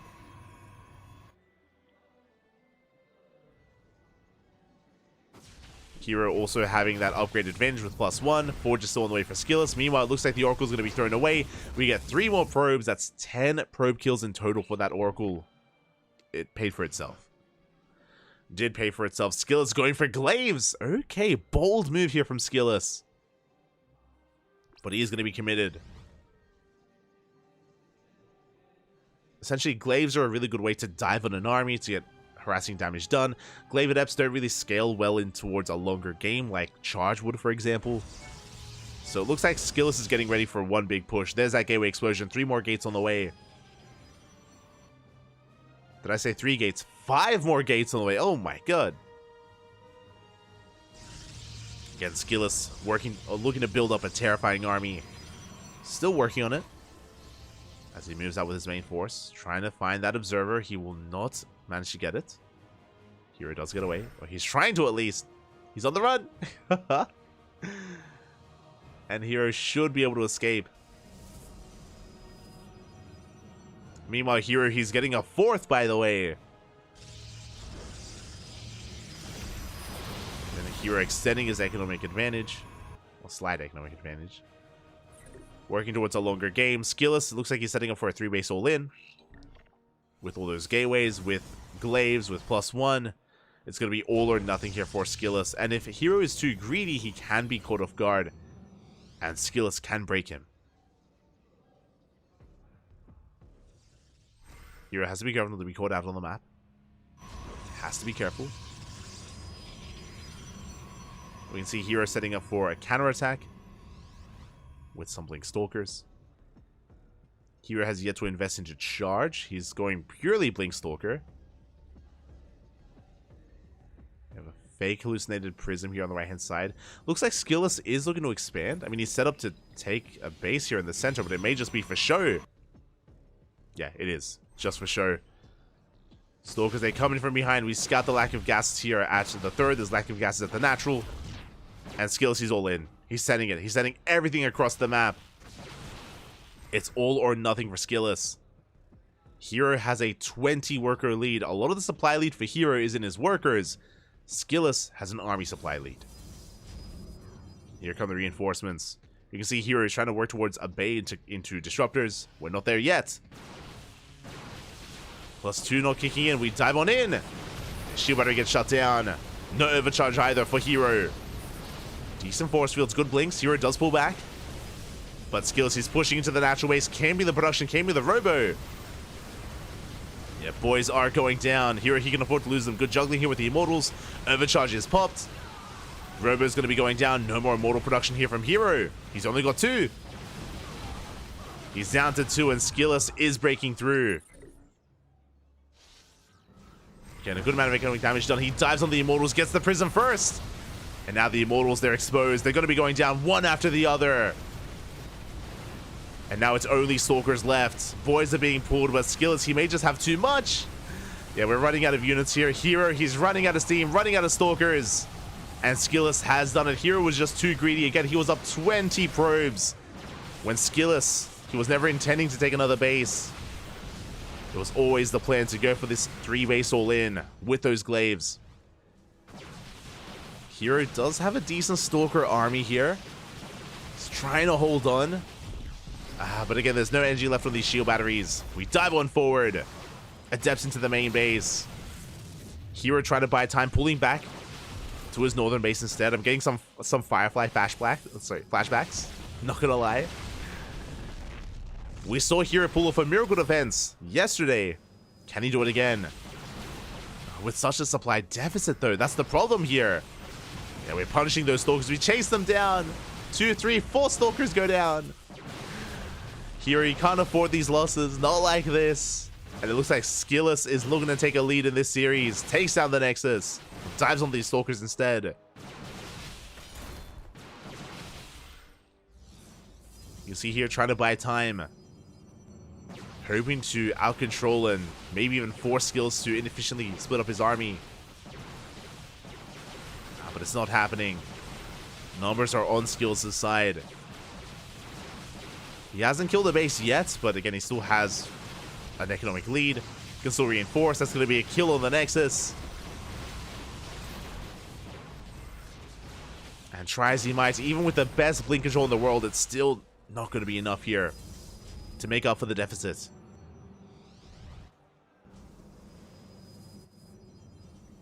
As now we're going for the kill in the third. Third base goes down. Hero knocked down to 2 bases against the now soon-to-be 4-base setup of Skillus as he finally takes an expansion, finally takes a 4th. And Skillus, what do we go for, the main base or the final mining base of Hero? And there it is. GG gets called. Skillus takes the game and takes a lead in this series, 3-2. Whew. GG, well played. Hero getting a little bit too comfortable in that game. Again, we may have had more standard openers, and Hero did a great job at recovering from his economic disadvantage with that Oracle Harass. He did a great job there getting probe damage. He was able to pick away at the Stalkers as well with his blink control, with his movement. These were all good pickoffs, but remember, Hero, from that moment, He took a 4th base, took his gases, probed up to 70, was it 72, 73, probed up heavily on 4-base economy before focusing on his army. That's why, of course, he was down in supply, he was down in tech, and it was so important as well that Skillous hit just before +2 finished. Remember that +2 was on the horizon and was going to kick in, but we did see Skillous hit first, fight first. GG, well played. A solid 3-base all-in from our red Protoss player. And with that, Skillous is now 1 game away from advancing on into the grand finals. 1 more game is all Skillous needs. Hero has to fight back here and now to force that ace match. And I am curious. I'm very curious how this plays out, because up next is Site Delta. Now, Site Delta is a very unique map. It's one of the few maps in the map pool that has a ramp leading into the natural. That may not sound like a lot, but it's actually a very, very crucial feature in PvP. It's, I'm sure, one of the big reasons why Post-Youth and Amphion were vetoed, 2 maps that also have ramps leading into their natural bases. The reason for this is because it is a lot more defendable, it is easier to get into a more greedier gate expand opener, and both players are going to be tempted to go into gate expands, which leads into Stargate play, which leads into Phoenix Wars. PvPs on Site Delta more often than not turn into Phoenix Wars, where you just mass up Phoenixes, and if you have a stop making Phoenixes, then the game ends then and there. I'm curious if either Hero or Skillous try to break that chain and try to play something different. Most recently, we saw MaxPax versus Classic. It was in Kung Fu Cup. I think it was Kung Fu Cup round 2, so it was 2 weeks ago, where Classic went for a gate expand Stargate into a very fast Blink Stalker switch, and he was able to catch MaxPax off guard and kill MaxPax and knock him out of Kung Fu Cup. This was again 2 weeks ago, and that is another way you can approach Site Delta, is if you fake out Phoenix play and switch into Blink Stalkers instead. It is risky to do so. It's difficult to pull off.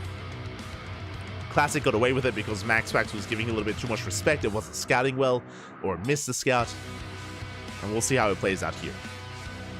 If at all. If at all.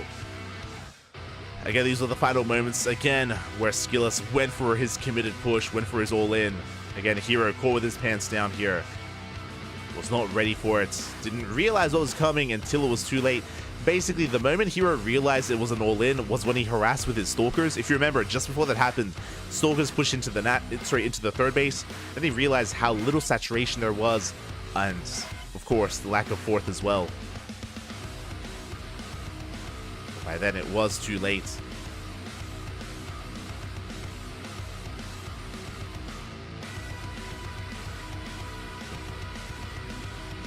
Here we go. Catching up. Am I the only one that thought this would be one-sided for Hero? Again, leading into this, I assumed that this would be close just because of yesterday. If you didn't watch yesterday's matches, I was referring to Hero versus Firefly. If you watched Hero versus Firefly in the quarterfinals, it was a very good tournament. Nothing like that, but it's been like these really like key wins here and there. And even here, going toe-to-toe with Hero is really impressive, and it's showing that Skillous has been improving, and it's now showing here in these results. Again, it hasn't led to like a big like EPT regional win or a DreamHack Dallas win or anything like that yet, but yeah, Skillous has been getting better. It's been showing, and it's really cool to see. Has been very impressive. Here we go. We're getting ready for our next game, potentially the final game of the series. It could all end here and now. I even predicted at the start of the night about the GSL rematch, right? Maru versus Hero. It was almost destined to take place, but it looks like it might be a different TVP instead. Might not be Hero, might be Skillous. Let's go.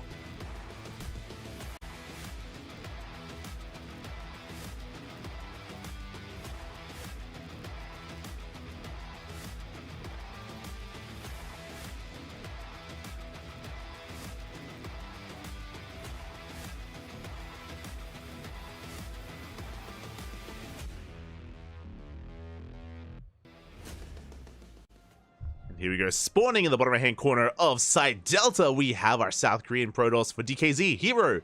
And top left, we have for Team Liquid, Skillous. And this is what we spoke about. This is why I was so excited to see side Delta. We have Gate Expands. Okay. Winding it back. Gonna have to repeat myself a little bit here, but maybe you didn't hear it earlier. Side Delta PvP, it is known for Gate Expands because of the ramp leading into the natural. Because it's known for Gate Expands, it is also known for going for double gas openers into a faster Stargate and Phoenix Wars. Phoenix versus Phoenix. It's a little bit too early to call it, but it is something that we see a lot, very often here on Side Delta, and it can lead to some really interesting dynamics. I mean, Phoenix versus Phoenix is not the most favorite of things to watch, just because it can be a little bit monotonous at times, but we'll see if that's what we head. We'll see if we do embrace the Gate Expands. As we do see, oh my god, Skillous opening up Gasless, he's crazy! Oh my god, okay, so Skillous opens up Gasless. This is the greediest opener you could go for in PvP, bar none. To open up without a single gas geyser, to go for a gateway into Nexus, this is crazy. And now Hero's in a predicament. I was talking earlier about how, like, oh yeah, you know, we can go Gate Expand into Cybercore, into Stargate and all this stuff. Hero, he expands himself as well. I mean, he didn't have a second gateway, so he could not respond with a one base all in. He's going for his own expansion. It is going to be later than his opponents, but it is on the way. We'll see how this plays out. We shall see. Now, because both players did get their Nexuses up and running in time, we can actually skip our Stargates. We don't need them. We don't need them. Cybercores are finishing up. We'll see how we wall up and what our tech is going to be, especially from Skillous, because Skillous, his gases are so late. There's a Stargate from Hero. And if we did try to go into our own Stargate play from the side of Skillous, again, his production is going to be so delayed because of his gases. So this is the downside of his opener, is how late these gases are. Zealot walks into the main as well. We don't quite get a probe so far. Good control out of Skillous. Oh, does get, oh god, does get away, just barely. A lot less mining time, but he does shut down that Zealot. He saves all the probes. Skillous does defend. And should soon get back to there we go. Should soon get back to mining. Stargate is up and running from the side of Hero, and it looks like Skillous, he's avoiding Stargate play entirely. Okay. Whew. So Phoenix Wars are not happening. They're not upon us. Thanks to Skillous. Thanks to Skillous and his wild build. Meanwhile, we're going to be going for our Oracle back at home. Hero going for his own Oracle opener. He's set up with a full wall off here at the natural. Stalkers have arrived, but the Hero should be safe and sound. And we'll see how well Skillous can defend against said Oracle. He does scout it, he does spot it, he's aware. He has a shield battery in the main base, and his Stalkers are racing back home. So far, so good. Hero following this up with a Robo, interesting. So because of this, Hero should be working towards faster Immortal production, and Skillous will have the Blink Stalker advantage. Hero confirms this by getting into the main and scouting the Twilight Council. Meanwhile, we do get a probe kill. We get two. Not bad.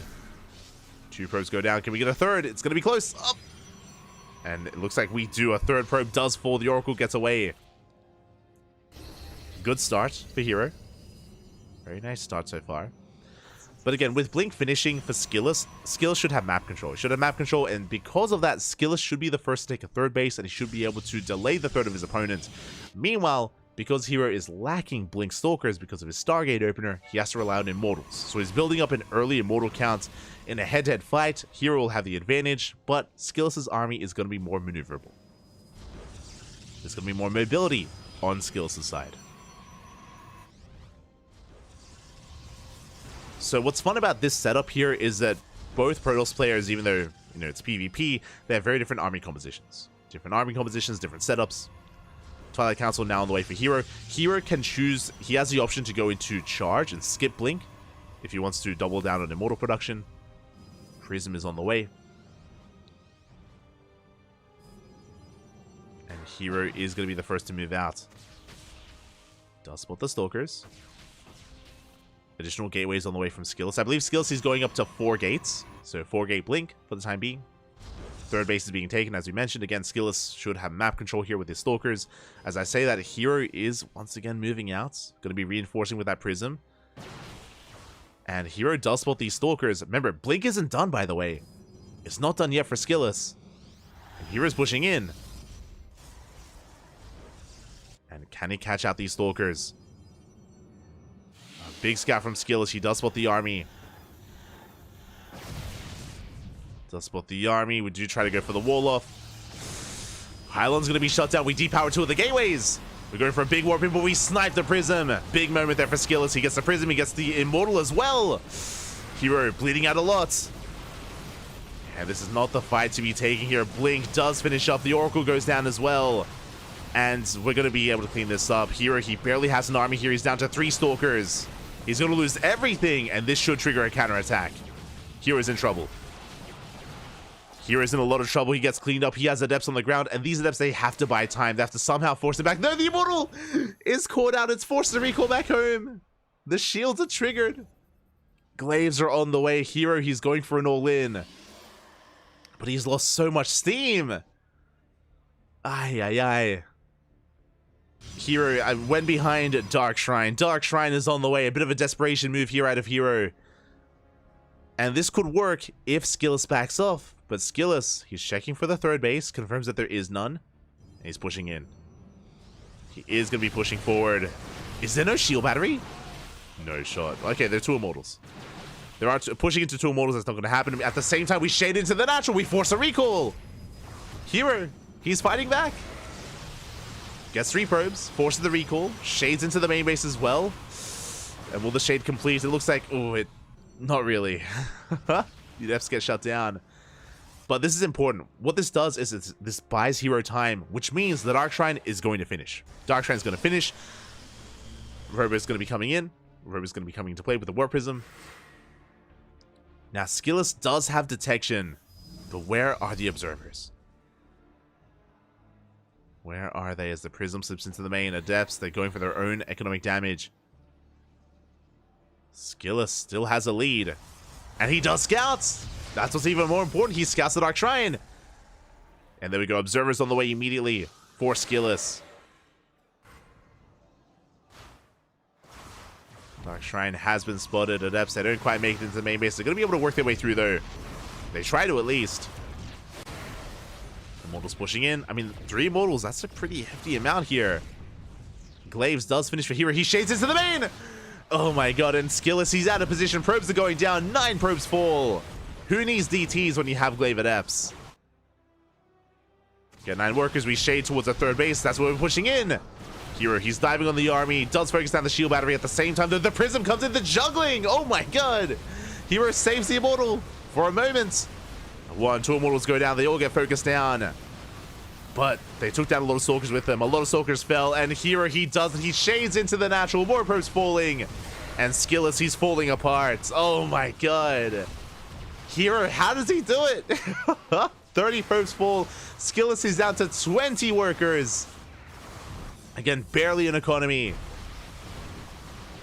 As Hero was able to catch him off guard, was able to pull him apart. Does recall. At the same time, back at home, we see Skillis shading into the main. Is he going to be spotted? I mean, Hero's in position. Does have his army back at home. Does spot the Adepts. And Hero should be able to respond. And now Hero has a massive advantage. He has the army on his side. He has the economy on his side. He's just got to go for the kill. Doesn't have everything he needs on the front lines, but yeah, he just has to protect that Immortal. That's all he needs.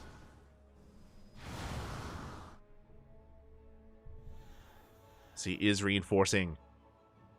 Just to make sure he has enough at home to defend against the Adepts. Against the harassing Adepts.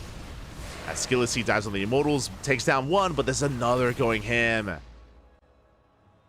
And yeah, we're going all the way to Game 7.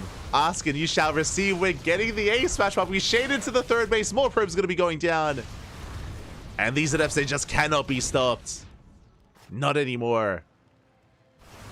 Skill's going for a desperation move into the main. He's going for a big counterattack, going for a base trade. I mean, that's the only way. That's the only answer here. It's the only chance that Skillus has. But Skillus has lost every single worker. He's down to 0 probes. And we have Stalkers back at home. We have DTs back at home. We have detection. She'll be able to defend. She'll be able to deal with that. But GG gets called. There it is. Hero, he shuts down the aggression. He bounces back as well, despite losing so much back in. That was very impressive. That was wild. GG, well played. Hero showing us that we can never count him out. Even, like, again, even with Hero going into, like, the Dark Shrine, for example, which was scattered, which was shut down, didn't even matter, didn't even need it. Was able to pull his opponent apart with the Mass Adepts. Was able to catch out Stalkers as well. Again, really impressive stuff there from Hero. And what map is the ace match? Let me just double check here. Alkyone. Okay. Interesting. Okay, so we haven't had like a proper back and forth mid game. The only game that like quote unquote reached the mid game was on Crimson Court, of course, where we had 3 base versus 3 base, but Skillus just went for a 3 base all in. Went for a 3 base all in. Aggression was still the victor on Crimson Court. Alkyone known for its macro play, but there are other things that we can make use of on that map. I want to focus on the highlights. Let's watch. As we go over some of the highlights here of that game. Again, we had the initial greedy build of Skillus, which led into Hero going for this initial 2-base push. And we saw this big moment where Skillus, he dove on the Prism, focused it down, got the Immortal as well. And Skillus completely shut down this push. This was the moment where Skillus, he got away with a faster 3rd base, he got away with his Blink, of course. He completely reset the army count, the Immortal, the Prism.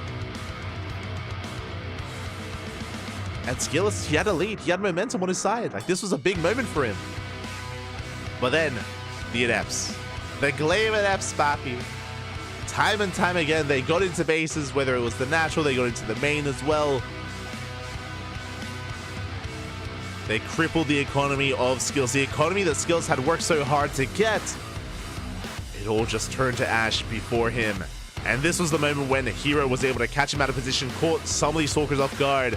Good juggling here with the Immortals, and even though these Immortals got focused down, they took down so many Stalkers with them. That was the end of Skillus' army. That was the rise of the Adept. GG, Fabi. Again, you saw there Skillus' own Immortal and other Stalking just out of position, and yeah, that was wild. That was a wild game.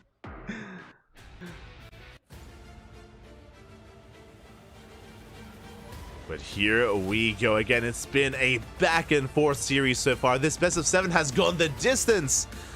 Time and time again, we go from one player to the other. Now, is it Hero's turn to win a game? Oh, sorry, is it Skillus' turn to win a game? Is it his time to shine? I'm curious, actually. Hero, of course, he is a champion. He's got trophies under his belt in his long career of StarCraft.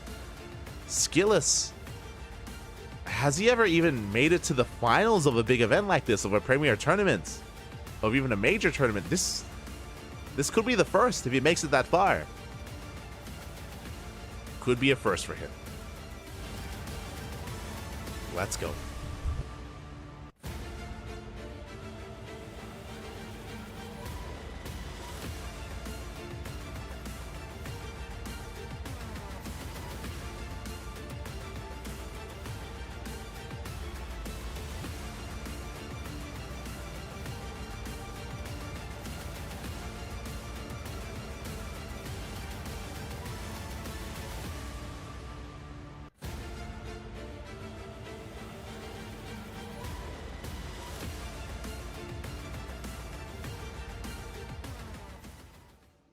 And here we go, spawning in the bottom left-hand corner of Alkyone, we have our South Korean Protoss player, Hero, for DKZ. And in the top right, we have his opponent, we have Skillus for Team Liquid. Here we go. It all ends here. It all ends on Alkyone. Vámonos. Oh.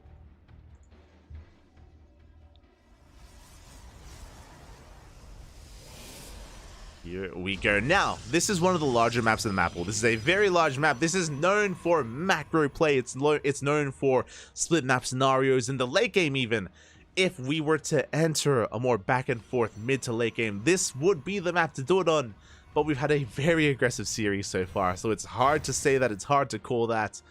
We'll see. Likewise, there are also a lot of proxy locations available on this map as well, but as we can see, neither player has opted to go for those proxy locations. Neither player has opted to mine through the minerals to gain access to the right-hand side of the map. Not yet. Meanwhile, we see a 2-gate opener out of Hero, 2-gate opener out of Skillus. No one is proxying, no one is going for a gate expand, no one is going for a greedy build. Gases have been taken. So far, standard openers, which is a rarity in this PvP, in this series. It's happened twice. This is the second time it's happened. It's crazy. Oh boy. So our Cybercore is on the way, and our first point of deviation is going to be, what combination of units do we come out with? Do we open up double Stalker, double Adept, Stalker Sentry, or even Sentry on its own? We do have different combinations. Each one kind of dictates a different amount of aggression, or defensive play, or greed. And here we go, we have Skillus opening up double Stalker. Meanwhile, I just realized how late... Oh my, he's going for the faster expansion! I just realized how late the tech was for Hero. He's going for the Nexus, but he's going to be delayed. Uh-oh. This is a big delay here on the Nexus. The pylon gets thrown down as well. He's opening up double Sentry. Oof. That's a rough moment there for Hero. You can see here he had minerals banked up for the Nexus, but he was unable to throw it down. So Hero is punished for his greed. So a nice little win here early on for Skillus, as he does disrupt the opener. There we go, Nexus finally thrown down, and Skillus is opening up Stargate first. Very similar dynamic to the previous game, if you remember. Oh, sorry, not the previous game, the game before that. Where Hero opened up, it was on Crimson Court, where he opened up Stargate first to harass across the map with oracles to make up for his economic deficit. Similar here for Skillus. The difference being, though, is that these bases, these Nexi, are pretty similarly timed. So Hero doesn't have as much of a lead as he would have liked. Stalkers arrive, we have a shield battery, we have sentries, we should be able to defend. Hallucination moving out across the map. Hallucination should get eyes on the Stargate as Skillus throws down a proxy pylon. It is scouted though. It is spotted. We are aware. Hero working towards a Twilight Council for his tech of choice, working towards Blink Stalkers. And the Hallucination will get eyes on not just the Stargate, but also the Oracle. So Hero should be getting ready in his main base with a shield battery. There it is, shield battery's on the way. Oracle's going to be chased down. It's going to be Stargate into a Twilight Council for Skillus, so he's going into Blink himself.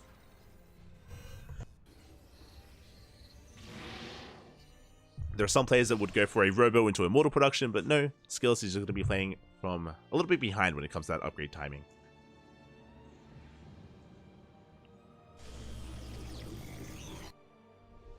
As a Blink has begun for Hero. Oracle making its way into the main. We can see Skillus applying pressure at the natural. He's going to try and split apart the attention of Hero as the Oracle actually heads into the natural base as well. There we go, 2 probes go down. Only 2 so far. We can see Skillus try to go for the sentries, but again, sentries have been buffed in the most recent patch. Shield battery goes down, but Hero will defend. And Hero still maintains a worker lead. Again, sentries are no longer light units, so they take reduced damage from oracles compared to what they used to in the previous patch. They take reduced damage from oracles and adepts. So Hero does hold. Skillus, meanwhile, building up towards 2 oracles, which can one-shot probes. Can one-shot workers. Speaking of, we take down a worker. Deny the pylon. And should get away. So you can see Skillus trying to catch up with that Stalker, or with that Blink. Throwing down 2 more gateways, so it's going to be 4-gate Blink out of Skillus. Hero is going to be the first to expand and take a 3rd. Skillus has yet to do so because he did invest into his production, into his army. And are we setting up for a proxy pylon location? Is this a 2-base all-in? He does spot the 3rd base. Yeah, Skillus, he's not going for his own 3rd. It looks like he's setting up for a 5th gateway. Hallucination does get eyes on the 4-gate setup, which is a little bit suspect. There's that proxy pylon. Hallucination also confirms that there is no third. You can see the probe is heading that direction. Does reveal itself to the Hallucination. So it looks like Skillus is going to be expanding. But I'm not convinced. Yeah, there we go. He reinforces. More Stalkers are being warped in instead. He does not expand. The pylon is set up to reinforce. And Skillus, it's a 2-base all in. It's all or nothing here. Hero does have Defensive Immortal, and he already has a shield battery. And will soon have an overcharge. The longer this goes on, the better it is for Hero. Skillus is on a timer. Skillus does throw down the 3rd base behind this. Okay, he's expanding. Oh, the Oracles are going to get 2 probes. They back off. Skillus rotating around towards that natural base. Dives on the Stalkers. And Skillus is going to have to get the hell out of here. He's going to have to blink on down to low ground. Hero, he reads that. Catches a couple of Stalkers. And Skillus will have to retreat. And from here, we're backing off. We're expanding. And because of how late this Nexus is from Skillus, that's a big lead here for Hero. Where he's up in economy, up in workers, up in bases. Skillus does have some catching up to do here. On top of that, Hero has a big upgrade advantage as well. He's already got +1 on the way. Skillus just now throws down his Forge, just now starts up Charge. So Skillus is behind in upgrades as well. Again, it did look like Skillus wanted to be very committed with his 2-base push, and it did fall in its face, and now he's behind. Still has a lot of Stalkers, though. Hero is caught off guard for a moment. They catches some Stalkers as well. The Immortals doing well for themselves. Yeah, now Hero is getting ready for his own counterattack. War Prism's on the way. Oh, both Oracles did go down.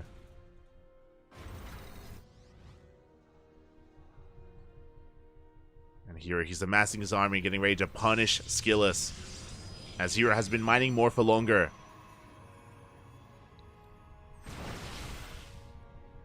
Just waiting for that War Prism. At the same time, Skillus going for a counterattack. Let's go.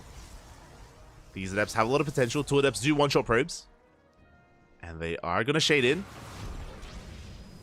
Going to be able to shut down a couple of workers. 2, 3 probes go down. Going to get a 4th probe. And a 5th. Not bad. Not bad at all. And Hero trying to push up this ramp into the 3rd base. It's not going to be easy. Not with all these shield batteries. Shields are triggered on one of the Immortals. But there's still that 2nd Immortal as well. War Prisms in the back line. Hero, he's committed. Pushing in. +1 is done. He does have the upgrade advantage.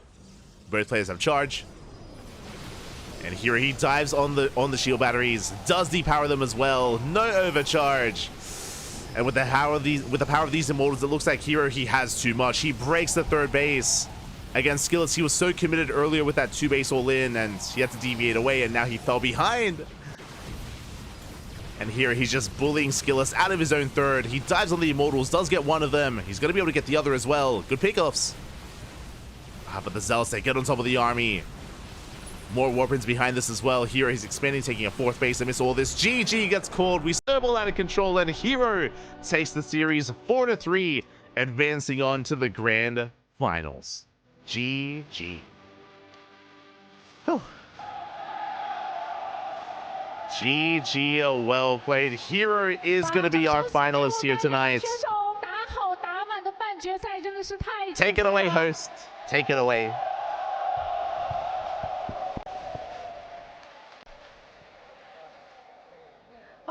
也是先来采访一下我们的小 Hero 啊，感觉就是现在从他脸上的表情也能看出这一场打好打满的比赛，他也非常的兴奋。那我们现在先赶紧问一下，刚刚这一局比赛打下来，现在已经拿到了通往总决赛的最后一张门票了，现在心情是什么样的？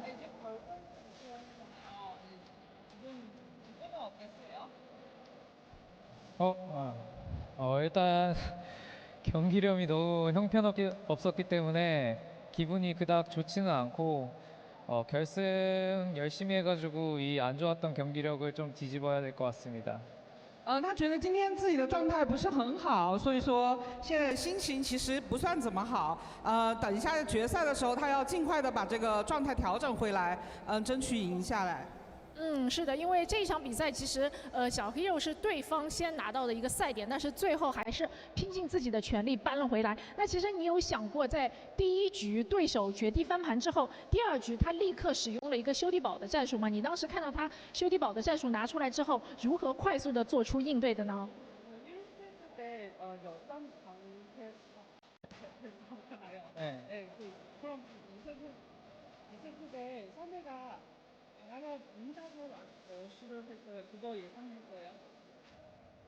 네, 일단 강자포 러시는 전혀 예상하지 못했고 제 심시티 자체가 막을 수 있는 심시티였기 때문에 몰랐지만 좀 잘 막을 수 있었던 것 같습니다.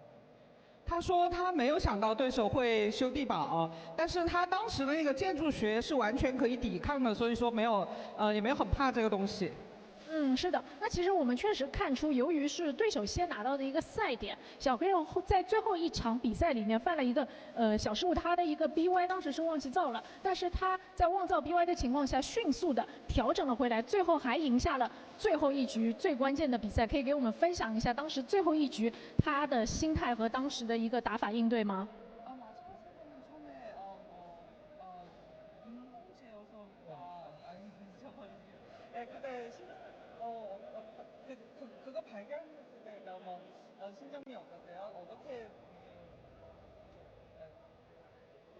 네네.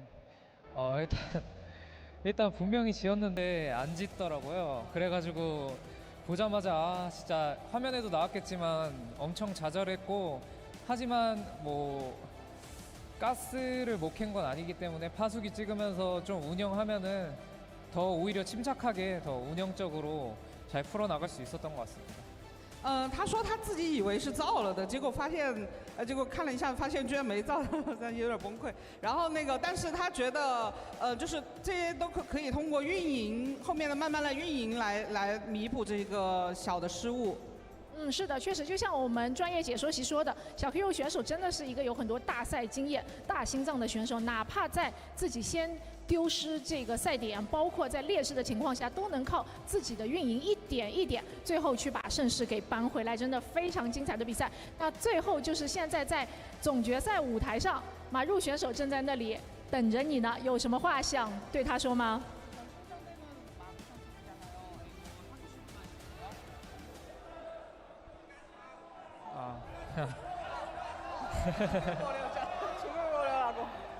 일단 저번 GSL 복수도 해야 되기 때문에 I kill you.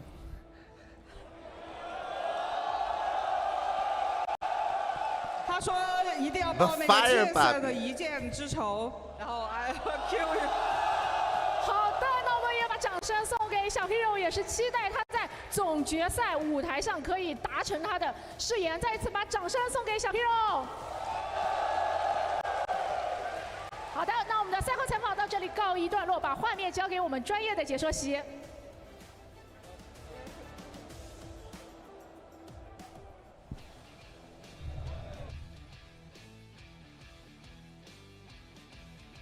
GG, well played. Congratulations here to Hero for taking the series, for taking down Skillers. 4-3 went all the way to the ace match. An insane match, an insane series. And it lived up to all, and even exceeded expectations here. I hope everyone had a great time with that best of 7. Hero, of course, I should say, shout out to Ethan in the chat for giving us a rough translation of what was being said.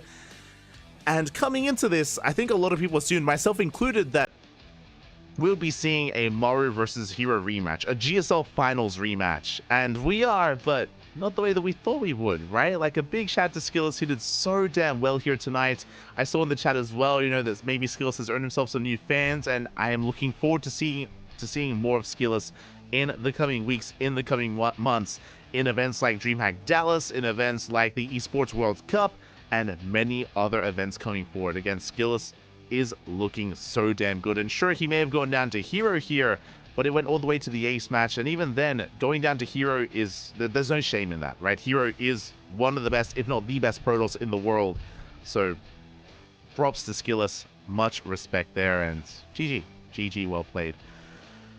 And with that, we have our grand finals. It is going to be that Maru versus Hero rematch, and it's going to be a best of 9, not a best of 7. Best of 9s are a rarity in StarCraft, which means no vetoes. There's a reason why they're a rarity. Because there's no vetoes, games and the series can be very chaotic and it can be a little bit weird just because some of these maps do favor certain playstyles and certain races more than others. So 0 vetoes here. It's all on the table. It's going to be a lot of good fun. A lot of good fun. I'm looking forward to seeing that rematch between Hero and Maru. I expect it to be a back and forth. Of course, Maru did come out on top in GSL. Maru is, of course, our most recent GSL champion. But Hero did take maps. He did make Maru work for it. So I want to believe that we can have a back and forth finals here. I know that Maru has been untouchable so far. Maru, he 3-0'd Spirit and he 4-0'd Gumiho, but those were all TVTs. What about his TVP? We did hear an interview from Maru earlier yesterday talking about how, TVP is a little bit harder nowadays, Protoss to get buffed a little bit, and he has been taking some extra losses here and there. He's also really good friends with Hero. If you remember, earlier today, he spoke about how he warmed up for Gumiho by playing a PvP with Hero. By playing PvPs, I'm shaking my head. But yeah, Hero and Maru, they are really good friends, and I'm sure this finals is going to be fire. I'm sure it's going to be very dynamic, very back and forth. It usually is when two players that know each other so well face off against each other, and it's going to be a great time. We're going to be going on an extended break. I say extended break. It's going to be around 15 plus minutes here as our players are going to be getting ready on the stage, as, of course, the production team and everyone sets up at the venue before we get into those grand finals. Of course, tonight we're going to be crowning our champion of StarsWar 11. Of StarsWar 11. Here we go. Okay, we're going to be going on that break. Enjoy the highlights, enjoy the break, and we'll be back in a few with those finals. Take this moment to take a break, get some water, get some snacks, get some food, rest up here for the TVP to come. See you soon.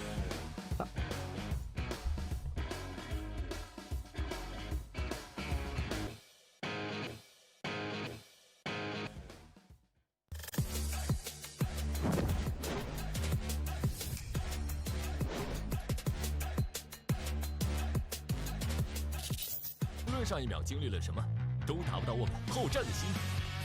全力以赴，定能闪耀。生而好战，永不言弃。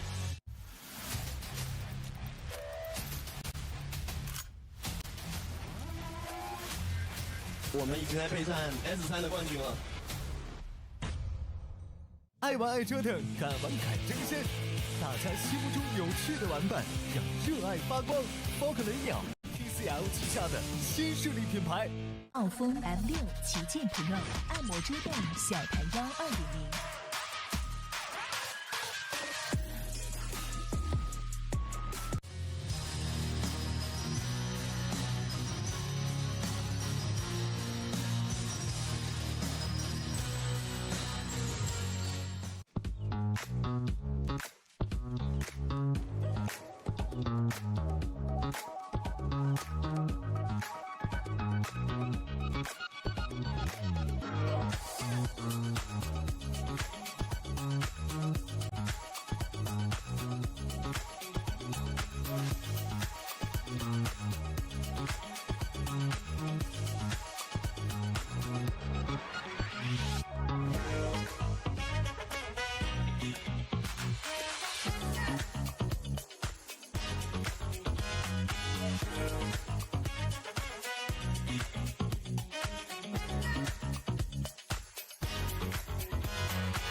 都达不到我们好战的心。全力以赴，定能闪耀。生而好战，永不言弃。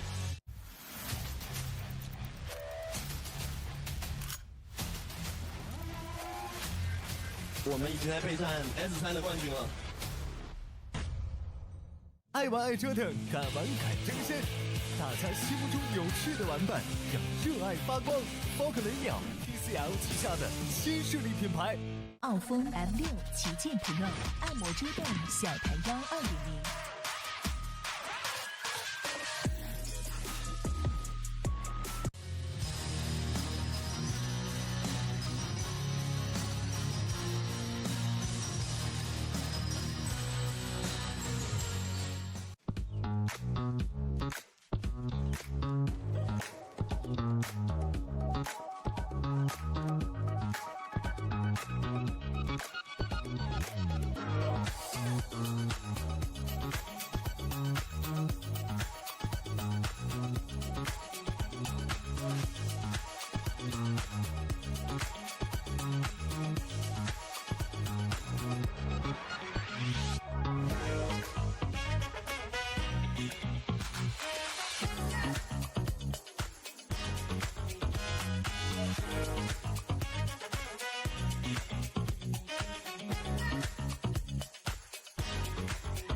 什么都达不到我们好战的心，全力以赴，定能闪耀，生而好战，永不言弃。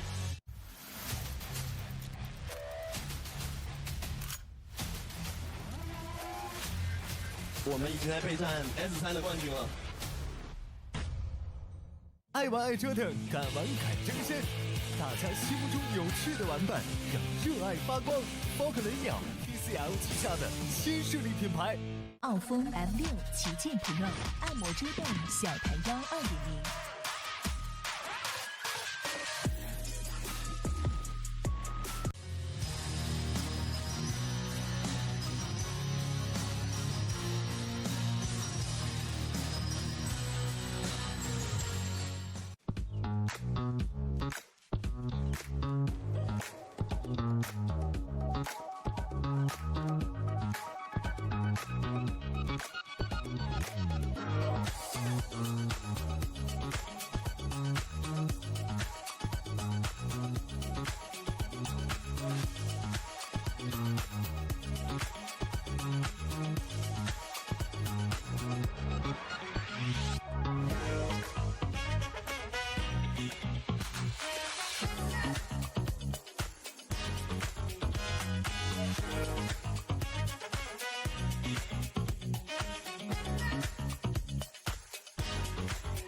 都达不到我们好战的心，全力以赴，定能闪耀，生而好战，永不言弃。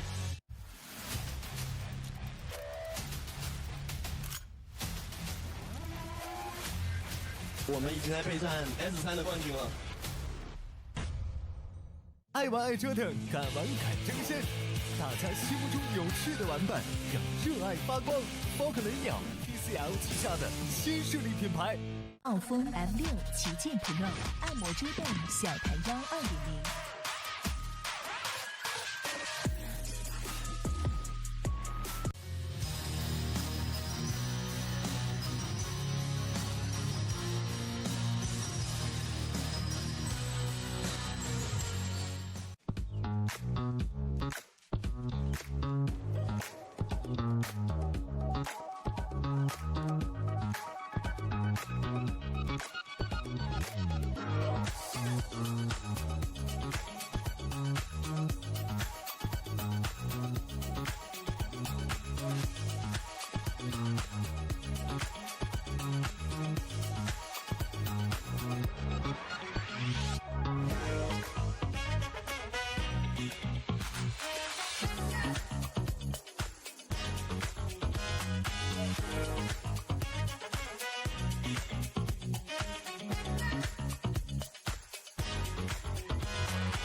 到我们好战的心，全力以赴，定能闪耀，生而好战，永不言弃。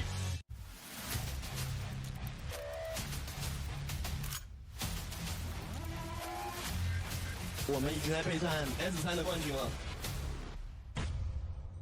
爱玩爱折腾，敢玩敢争先。大家心目中有趣的玩伴，让热爱发光。宝可雷鸟 TCL 旗下的新势力品牌。傲风 M6 旗舰 Pro 按摩桌凳小台腰2.0。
都达不到我们好战的心，全力以赴，定能闪耀，生而好战，永不言弃。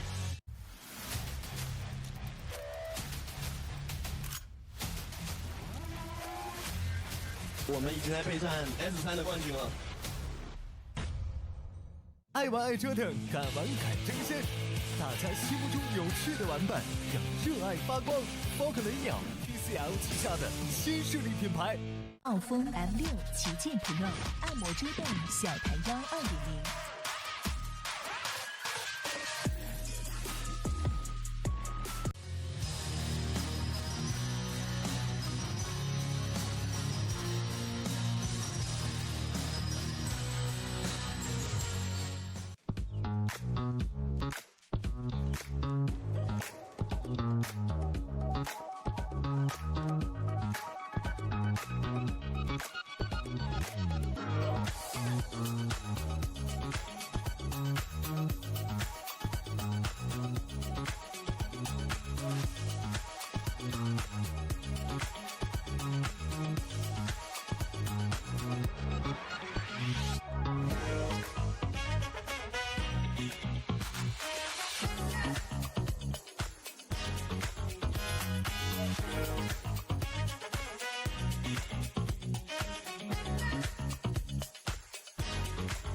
经历了什么，都达不到我们好战的心，全力以赴，定能闪耀，生而好战，永不言弃。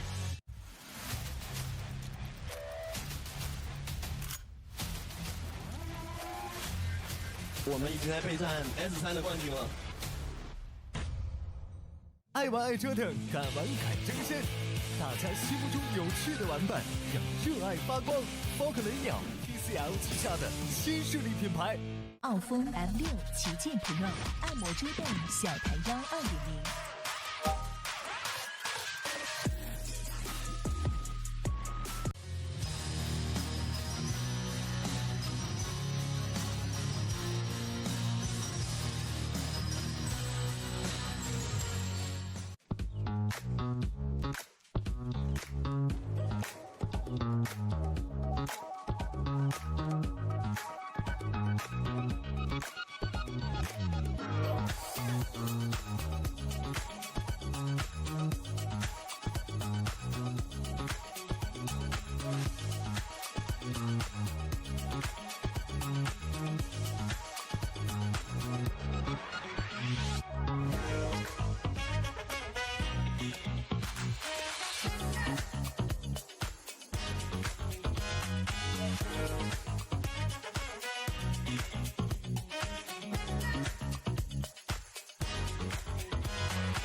们好战的心，全力以赴，电能闪耀，生而好战，永不言弃。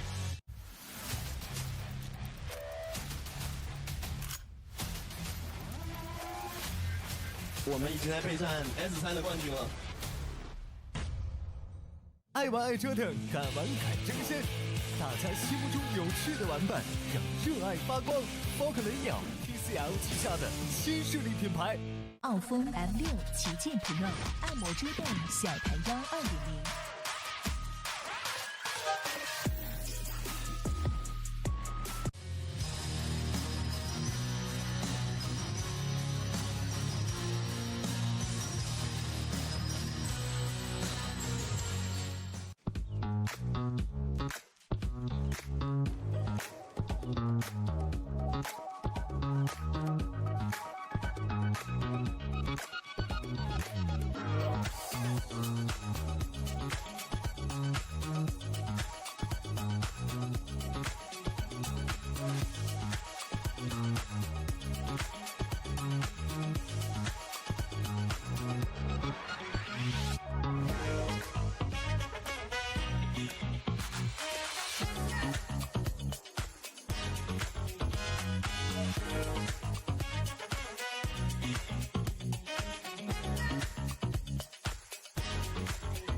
都达不到我们好战的心，全力以赴，电能闪耀，生而好战，永不言弃。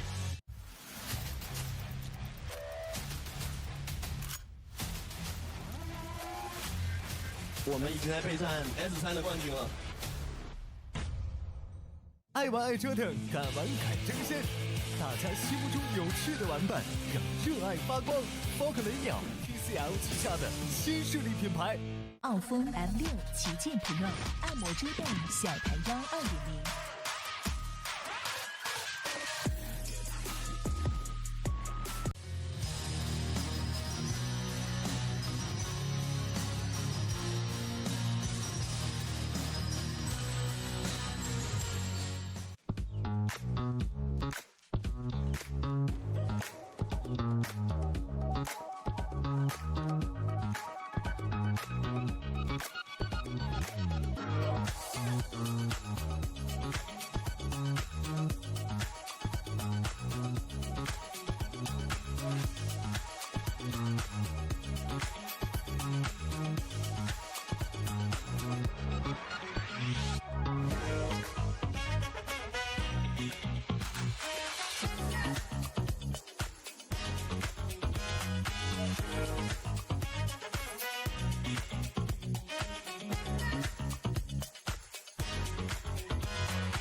都达不到我们好战的心，全力以赴，电能闪耀，生而好战，永不言弃。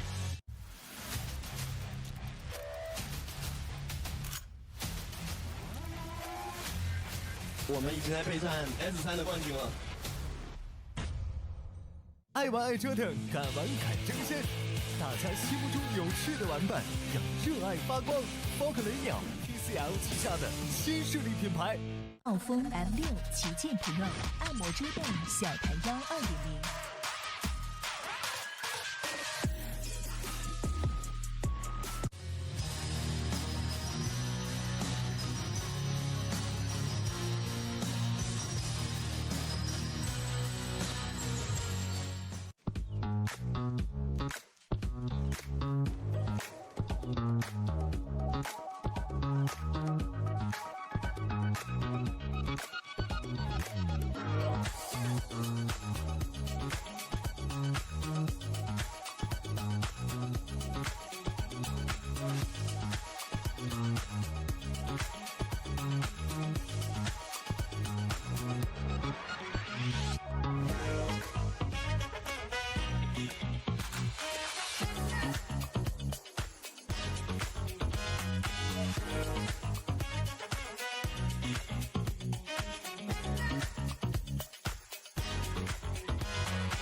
都达不到我们好战的心，全力以赴，定能闪耀，生而好战，永不言弃。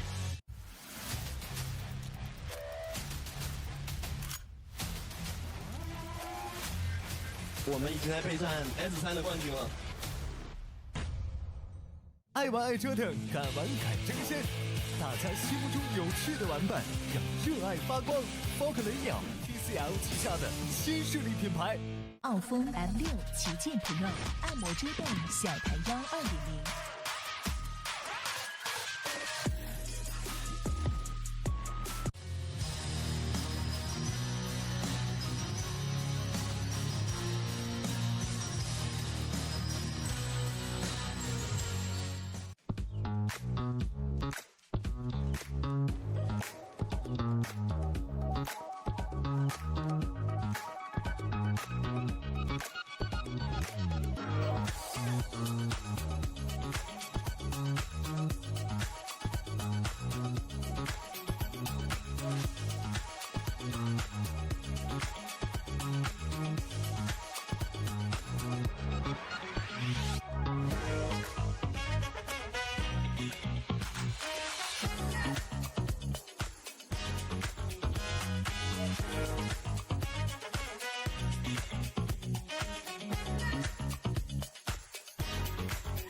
为了什么都达不到我们好战的心，全力以赴，定能闪耀，生而好战，永不言弃。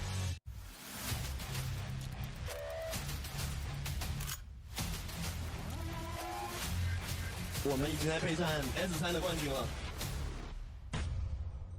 爱玩爱折腾，敢玩敢争先，大家心目中有趣的玩伴，让热爱发光。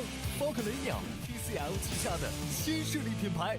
奥风 M6 旗舰 Pro 按摩遮挡小弹腰2.0。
都达不到我们好战的心，全力以赴，定能闪耀。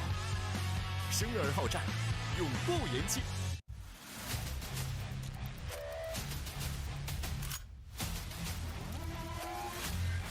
我们已经在备战 S3的冠军了。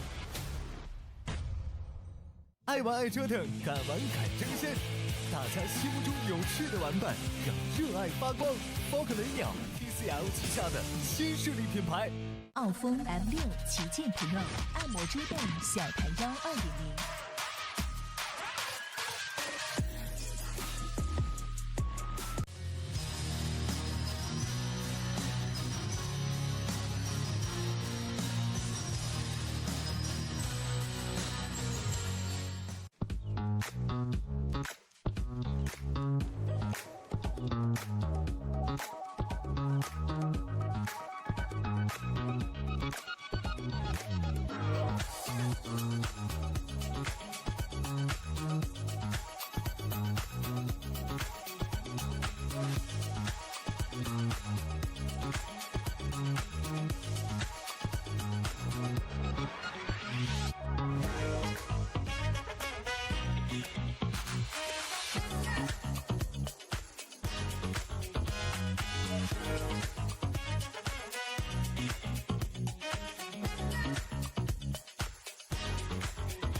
都达不到我们好战的心，全力以赴，定能闪耀。生而好战，永不言弃。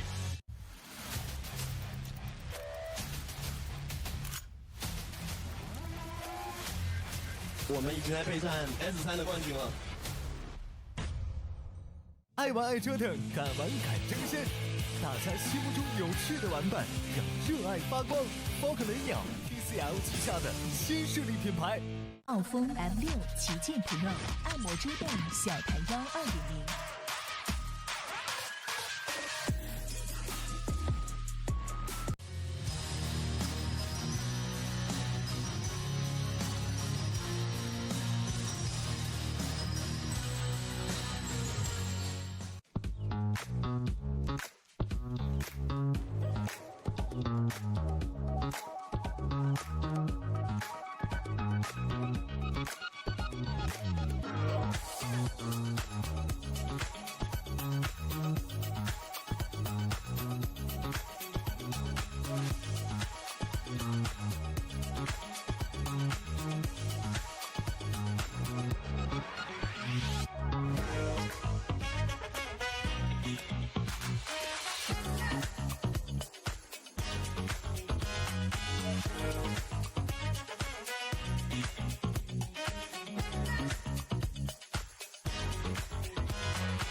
都达不到我们好战的心，全力以赴，定能闪耀。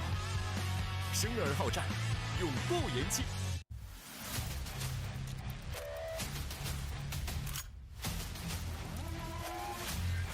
我们已经在备战 S3的冠军了。爱玩爱折腾，敢玩敢争先，大家心目中有趣的玩伴，让热爱发光。宝可雷鸟 TCL 旗下的新势力品牌。傲风 M6 旗舰 Pro 按摩遮挡小弹腰2.0。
都达不到我们好战的心，全力以赴，定能闪耀，生而好战，永不言弃。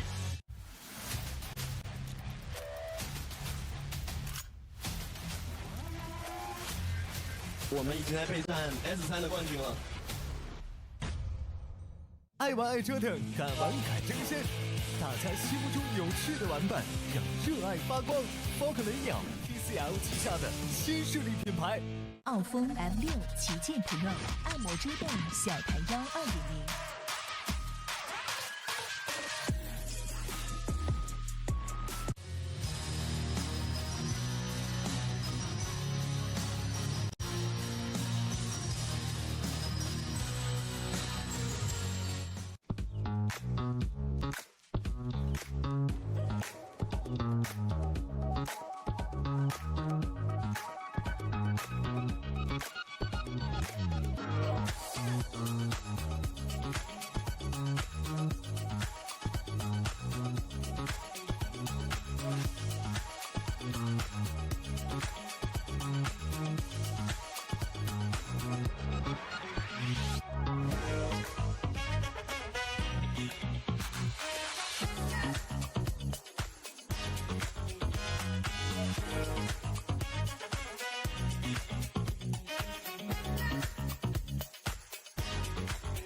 什么都达不到我们好战的心，全力以赴，定能闪耀，生而好战，永不言弃。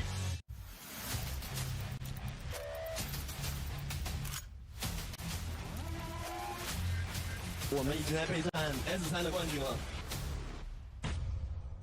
爱玩爱折腾，敢玩敢争先，大家心目中有趣的玩伴，让热爱发光。宝可雷鸟 TCL 旗下的新势力品牌。傲风 M6 旗舰 Pro 按摩遮挡小台腰2.0。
StarsWar 11星际争霸2线下总决赛即将开始，让我们有请双方选手登场。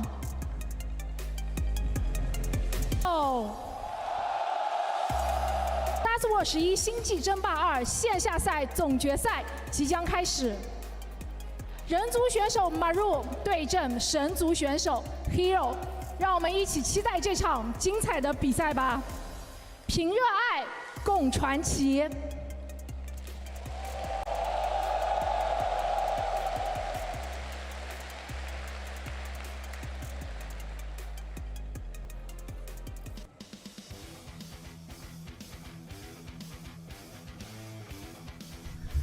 And welcome back and welcome back. I apologize for the extended delays for the extended break, but we have returned with StarsWar 11 playoffs day number 2. We've returned with the grand finals.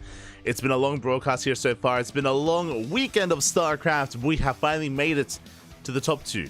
We have Maru and Hero, our 2 finals. The best Terran, the best Protoss, looking to face off here as a rematch to the most recent season of GSL finals. Again, they face off in the finals of GSL, and now they're here in the finals of StarsWar 11. Now, it was a rocky road for Hero, less so for Maru. To wind it back a little bit, as a reminder, Maru, he has yet to drop a single map the entire tournament. He had a clean sweep over Spirit and a clean sweep over Gumiho. But those were TVTs, now it's a TVP instead.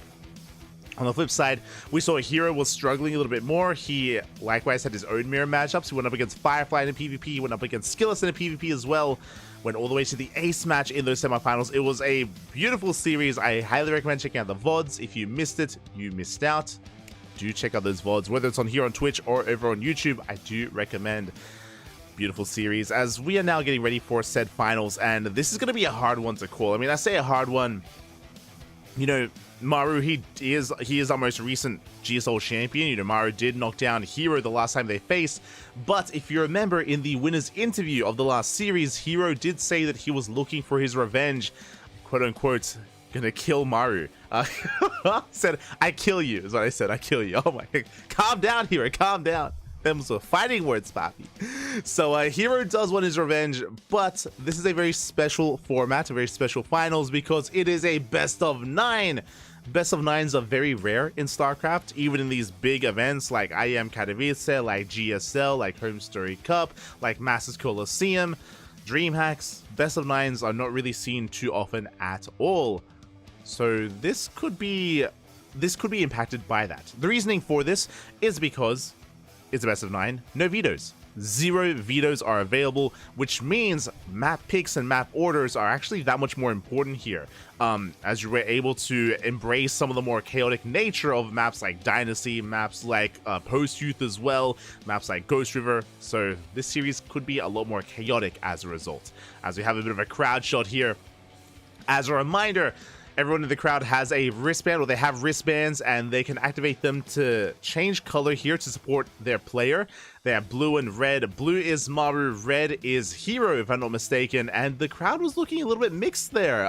We've seen a lot more like kind of dominant showings for who's like the crowd favorite, but I saw a lot of red, especially on the right-hand side as well. So I'm curious with kind of what that kind of disparity looks like, and who has the crowd and who doesn't. We saw the chance for Hero earlier. True, we did see the chance. Again, Hero, he's always a crowd favorite. But likewise, there's always a lot of love for Maru as well. So it's going to be a great finals, I'm sure. I don't expect this to be one-sided in either direction. I don't expect this to be a 4-0, sorry, a 5-0. I have to get used to saying that in either direction. I expect it back and forth. I don't know if we're going to head to the ace match like we just did in the semis. I don't know if we're going to go that far, but I'm hoping for more of a series here between Maru and Hero. To look forward to it. Catch him in the chat. Oh, Gilthas! Oh my god! Gilthas, papi. Hello, papi. Hello. Hope you're doing well. Hope you made it back home safe and sound. I haven't seen you in a while, papi. Haven't seen you in a while. Hope you're doing well. ¿Qué tal? ¿Cómo estás? Catching up in the chat. Hero got a 5-0. Este Emperor Fu. You're an animal, papi. You're an animal. Oh my god. But predictions will soon be open. Predictions will soon be open in the chat once we get our lobbies going. Once we have our vetoes revealed. Sorry, our map order revealed. Then the predictions will be open to the people in the chat. So be ready for that. Be ready. See in the chat some people asking, where's Rainer? Rainer is casting. Rainer is casting over on, I believe, his own channel. He's casting with Patty Mac, by the way. For those who don't know, Patty Mac, of course, the ex-Cranky Duckling. I got a lot of love for Patty Mac. He's one of my boys, one of my many kids. Patty Mac did end up going to China for studies. He did go to China for studies, and I believe he's at the event itself. But, oh, here we go. We're going to be seeing our players and having some interviews, I imagine. I think it was StarsWar 6, actually. Out and took a hiatus, but now it's back, and here we go. We have our map order. Okay.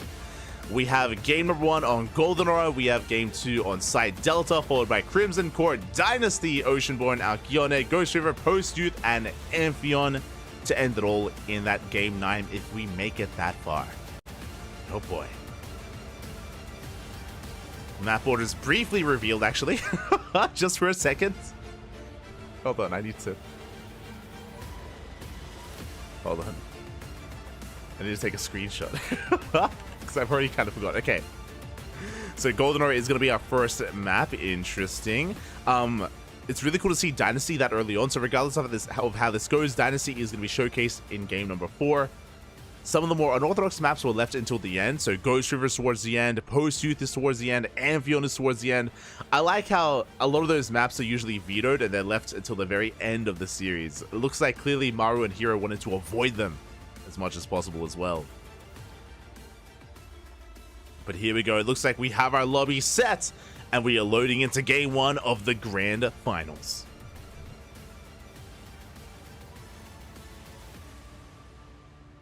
You know what that means. Predictions. If you're in the Twitch chat, predictions are open. Place your bets, place your channel points on the line on who you believe is going to take it and become our StarsWar 11 champion. Will it be the Protoss or the Terran? Will it be Maru or Hero? Best of luck in the chat. As spawning in the top left-hand corner, we have our South Korean Terran player representing Team Vitality, the best Terran in the world. It is Maru. And in the bottom right-hand corner, we have the South Korean Protoss player representing Dragon Kai Z Gaming, the KZ. It is Hero. Arguably the best Protoss in the world. Here we go. So we're getting into our openers here. I have to kind of switch my mind a little bit because we've had so many mirror matchups over the course of this weekend. So many TVTs, so many PvPs, and now we can embrace the dynamic here of Terran and Protoss going up against each other instead. We do see Maru opening up with a Rax Expand, a more economic opener here out of Maru.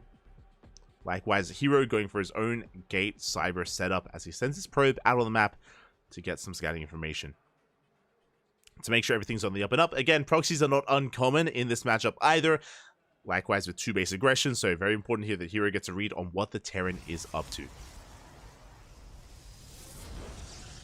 Gateway's finishing up, Cybercore gets thrown down, so again, Gate, Cyber Expand out of Hero. Interesting positioning here as Hero does not wall off the Reaper cliff, but we can see that Maru is opening up a Marine, he is skipping that Reaper. This is a variation that Maru and Björn have been very fond of. We can see Hero on the low ground going to be delaying the expansion for as long as he can. As a reminder, Maru opened up with only a single Gas Geyser, so he's going to be going for a delayed factory CC first. And the CC is going to be thrown down on the high ground. Okay, a much safer economic opener. It's still economic, you know, it's still racks into expand, but with the CC being thrown down on the high ground, it does mean it's going to be a little bit longer for it to really get up and running, as we have to lift it and float it over to the natural base. But it does mean it's safer here. It does mean that if Hero wanted to be a little bit aggressive with Adepts early on, or with a Zealot first, for example, then we could delay the CC, we could get a worker kill, maybe 2 worker kills. Things can get chaotic. Things can get very chaotic there, so Maru, he wants none of that. Playing safe. He's playing it out safe here. Meanwhile, Hero going for a Stalker first, moving out, applying some pressure. As I mentioned before, because the command center's on the high ground, we should be safe and sound. Stalker shouldn't get much done. Oh, and we have our tech of choice. Hero going for a Robo. Okay. So it's not a Twilight Council, it's not a Stargate, we have a Robo Opener instead. Now this can go a couple of different ways. Hero should be prioritizing a Warp Prism first. That's going to be to harass across the map, to juggle units of course, and to even get Adepts into the main base by bypassing the initial wall. So there's a lot of potential with that initial Prism, and this can lead into a faster Robotics Bay into faster Colossus production, which would shut down bioaggression. Meanwhile, we do have the Hellion coming out. Does end up getting past the Stalkers. Second Stalker rocked up a little bit too late. So the Hellion does get by. Moving out across the map to get some scanning information. Stalkers poke in. Stim is not done, by the way. We do get one Marine. And good control at a Hero. He barely takes any hull damage. Hellion gets across the map. We have another Stalker in position. Can we deny the Scout? Ooh, we can. Hellion is forced back. We get eyes on the expand. We do apply some pressure here, but we shouldn't get much done. We threaten the SCVs. And we do get another Marine. 2 Marines so far. Good pickoffs. I mean, very efficient trades here. We deny mining at the natural as well. Very nice control here with only 2 Stalkers. Meanwhile, Maru moving out. Oh, setting up from behind, trying to catch out these Stalkers. Very nice setup here out of Maru. Is forcing back the Stalkers. The Widow Mines are set up. And Stalkers are going to be going down. Big connections. Both Stalkers fall. Very nicely done. Bappy. Solid plays here from Maru. Meanwhile, the Observer has eyes on the drop. Ooh, Hero coming in with the intercept. Does spot that medevac. Meanwhile, we spoke about the fast Colossus production. There it is. The bay is on the way for those Colossus. At the same time, Hero does, barely come across the drop. Maru notices. He does boost away. Gonna be boosting away. Widowmine does borrow, but we have detection. We have eyes on this, and the Widowmine is going to go down. We at least shut down one of the Widowmines, but the other is still a threat, is still in that medevac. But again, without fast bay, it means fast Colossus production. It means that Hero is going to be playing a more defensive style. The way this works is that Hero is going to be turtling up back at home, building up his Colossus count until he hits critical mass, and then he's going to push out with a very strong timing. Meanwhile, Widowmine Drill comes in. Hero with a late reaction. No! Oh my god. Calm down, Hero. Does split in time, only losing 1 probe. Very nicely done. Give me a heart attack for a moment there. At the same time, Maru coming in with the Liberator. Unfortunately, not evenly timed. Would have been amazing to see both at the same time to try and distract Hero. Liberator is now poised behind the main base, waiting for the opportune moment. Waiting for a distraction. Speaking of a distraction, here it comes. We have some Marines and a tank. A couple of boys being pulled to repair as well. Behind this, Maru, he's going to be throwing down additional Raxes. No third CC yet out of Maru, I believe. He's actually quite committed here on 2 bases. And remember, as he applies pressure to the third, we still have that Liberator threatening the main base as well. We do have the Stalkers rocking up. We do get a couple of Marines. Remember, there is no stim. But the tanks, they're getting ever closer towards the base. Liberator does get focused down. Good pick off there by Hero. Speaking of, second Liberator, I guess the first Liberator is still threatening that main. Still hasn't gone in. Tanks are sieging. Big swipes on the Marines. Yeah, a lot of Marines do go down. The tanks are looking that much more exposed, but they are within range of the shield battery. Oof, which means no more overcharge once it goes down. The other tank getting within range. We have to dive in. Yeah, we go for the dive. Overcharge is going to be popped, but a lot of Stalkers get targeted. And Maruk is breaking through. He's barely breaking through. Again, really good target firing on those Stalkers. Second Colossus soon to arrive, though. Yeah, the Colossus stands strong, and it looks like we take down the tanks. Hero defends. Hero cleans this up. I say that we still have 1 tank, but again, 1 tank against 2 Colossus is not going to happen, and Maru, he will evacuate. He does at least save a tank. And he did not go in with that lib. So Hero does shut down the army. Hero preserves all of his Colossus. At least Maru saves one of the tanks. Liberator comes in from behind. Late reaction at a Hero. We get 1, we get 2, we get 3 probes. 4? 3. Pretty good. Good damage here from Maru. Got 3 workers backs off. We have a third CC now on the way for Maru, but it is a very late third CC, so he's going to be stuck on 2 bases a little bit longer. Again, it's just because of how committed Maru was with his aggression. That's why the third was delayed the way that it was, or as long as it was. As Liberator comes back in, does focus on another 2 probes. It's what, 5 in total. Very nicely done. 4th base on the way for Hero, while Maru still doesn't have a 3rd base. So economically, Hero is getting out of hand. He's on 70 workers. He's up 20 workers compared to Maru. And Hero now has his Colossus set up, now working towards Disruptors. Now, I believe he only has 2 Colossi. I'm not so certain about the 3rd one. And his army is still a little bit bare bones. We're lacking a lot of gateway units. We're lacking the buffer that the Colossus do require. We need a little bit more time to get those warp-ins in. Okay, we do have a third Colossus. Gateways are now up and running. Again, Hero, he skipped warp-ins to afford this fourth base. And Maru, he's pushing out. Now, the Observer does spot the move out. The Observer was right outside the natural, so Hero is fully aware. He's trying to slow down the army, engaging in the center of the map. Nice scouting Marine there from Maru. He does siege. Oh, Disruptor has to be careful. It is within range of the tank. Oh my god. As a new pullback in time. Maru once again pushing forward. This time with upgrades. This time with Stim.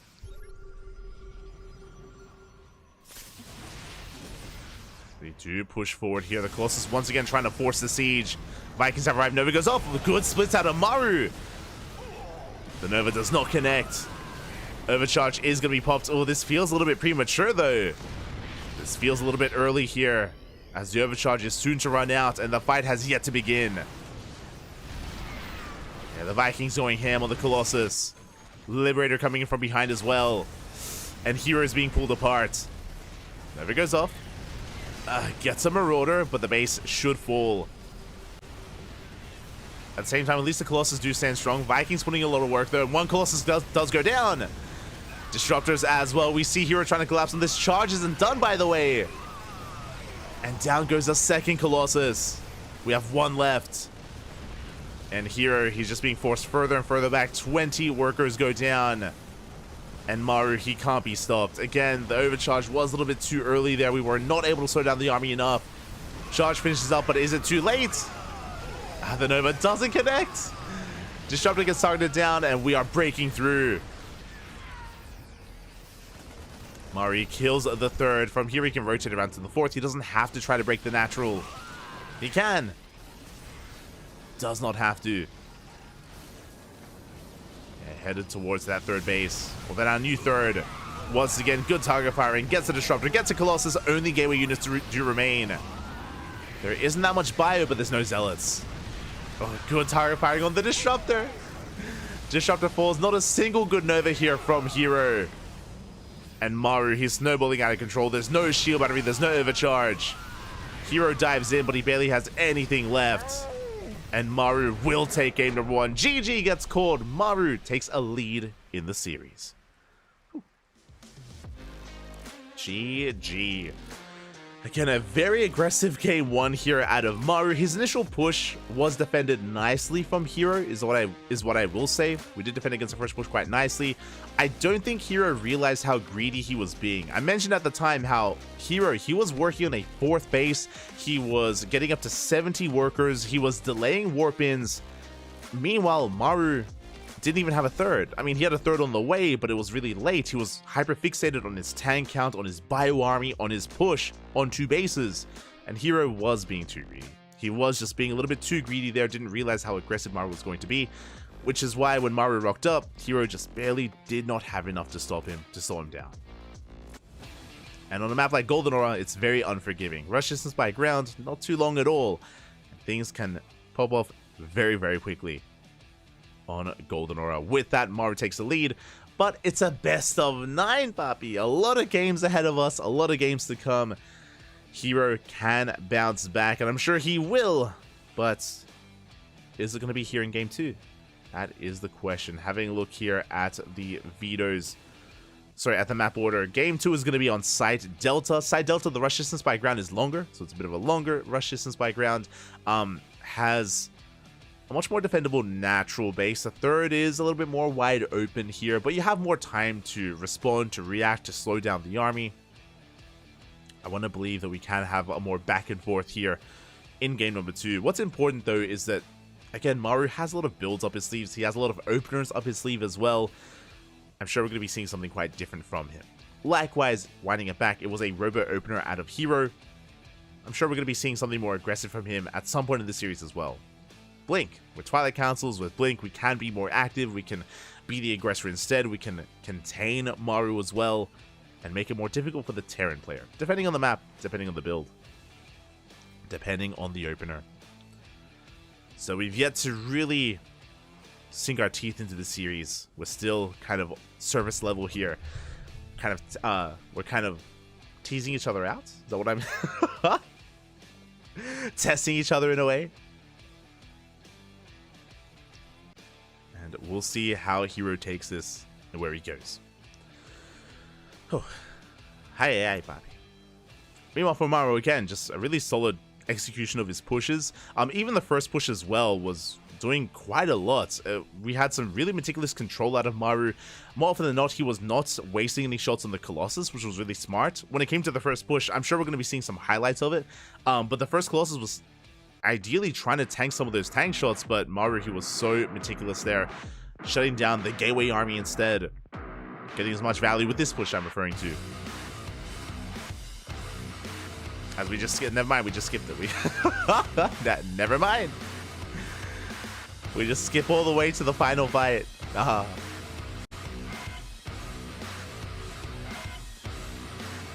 Again, Maru was able to snowball out of control in the end, punishing the greed of Hero. What a way to start the series, to kick off with game 1. Kick things off.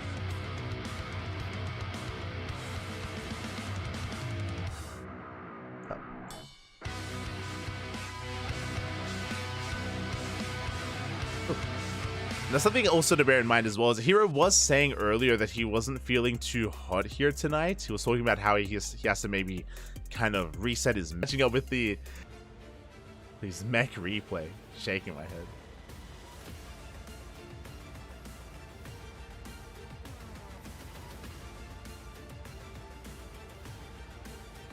If Maru wins, I'll be able to buy a virtual mansion with channel points. Oh my god.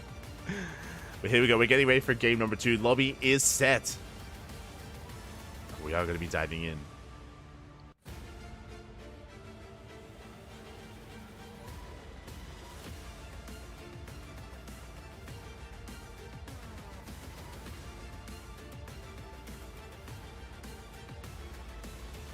Here we go. Last time they met on this map was in GSL Finals and Hero 4 gated. Yeah, I mean, it's possible. I mean, I would not be opposed to a Twilight Council Blink-based opener. Would not be opposed.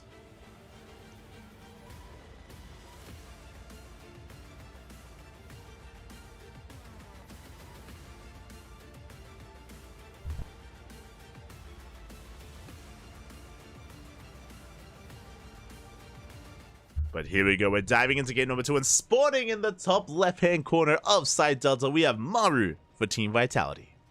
And in the bottom right, we have his opponent, we have Hero for Dragon KZ Gaming. KZ. Ooh. Okay, and again, I think what's important, especially about that previous game, is that it wasn't necessarily a standard game here in game 1.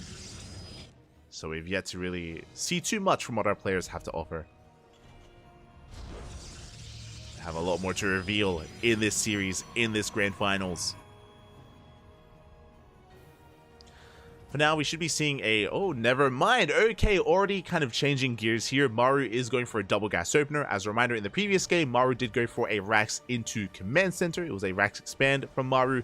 Here is going for something a little bit more aggressive or safer, depending on how you look at it. Double gas into a faster factory.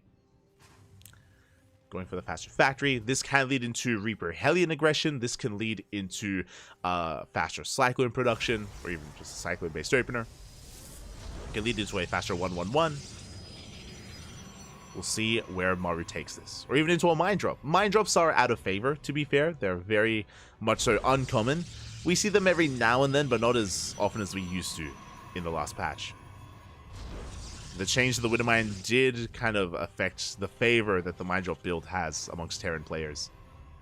They're not too fond of it anymore. Not too fond, as we do see Hero just going for the Gate Cyber Expand, standard opener from Hero. Walling off that Reaper cliff. Speaking of, Maru's first Reaper has arrived, just checking here at the natural and our third base locations, making sure that there's nothing crazy going on. There's no shenanigans.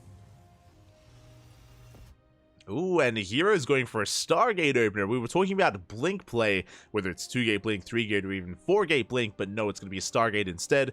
Now, if this was any other player, I would assume it's going to be Phoenix's. I would assume a Phoenix-based opener. But Hero does like mixing in Oracle play from time to time against Terran players, so he could opt to go for an Oracle instead to be a little bit more aggressive. Otherwise, we should be seeing Phoenix's for map control. Meanwhile, from the side of Maru, he went into that factory. With said factory, he's not going for Widow Mines, he's going for a safety Cyclone. So very safe setup here from Maru. With that Cyclone, we can defend against something like an Oracle or a Phoenix. We can have that much more anti-air. Maru has yet to scatter across the map. You can see that Reaper still just checking the third base locations. And we can see Hero is indeed not going for the Oracle, he's going for the Phoenix. So Phoenix opener out of Hero. And I'm curious if Hero is going to be embracing the much more standard, the tried and true Phoenix Colossus. We have the option to go into a Twilight Council into Charge, true. Like, Phoenix Charge is not the most uncommon composition.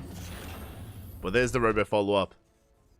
Yeah, the first big sign here of the eventual Colossus. Phoenix moves out, we get a full scout of the main base. Ooh, Maru reveals Cloak. Cloak is shown here to Hero. Now, Banshee-based play has been quite popular and quite trendy in this matchup over the past couple of months.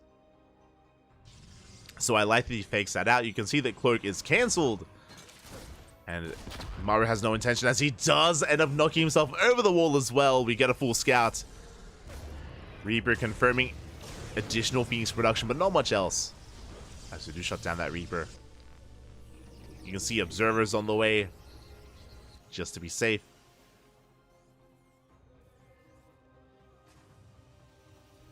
And Maru does restart Cloak, I think just to sell the story here. I don't think he's going to be committing to it. Medevac, yeah, Medevacs are on the way. Yeah, we cancel Cloak once again. And we restart it. I love it. Meanwhile, there's the Bay. Again, it should be for the eventual Colossus production. Phoenixes are amassing, they're moving out. Threading the bases, and the Liberator is revealed. We did see it for a moment, picking off a good amount of SCVs and Marines. We don't lose a Phoenix. Good pick off by Hero. Shaving off whatever he can.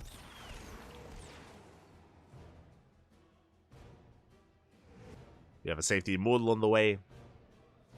And eventually Colossus is on the horizon. Before that does come out, we are going to be pulling the boys. Okay. Maru going to be committing here with his push. And what's scary is that we missed. Oh, we did miss it initially, but the Observer does get eyes on the main army. Hero knows and is getting ready back at home. We're not going to have the Colossus ready for this, though. It just now starts. The Colossus just begins. The tanks are safe there in that medevac. We're pushing out across the map. We do have the shield battery, we do have the overcharge. Thankfully, we have a safety Immortal. We go for the tank. The tank does survive. Phoenixes, they threaten to come in from behind. And Marines, they do rotate over. They do respond. Good positioning here out of Maru. He does protect those tanks. Big volley is going to be going off. Thankfully, we have more shield batteries on the way. We catch some of the reinforcements. The Phoenixes are doing well for themselves. They catch some Marines. They catch some of those Cyclones as well, but the Robo is under fire. The Robo is going to go down. Big pickup. Thankfully for Hero, he has the Colossus. And he still has an overcharge in the chamber. He still has yet to use it. Meanwhile, we can see Maru getting a third CC, so he just wants to contain his opponent and get ahead economically. Again, typically the Protoss player would be ahead in bases, but that's not going to be the case here. As the scout does confirm the command center. And Hero needs to break out, but oh god, this container is brutal. We have 2 tanks, 2 bunkers, a Liberator as well. And Maru, he's making it up. We have, was that 2 more factories on the way? I think just 1. We're getting into additional factory production. No stim. More turrets on the way. Now, we did see mech yesterday. Again, we saw it between Gumiho and Showtime. As Phoenixes, they do bust into the main base. Yeah, that's the third factory that's in production, and we are camping the production, by the way. SCV is going down. Cyclones, Vikings as well. We're wreaking havoc. These pieces, they're getting a lot done.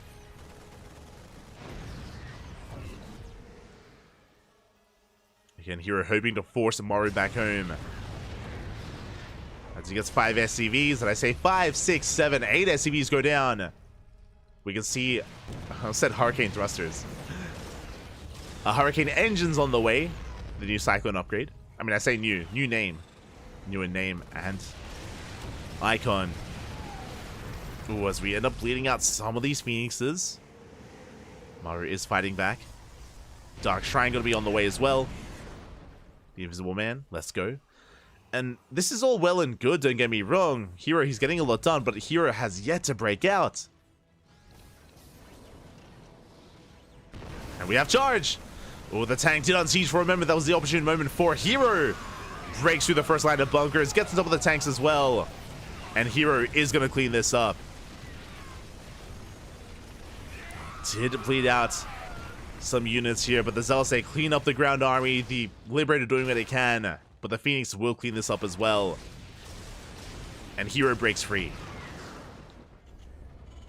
Now, what's important to note here is that there's no third base, and it's so heavily delayed. Hero, he's going to be committed on 2 bases. He's moving out, and he has a massive army. Hero has a 40 army supply lead. Sure, Maru has a third, but he can't make use of it. It's not helping. Not in this defense. How many tanks do we have? He's been making Cyclones. Uh-oh. How many tanks do we have? Third base is on the way for Hero. Again, this natural full of Cyclones more than anything. But Hero doesn't take a chance. He doesn't push in. Going for the Ravens. Gets 1, gets 2. Big pickoffs. 2 Ravens go down, and most Phoenixes do manage to get away. Again, we're fully getting our tank up and our mech up and running here. With tank production, Blue Flame, Hellbats as well.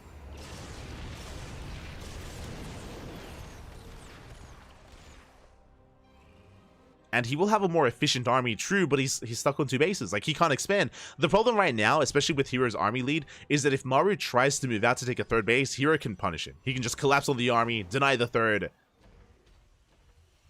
And Hero's double expanding. I love this. A great way to catch back up.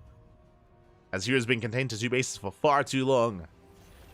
Double expand. Our upgrades are getting back up and running as well. Finally, Maru moves out. He's got 2 tanks. Sorry, 3 tanks. Hero does spot the move out, and you can see his army. You can see, as soon as he sees the move out, as soon as he sees the 3rd base, he's going for it. But Hero is going to be a little bit late to the party here. Turrets are on the way.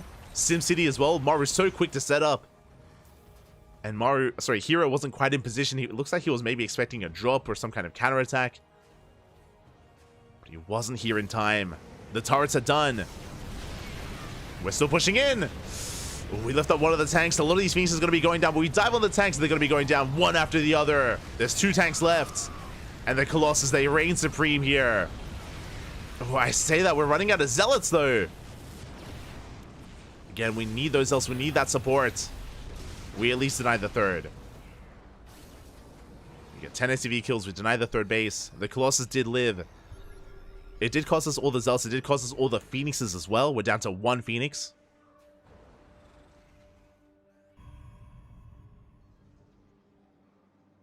And still a very tense game. Here, he wants to deny that 3rd base a 2nd time if he can. He's reinforcing with that Prism. And Maru, he has the 3rd. Now, what's important here, because Maru's playing mech, and now that he's on 3 bases, even though he's had a hard time getting here, he can turtle. He can and will. We know we've got more turrets on the way, and more depots as well. He's going to be walling up, getting up to 3 bases, getting up to 4 bases. And it's going to be hard to kill him anytime soon. I say that Maru, he unsieges. He's moving up with everything he has, and he's spotted. He's spotted by the Dark Templar. Boys are being pulled. There are 4 tanks with this army.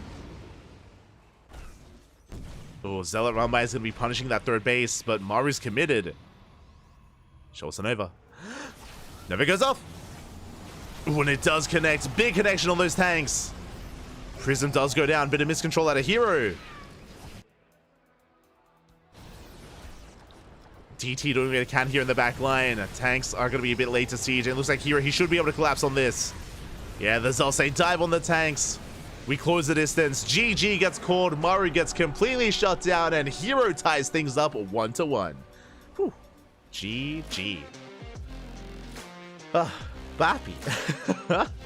GG, well played. We have a back and forth here again. Maru, it was an interesting choice. We were talking about how, or at least I was talking about how, Maru had an option there to try to catch back up.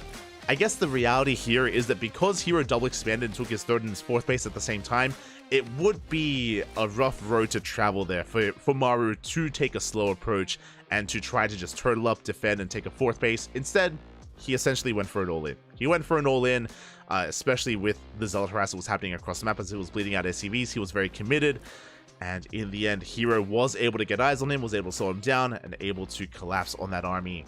GG, very well played. Hero ties it up. And that's all that I wanted. We have a back and forth, Papi. It is not going to be a one-sided series. We are going to have more of a back and forth here. And now we're tied up 1-1. Who's going to take a lead in this series? Who will gain that momentum? Oh. Catching up. Mecha's instant GG versus instant GG. It literally never works versus Toss. It sounds like you're outing yourself as someone that didn't watch StarCraft yesterday. Oswevo in the chat. Oh my god. Sounds like you need to watch Gumiho versus Showtime in this very tournament, because Gumiho did whip out the mech and it did actually work. Did work yesterday, and again, we have seen Maru make it work as well. It is uncommon though. It is uncommon. It is difficult to make work. We can all agree on that. It is difficult, and it's definitely more of an unorthodox playstyle.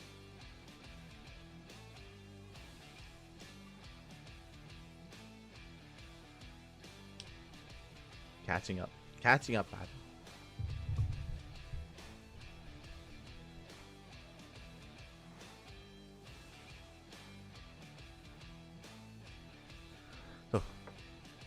GG. GG, well played. And again, if we ever do see mech again, I imagine it's going to be very specialized, very map dependent as well. I'm talking about some of these larger maps. I'm talking about maps like Post Youth, for example, maps like Alkione as well, or even Side Delta, which we just saw. And that's typically the trend when it comes to mech versus Protoss. But now we're going to be entering some of these more smaller maps here. Let me just quickly double check. What is our next map of choice? It's going to be Crimson Court. This is going to be an interesting one. I do look forward to seeing how our players expand and which bases our players take as well. We spoke about this previously, but we do have a much more fortified and much more defendable linear third base, which we can take.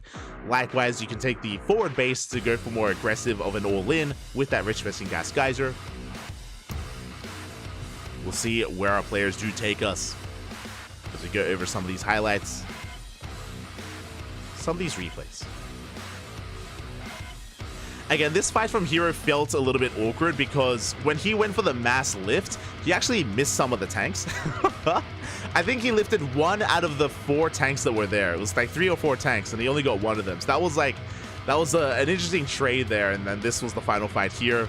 Brilliant Nova to kick things off. The Prism did overextend before we even entered mech, right? It's like Maru was in a really prime position with his push, with his contain. Remember, he was containing Hero. Hero was stuck on 2 bases, but Hero was able to snowball out of control himself, or I should say, claw his way back into it with his Phoenix harass. It's a bit of a shame that that wasn't shown in the highlights, but if you remember, Hero, he was camping the production. He was able to confirm the mech. He killed like 7, 8, 9 SCVs. He caught the Ravens as well. Like, there was some really nice moves out of Hero with his Phoenixes, with what he was getting. But we're now getting into our next game. Game number 3 to determine who takes a lead here in the grand finals. Will it be our Terran or our Protoss? Let's go.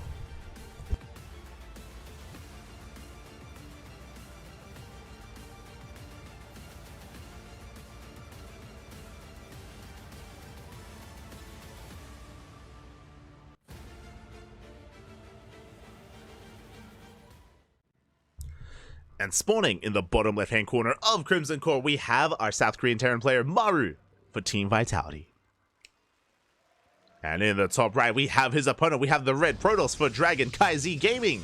It is Hero. Here we go. Whew. Okay, now we've already seen a couple of different tech options from Hero. Game 1 was a Robo opener. Game number 2 was a Stargate opener. Here in Game 3, what do we have to work with? On a larger map like Crimson Court, I can see the logic behind something like another Stargate opener, as the probe is being as annoying as possible, harassing the initial SCVs, being a nuisance here. But I'm curious if we see another Stargate opener, or if we embrace something more aggressive, like a Twilight Council Blink-based opener instead. I am curious. Meanwhile, we only have a single gas geyser, so Maru is going for an economic opener. He's going for a Rax Expand. This time he's not going for a faster factory, which is what we saw in the previous game. So more economic here from Maru. Going to be easing our way here into Game 3.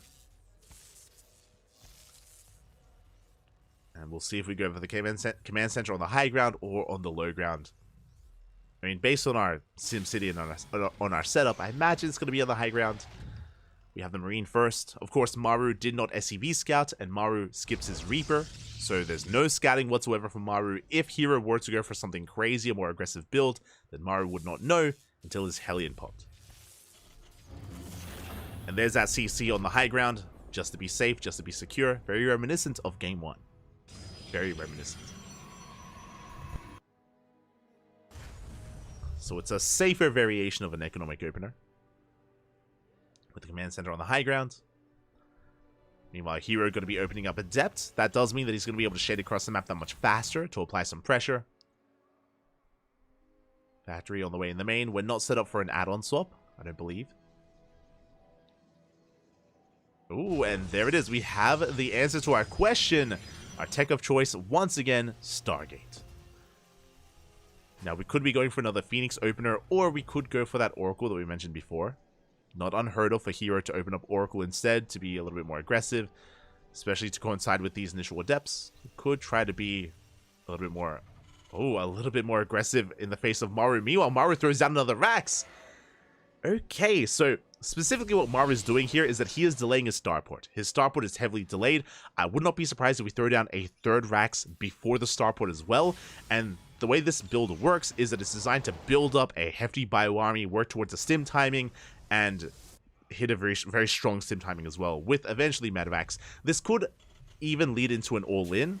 If this was Gumiho, I'd be like, yo, this could just be a 2-base all-in. If we do end up skipping the starport and pulling the boys. But I don't imagine that's going to happen. Meanwhile, Hero is going for the Oracle, not the Phoenix. Let's go. It's going to be Oracle first here out of Hero. It makes sense to coincide with his Adepts, so we're going to try and harass and try to pull Maru apart. Ooh, okay. Oracle into Twilight Council. This is typically charge, but we could still go into Blink. Again, because we don't have any Phoenixes, we have no way to shut down drop play. That's why we could work towards Blink Stalkers here, but again, because it's going to be so delayed, it might just not be worth it. And there's that third Rax, by the way, that we mentioned. Third Rax on that production tab, so big delay on the starport. Stim is on the way. We spoke about it. That's going to be a big Stim timing here for Maru. Stim and +1. So a very aggressive build from our Terran player. Oracle dips in. Oracle gets eyes on the eBay. Gets eyes on the Rax as well. Is going to be zoned away by the Cyclone, and the Oracle doesn't get much damage done, but does scout a lot of the build. Hero's working towards his third, going for a safe linear third base location. Blink is on the way, not charge. Now, what's scary is that because this was a Stargate opener, that means that Hero won't have Stalkers to slow down the push. He won't have Stalkers out on the map to kite and blink back and chip away at the army. So that's going to be a big downside here for Hero, just because Blink is so late. Oracle dips in, will survive, and does get, I believe, one more SCV. And we should have gotten a full scout. Stalkers are warping in. Now, Maru did make a starport. He should be working towards his medevacs. I believe I saw a starport. I could be blind. Could be. Yeah, there it is. Medevacs are on the way. And we are soon going to be pushing. Get a very bio-heavy composition. Oracle dipping in once again. Very important here that Hero scouts the army, and more importantly, scouts the move out. He needs to know when Maru moves out. And he does likewise move out with his Stalkers. Blink is about to finish, so he will have a presence on the map. Slow down the army. Speaking of, here comes that push. We get the revelation. Do get the revelation. You can see Hero trying to blink into the main base, trying to slow down the army itself of Maru. Does get in. And does force Maru all the way back into the main. But it's going to cost him some Stalkers. Oh, it's going to cost him all 4 of these Stalkers. This is an expensive loss here, and we don't get anything. Sure, we slow down the push, but that's that much less that we have to defend. Uh-oh. And here comes Maru. And he's pulling the boys. It is going to be the 2-base all-in variation. It's all or nothing here for Maru. He smells blood in the water, and Hero. What do we have to defend? We have a shield battery. We have an overcharge. Cannons and shield batteries on the way in the main. He doesn't know where the army's coming, where the push is dropping. And now he sees. And can he hold? There we go, Maru pulling the boys. Overcharge is going to pop. Decent force field. Slows down the push. But doesn't catch too much. The gateways are exposed. Gateway's going to be going down. That is going to impact how much we have to work with. It's going to be that many less warp-ins. The first gateway falls. So will the second. We do preserve the SCVs as well. We depower the shield battery. Bust into the natural. Boys, they have to be pulled as well. I don't think we have enough. The numbers in favor of Maru. Snowballing out of control. He breaks the natural. And Hero just doesn't have the army to stop this. He falls back to his main. He's got a cannon. He's got a shield battery. But Overcharge is still on cooldown. And Maru, he still has so much to work with.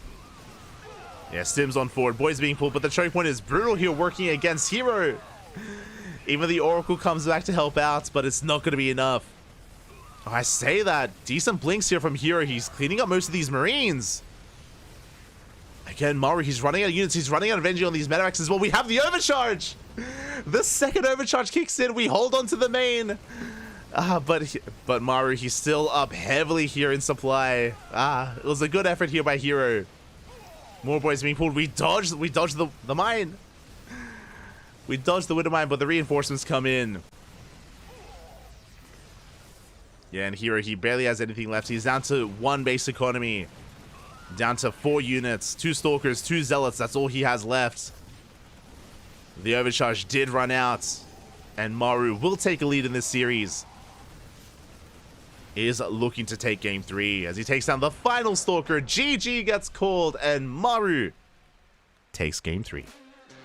Whew, GG, well played. Again, a very aggressive build out of Maru. We saw the initial Raxes. To be fair, Hero also saw them. But as we mentioned, if you throw down the starport, usually that means that we're not going to be pulling the boys. So when we saw the starport, I was like, oh, okay, maybe he's just pushing and then he's going to throw it out of third base. No, we pull the boys, papi. It was a 2-base all-in nonetheless. Hero did slow down the push with his Stalkers, but we saw it was a very expensive kind of it was a very expensive way to do it, and he didn't really slow it down by too much. It just wasn't worth it there for Hero throwing away those Stalkers. On top of that, the Stalkers, they slowed down the push, but I believe Hero didn't see the SCVs. He didn't see the SCVs until they were already in his face. Wasn't able to quite get eyes on that, and alas, in the end, Hero was not able to hold on to his natural. GG, well played. Maru is now up 2-1. But it's a best of 9, papi. We still have plenty more games to come, and I want to believe that we can just keep trading. Just keep going back and forth. Take us to the ace match, papi. That's all I want. We'll see if we can get there. We shall see. Oh. Hero probably should have thrown his probes in his natural to help defend. Yes, I do agree with that. I do agree that we, especially because Hero was ahead in probes, because he had a third base, right? He could afford to lose workers, and definitely could have been a lot faster to have that kind of reaction. But at the same time, I don't know if that would have helped too much. I think a big factor here, because he didn't see the boys being pulled, as this is quite deep in the game when we saw the Stalkers going down. Because we didn't see that, we saw that Hero was setting up site defense in his main base. Imagine if we had the cannon and the shield battery here at the natural instead. Again, because Hero was getting ready for drop play, not ready for an all-in, he was splitting up his site defense elsewhere, and as a result, like, potentially we could have seen a stronger defense at the natural instead, if he had realized just how committed Maru was. right? We've seen plenty of times against this to see like 2-3 shield batteries at the natural, more stack defense, just because you do have limited units available to you. So again, seeing Hero throw down the stack defense in his main base shows us that again he wasn't aware that it was going to be that committed, that it was going to be anything but a drop. Checking here, our next game is going to be on Dynasty. Oh god, we're about to clown it up. We're about to clown it up here. Dynasty is going to be coming up next. Again, there are no vetoes. Dynasty is going to be an interesting one. Dynasty, of course, has a pocket gold base, and it is difficult to take advantage of. Now, I'm curious if Maru is going to play like Byun. Byun is one of the few Terran players that embraces Dynasty whenever he can, and what Byun does is he goes double gas, he rushes into a fast tank. Well, actually, I think he goes Rex Expand into a fast tank. And he does get that tank situated at his natural, and you can actually cover your mineral line and protect your mineral line with your tank in that position to actually take advantage of the goal base. Byun does that very often. Byun is also really good friends with Maru. I'm curious if Maru has the same plan here, if he does plan on taking that goal base as quickly as possible and defending it. Or not. We'll see. We'll see if he has another build in store. Likewise, I'm curious how Hero is going to make use of the gold as well, if he even takes it. If he even can take it.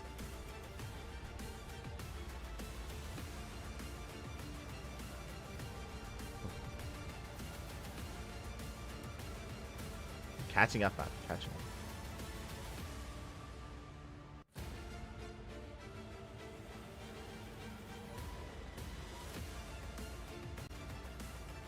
Here we go. The grand finals, they do continue. Maru has a lead, but we're still in the early games here of the series. This could still go either way. Could still swing either direction. We're getting ready for game 4.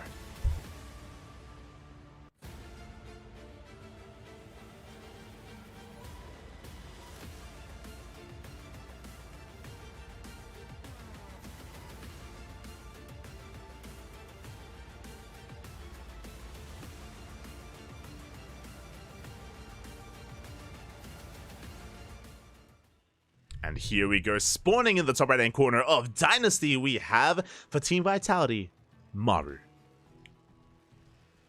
And spawning in the bottom left-hand corner, we have, for Dragon Kai Z Gaming, it is Hero. Okay, again, my eyes are definitely on Maru here when it comes to his opener of choice, when it comes to his build. I'm curious if he's going to take a risk and try and take advantage of that pocket gold. I spoke earlier about how Byun approaches Dynasty. I'm curious if Maru does the same.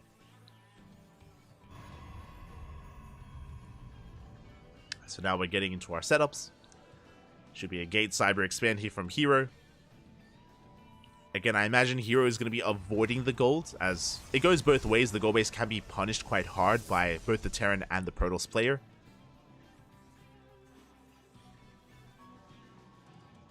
Whether it's Reaper, Hellion Harass, Cyclone, drop play as well.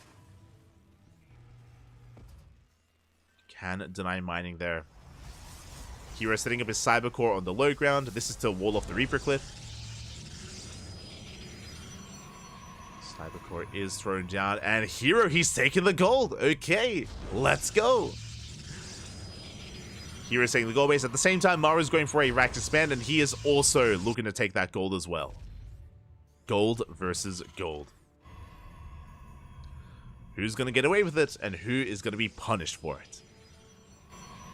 I would not be opposed to a Twilight Council build here. Actually, I would love to see 4-gate Blink from Hero. I mean, we don't have a lot of Blink locations, though, to be fair. I mean, obviously, the goal base is going to be a little bit more vulnerable. True. We'll see. We shall see, as Reaper's going to be moving out across the map. Factories on the way behind this for Maru. He's on the way behind this. We can see Maru rocking up at that gold. We'll get eyes on the Nexus. He is now aware of what's going on. Maru is going to rotate around. Meanwhile, a big shout to Zergburger 007. Oh my god, Papi. Thank you so much for subscribing for 3 months. Thank you so much, Papi. Thank you so much for the support. Hope you enjoy the content. Hope you enjoy the casting. Gracias, Papi. Gracias. Thank you so much. Less than 3. Less than 3. As we're settling into our game, and we have our take of choice from Hero. I was thinking a Twilight Council, but no, it's going to be a Robo Opener instead. That is interesting. That is going to be interesting here as the Reaper has arrived. Going to be disrupting the mining with a KDA charge. Stalker should shoot this away. Now, once again, with a Robo Opener, we can be a little bit aggressive with a Warp Prism, but more often than not, this leads into a faster Bay, into faster Colossus production. That would be a really nice way to deal with a bio-heavy composition. Would be a nice way to deal with that. For now, we're going to be reinforcing with additional Hellions. The Tech Lab is not thrown down on the factory, not yet. We're going for fast stim. I'm getting deja vu of the last game, by the way. How many? We're on 2 Raxes. There's a third. Same build. As a heads up, if you were here for the last game, same build. It's going to be a 3-1-1 setup. We have 3 Raxes on the way. There's the eBay as well. Sim is already being researched. This is the exact same build so far as the previous game. Just like the last game, though, I should emphasize that this doesn't have to be a 2-base all-in. You don't have to pull the boys with this. You can still take a 3rd base as you push, or you could just pull the boys, which is what we saw in the last game. Meanwhile, Hellions, they do rock up here at the National. They line up!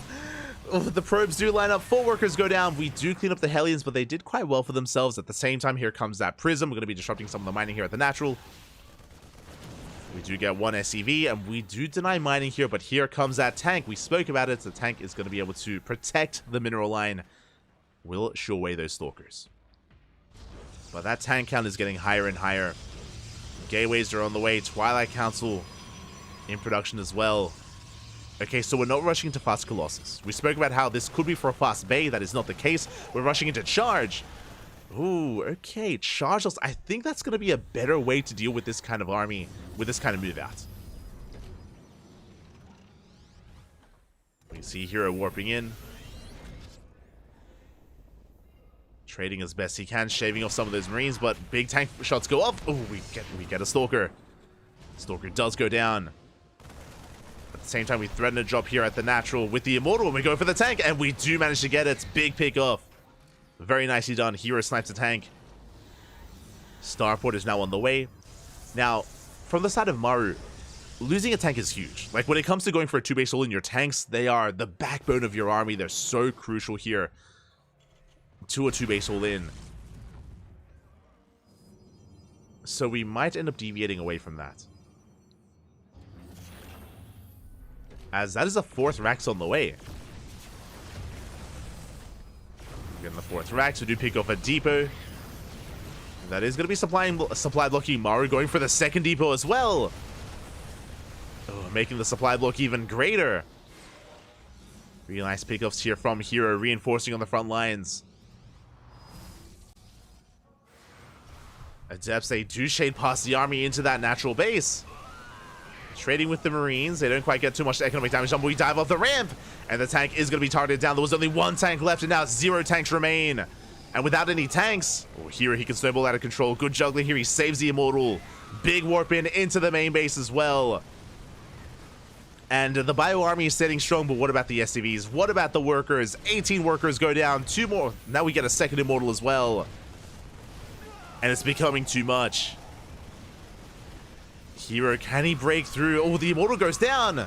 Bit of miscontrol out of Hero. Does lose an Immortal, but he still has enough as he camps the production. Again, going for the add-ons. That is a good chunk of Marines, but 30 SCVs have gone down. We force field the army. We lock them in. Oh, the mine shot is dodged here once again. Beautiful control here from Hero. And we're just pulling what little SCVs we have left to try to force this out. But we get another weapon of Zealots. Again, Hero, he counters the 2-base play with his own 2-base all-in. And we're running out of Marines. Once again, the boys being pulled. It looks like Hero, he's going to be forced out of the main base, but the damage has been done. 42 SCVs go down. We save the Prism. We save the Immortal. And Hero, he can just back off and just keep going for more warp-ins. He can just keep on pushing. He's still onto Immortals. Yeah, without SimCity, without workers, Maru, he cannot take the fight.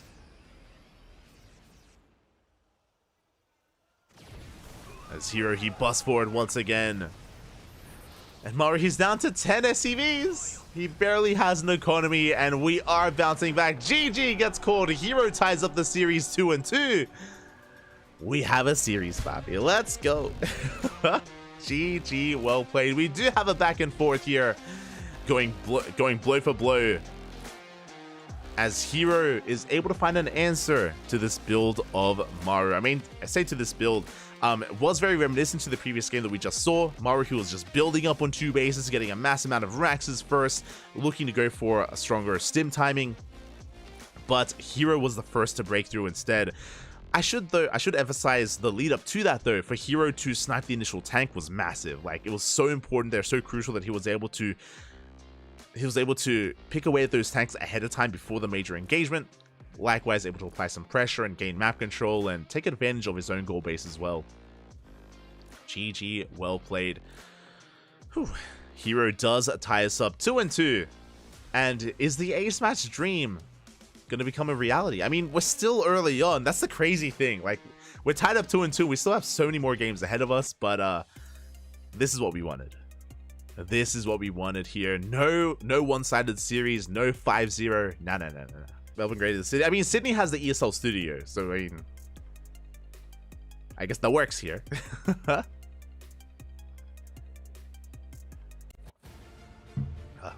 But here we go. We're getting ready for our next game. For game number 5, it's going to be on Oceanborn.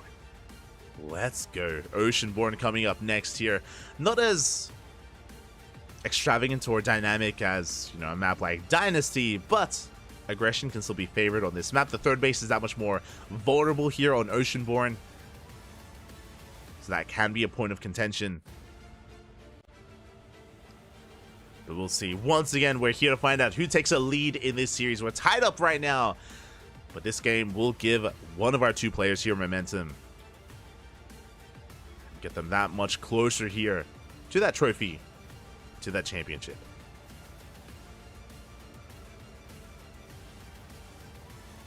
Bloody cold here in Sydney tonight. I mean, I got my hoodie on, Bobby. I got my hoodie. I'm ready, Bobby. I'm ready. But here we go. Spawning in the top left-hand corner of Oceanborn, we have Maru for Team Vitality. And spawning in the bottom right-hand corner, we have Hero for Dragon Kaizi Gaming. Does claw his way back into this, does tie up the series. But if trends mean anything, it should mean that it's Maru's turn to win, right? Should it? Is that how it goes? We're just going to go back and forth all day? I'd be okay with that. But we'll see. Once again, it was really cool to see Hero kind of flex the different opener last game to go for a Robo opener into Immortal, or into Prism into Immortal, into Charge over anything, into a 2-base all-in. Was able to break Maru in the end, as he was going for his own aggressive style. This time we do see Maru going for a double gas opener, going for a delayed expansion into a faster factory. Okay. So a more aggressive start here from Maru. With a double gas opener, we can go Reaper Hellion, we can go for faster Widow Mines, we can go for faster Cyclones. See how Maru brings this all together. As Hero comes in and he confirms. He does confirm the opener. The probe has to get the hell out. We'll back off. Do have our SimCity back at home for Hero, just going to be walling off the Reaper cliff. Speaking of, Reapers are on the way. Hero does confirm the factory follow-up.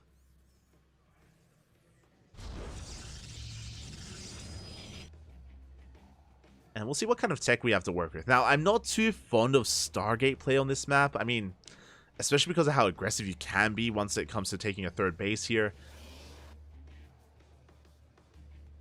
But we'll see if we do embrace Stargate Phoenix once again. We have yet to really see any Blink play, by the way. Like, no Twilight Council Blink-based openers so far in this series, which is a little bit surprising. Oh, but this could be it. There we go. Twilight Council has been thrown down. We do have our Twilight Council opener. This should be for Blink from the side of Hero. And the question now becomes, how many gateways? Is this going to be 2-gate blink into a third, 3-gate blink, or 4-gate blink? I mean, to be fair, we did see blink on Crimson Court, but it wasn't a Twilight Council opener, if you remember. It was Stargate into Oracle into delayed blink instead. So the first time we're seeing just straight up blink stalkers. First time so far. There it is, blink is on the way. Second gateway has been thrown down. We'll see if we throw down additional gateways. Meanwhile, from the side of Maru, we spoke about how, or what kind of potential that factory does give us, and we're going for Widow Mines. Let's go. We're setting up for a Widow Mine drop variation. The Reaper dips into the main base, gets shut down, but I believe the Reaper did get eyes on the Twilight Council at least. So Maru does get that information. Here comes the medevac, setting up for our drop. If we do drop, we actually didn't invest too hard into Widow Mines. I think we only have 1, maybe 2. We could always drop with Marines in conjunction with the Widow Mines. Can get a lot done. As it looks like we're sticking with 2 gateways. So it looks like 2 gates into a third. So a bit of a more economic build here from Hero. Yeah, Widow Mines pulling back. It's just the 1 mine. So very light aggression here from Maru. With 1 Widow Mine, really this is all designed to scout. Like Maru, his goal here is to count how many gateways there are, whether or not Hero is being aggressive, or if he's taking a third. So Maru just coming in for some scouting information, ideally. So we do boost in. Hero does blink on top of the medevac. Medevac goes down! And the mine shot is going to be going off. Only on the 1 probe. Good defense here by Hero. Does shut it down. And now Hero can be active on the map. Likewise, Maru also going to be moving out with his biotank, as Hero is expanding and taking his third. Good catch here from Maru. Let's get some free shots off on the Adept. Liberator production on the way. Maru, he is up to 2 tanks at this point. I'm curious how committed he's going to be, as he is pulling some of the boys. Only some. Just to repair, just to maintain. We can see Hero already engaging, going to be chipping away at those Marines. Good blink so far. Doesn't bleed out any Stalkers. And Hero, he pivots around, he rotates back in, and once again, tries to pick off some more Marines, but the Liberator comes into the natural. And probes are going down. Not much at home to defend at all. We get 4 probe kills, and Maru, he's still pushing towards that third base. And he catches 2 Stalkers. Yeah, big pick off. Even a bit of miscontrol there at a Hero. Does end up spending a blink. Mule gets thrown down. We do get a volley off on the tank, but the tank does live. But we survived. We scan. We see the Immortal, and Maru, he wants none of it. See, he's like, nope, I'm good. Will retreat, but honestly, good trades. Like, he caught a lot of Stalkers, and he does retain his tanks. Like, really mature decision here out of Maru, recognizing that he bled out too many Marines, that he doesn't have enough support for his tanks, and he doesn't want to throw them away. So he will back off. Meanwhile, the previous Liberator got 4 probe kills, and the Liberator is still alive. Meanwhile, a second Lib arrives here at the natural, and we're getting even more damage done. This is getting a bit out of hand. That's been 8 worker kills so far. Meanwhile, Hero, he's had enough. He's going for his own counterattack. Gets a Tech Lab. Gets 2. 2 Tech Labs going to be going down. It's going to be delaying combat shields. Delaying additional Raven production. We'll get forced out. Meanwhile, Maru, he does have a third base. Hasn't been landed yet, but it's being morphed into an orbital. On the Lib. The Lib! Oh, it is going to be caught out. Good catch from Hero. Does catch the Liberator. I believe there's another one. Yep, there's another one still back in the main. Observer is going to be sniped, and Maru should be eventually be able to expand. Once he gets Stim. You know, once Stim is reached first, then we can break out. Until then, the tank's slowly pushing forward. Shot does go off. You know, a Hero expanding towards his opponent. Okay. Taking the forward 4th. bold move. It is here on the low ground. It is right next to high ground as well. So it's quite exposed. Bold move here from Hero. We'll see if he can hold on to it.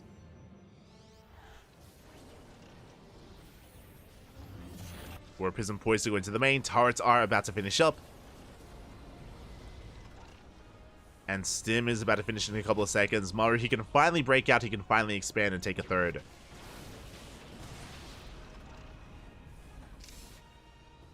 At the same time, the Warp Prism will pull back. Does get eyes on all those turrets. Does rotate around. See Maru a little bit paranoid, making sure he doesn't get blindsided. It's going to be a big warping of Zealots. I believe charge is done. And Zealots are coming from behind. The new collapse in the army. Mine shot's going to be going off. Oh, big tank volleys on those Zealots. And can Hero break through? Waiting for more reinforcements. Waiting for another warp in. Tank is on siege for a moment there, but Maru does hold. He's chasing this back. A big anti-armor missile as well. Hero, he's going to have to back off. It does retreat. Behind this Hero, he's working on splash damage. As long as he doesn't lose too much here, he should be able to make it back home. I say that, running into the army. And Maru, he wants to push. The prism is exposed. And it is barely going to unsiege. Hero diving on the army. Big mine shots going off. The tanks are going down, but what about the bio? We stim on forward. We focus down the Immortals. We focus down the Stalkers. This was an expensive loss here for Hero. This was not the fight to take. Ay, ay, ay. Sure, he has a Colossus, but what does he have to protect it? Hero plummets in supply, and Maru, he's snowballing out of control. He's pushing across the map, and again, sure, we have Colossus, but we only have 3 Stalkers, a handful of Zealots. We have a shield battery, we have an overcharge, but the boys have been pulled. Maru, he smells blood in the water. He's going for the kill. He knows, Papi. He knows. Pushing forward with everything he has. Mines barring on top of that Colossus. Mine shot's going to be going off. Shield battery is depowered. We are bleeding out a lot of Marines, though. The Colossus is going to fall, but yeah, Hero, he lost control of the 4th base. He has one more Colossus coming in. And Maru should have enough to break him. Again, Hero just being a little bit too greedy, being over-eager out of the map. He got caught out, he got shut down before he could join forces with his Colossus. Zealot run-by comes in, but we have reinforcements back at home. And Maru, he will shut this down. Now, when it comes to Hero's economy, it's okay, but he doesn't have an army. He needs time for warp-ins. He needs more time right now, and Maru, he's not giving him that time.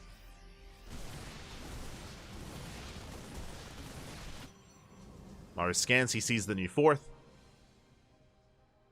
Hero coming with some Stalkers, doesn't get the medevac.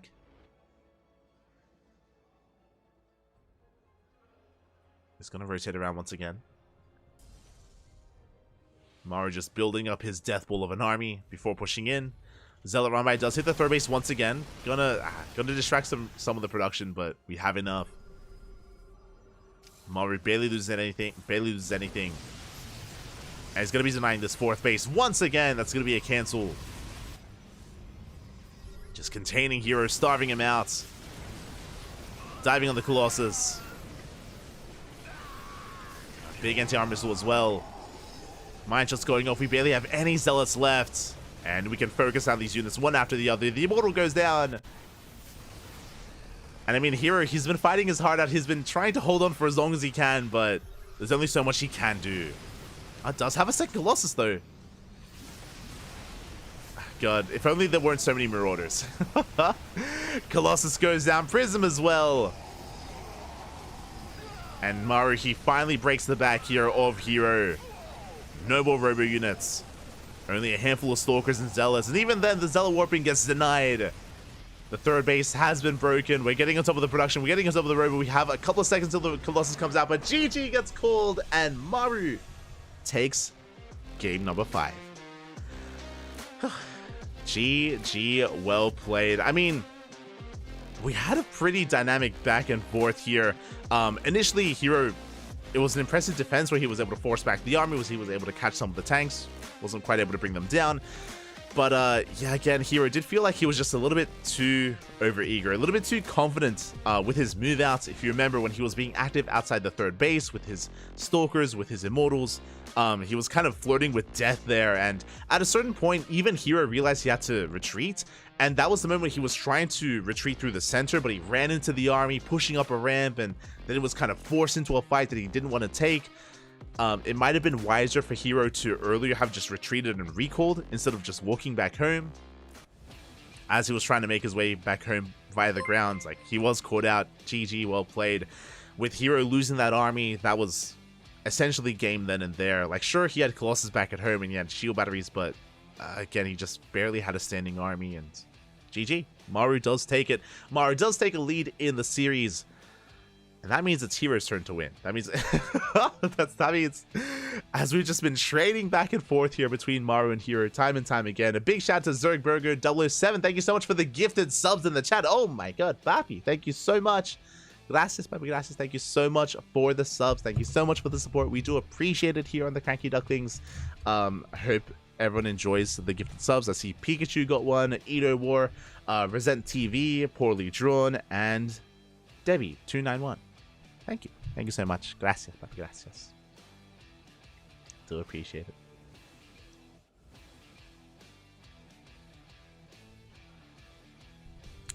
Let's go, like, awesome games. Thanks for the cast. Oh, thank you, Ponyo. Thank you. Thank you. Do appreciate it. Do appreciate it. Este pegoeta. Calm down. Oh.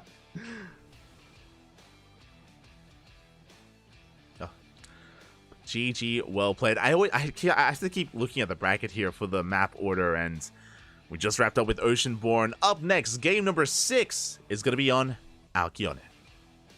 Interesting. Okay, one of the larger maps in the map pool, much more macro-oriented. Now, what's important about this series so far is it's been very aggressive. Very aggressive. Like, sure, we've gotten up to 3 bases, especially in this last game. We got up to 3 base saturation, but we've had just these very aggressive games, very aggressive kind of onsets here from both Maru and Hero. They've been very in each other's face. We haven't really been able to settle down into more of a back and forth mid game and even think about a late game. Just hasn't happened at all yet. We'll see if we can get there. We shall see. Again, if we're going to see that, Alcyone would not be a bad map for it. Not be bad for it. I see the chat. Fine, it's 3 p.m. beer o'clock. Aye, aye, aye. You're in Hannibal, Papi. You're in Hannibal. Hope you're all enjoying your weekends. I'm celoso. I'm jealous. Here it's 11 p.m. at night. We're reaching midnight. It's almost... The weekend's almost over for us here in Australia. Almost over. Yeah. But it's been a great weekend. It's been a great weekend so far. Enjoying StarsWar 11. Of course, tomorrow we have ESL Open Cup Asia. The ESL Open Cups. Of course, we have the Club Envy Showdowns as well on Tuesday. We have Kung Fu Cup returning. We have WTL returning. All in the lead up to eventually DreamHack Dallas. But here we're still focusing on our current finals here on StarsWar 11. Just some key moments. This was the brutal fight that Hero had to take. He was forced into it, and this was, yeah, the game-winning move for Maru, just collapsing on this army, cleaning up the Zealots, the Immortals, the Stalkers. All did go in favor of Maru. Again, Hero, he didn't want to fight. He wanted to come back home. He was trying to make it back home, but he was caught out in the end. That was the beginning of the end.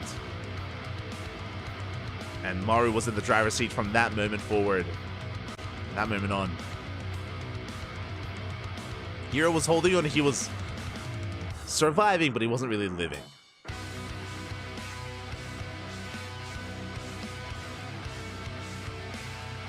Wasn't really living there, and eventually it did lead into this final push. But, again, this has been a very back and forth series so far, and I want to believe that Hero can bring it back in the next game. I want to believe that we can force and continue to tie the series over and over again and lead it all the way into the ace match. But maybe I'm a little bit too hopeful. Maybe I'm a little bit too optimistic. The pressure is now on Hero. The pressure is on DT-based openers as well, as of the past couple of months. But so far, not in this series. Not yet. Likewise, on the flip side, we haven't seen the stadium packed. You'd love to see it. And there it is, game number 6 on Alcyone. Maru is leading the series 3-2. Is leading that series. But it's the best of 9, so that means it's first to 5 wins. We still have at least 2 more games ahead of us, and hopefully even more than that.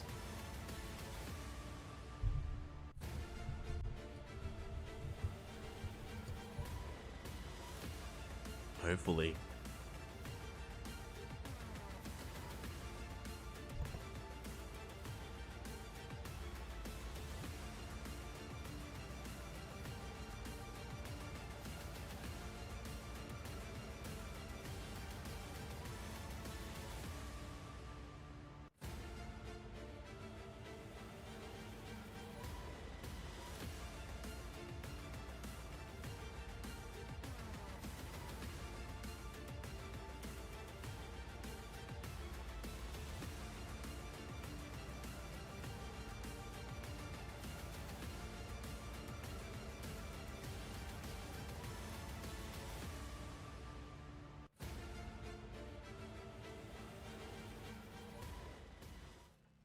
And here we go, spawning in the top right hand corner of Alcyone, we have our South Korean Terran player Maru for Team Vitality.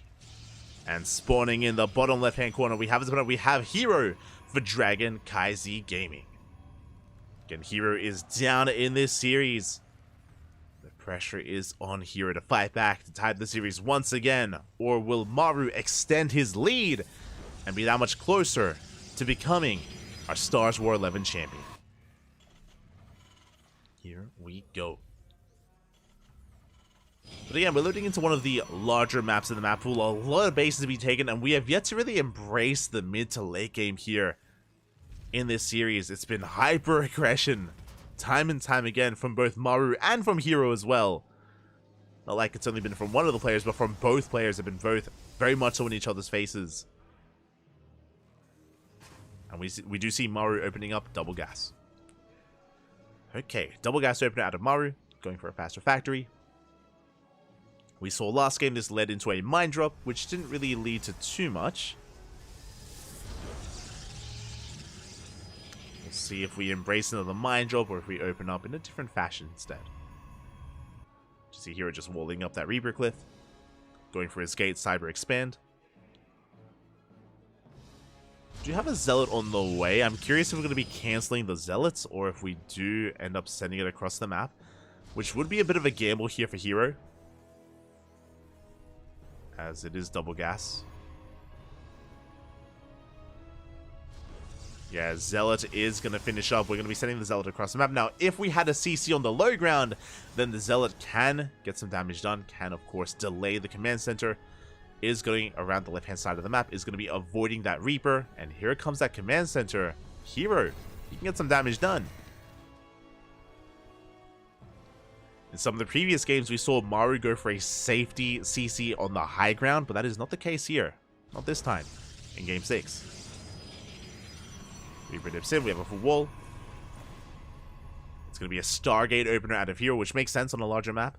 Should be Stargate into Phoenix. I know that we've seen an Oracle opener already this series from Hero, but I imagine a Phoenix-based play. Zealot does arrive, and the CC on the low ground is going to be delayed. Additional workers going to have to be pulled here. Reaper is racing back home. Hellion does arrive in time. But this is a nice start for Hero. Doesn't kill the SCV, but doesn't allow it to mine, or doesn't allow it to build that command center. Reaper does come back home. Meanwhile, we can see the production setup here. It's going to be reactor Reaper production. So Reaper Hellion from Maru. This could just be triple Reaper, double Hellion, or we could go up to 5. We have our answer. It's only going to be 3 Reapers. 3 Reapers and 2 Hellions.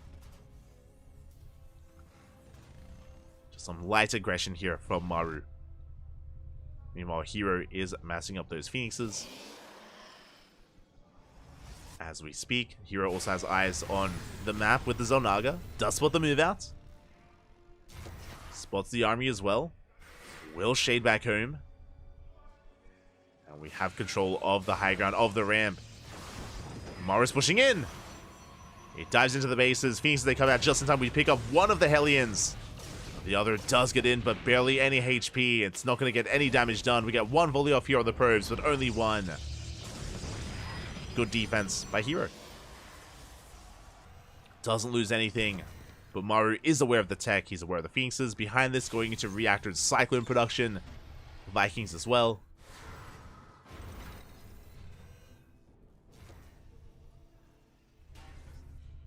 And we'll see how many Cyclones we invest into.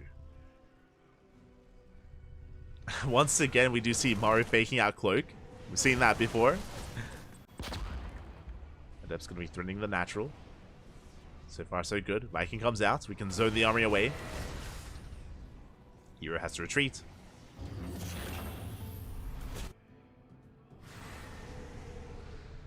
And is getting into his robo behind this. Again, the beginnings of Phoenix Colossus from Hero.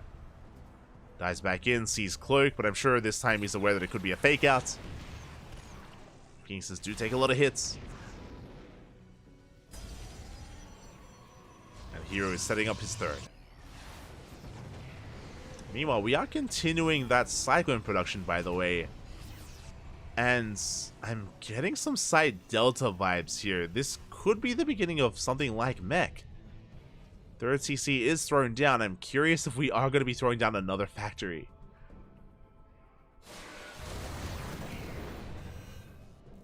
Just because this setup is very similar to that previous game. To side Delta. Adepse shade across the map.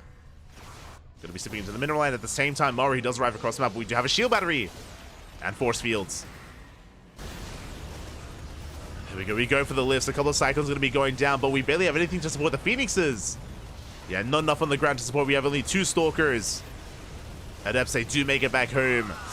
Just in time. And is it going to be enough? It looks like it is. Looks like it's just barely enough here. The Cyclones are cleaned up. The Viking as well. And we're chasing down that medevac. Ooh, Hero holds. Hero does hold. There we go. Second and third. Rax on the way. Stim is on the way. It is not going to be Mech. It's going to be Bio. Thankfully. Oh my god. Nice catch from Maru.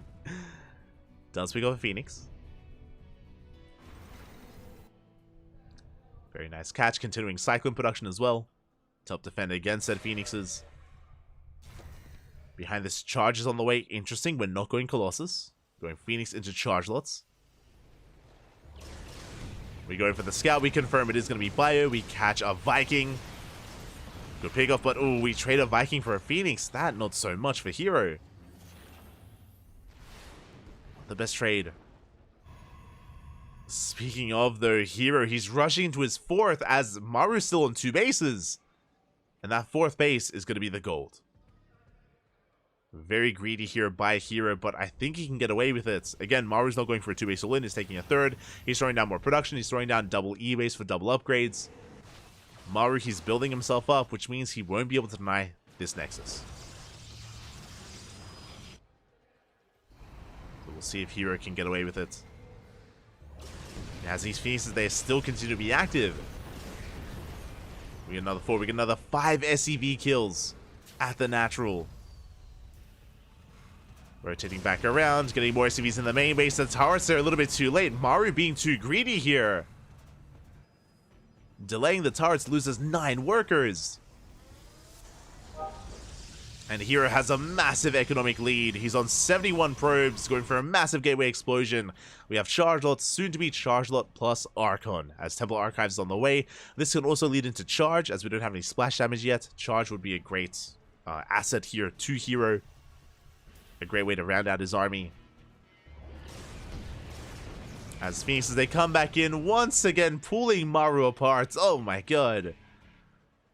3 more SCVs. It has been adding up.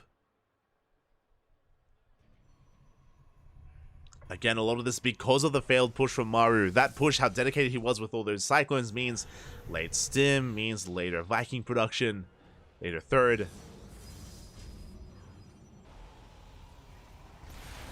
Hero's been doing just a great job at punishing Maru. But here we go. Maru's moving out. Charge is done. And Hero, he wants to fight out in the open. Mine just going to be going off. Decent mine connection on the Zealots.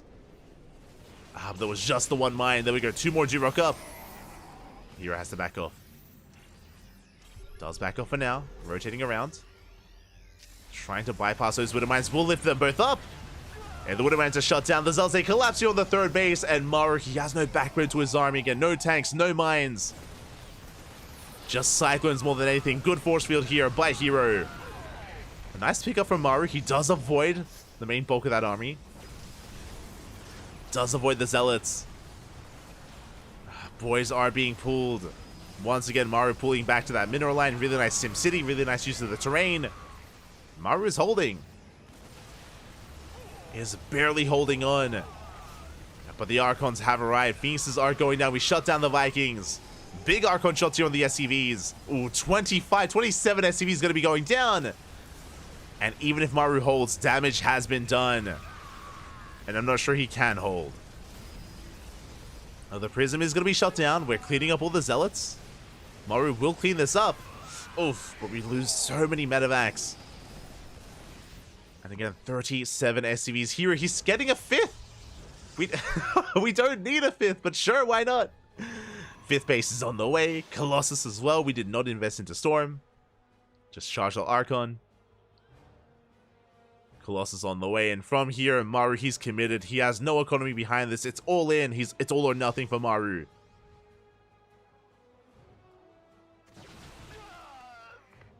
He's working on Ghost production.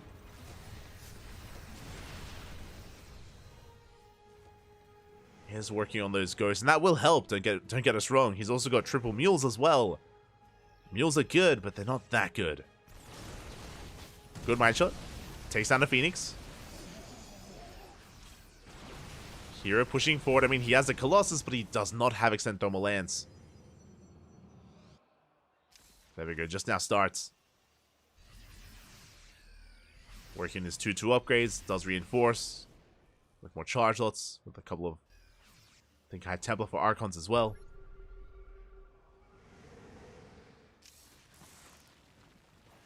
And again, pushing into the third base has been difficult for Hero.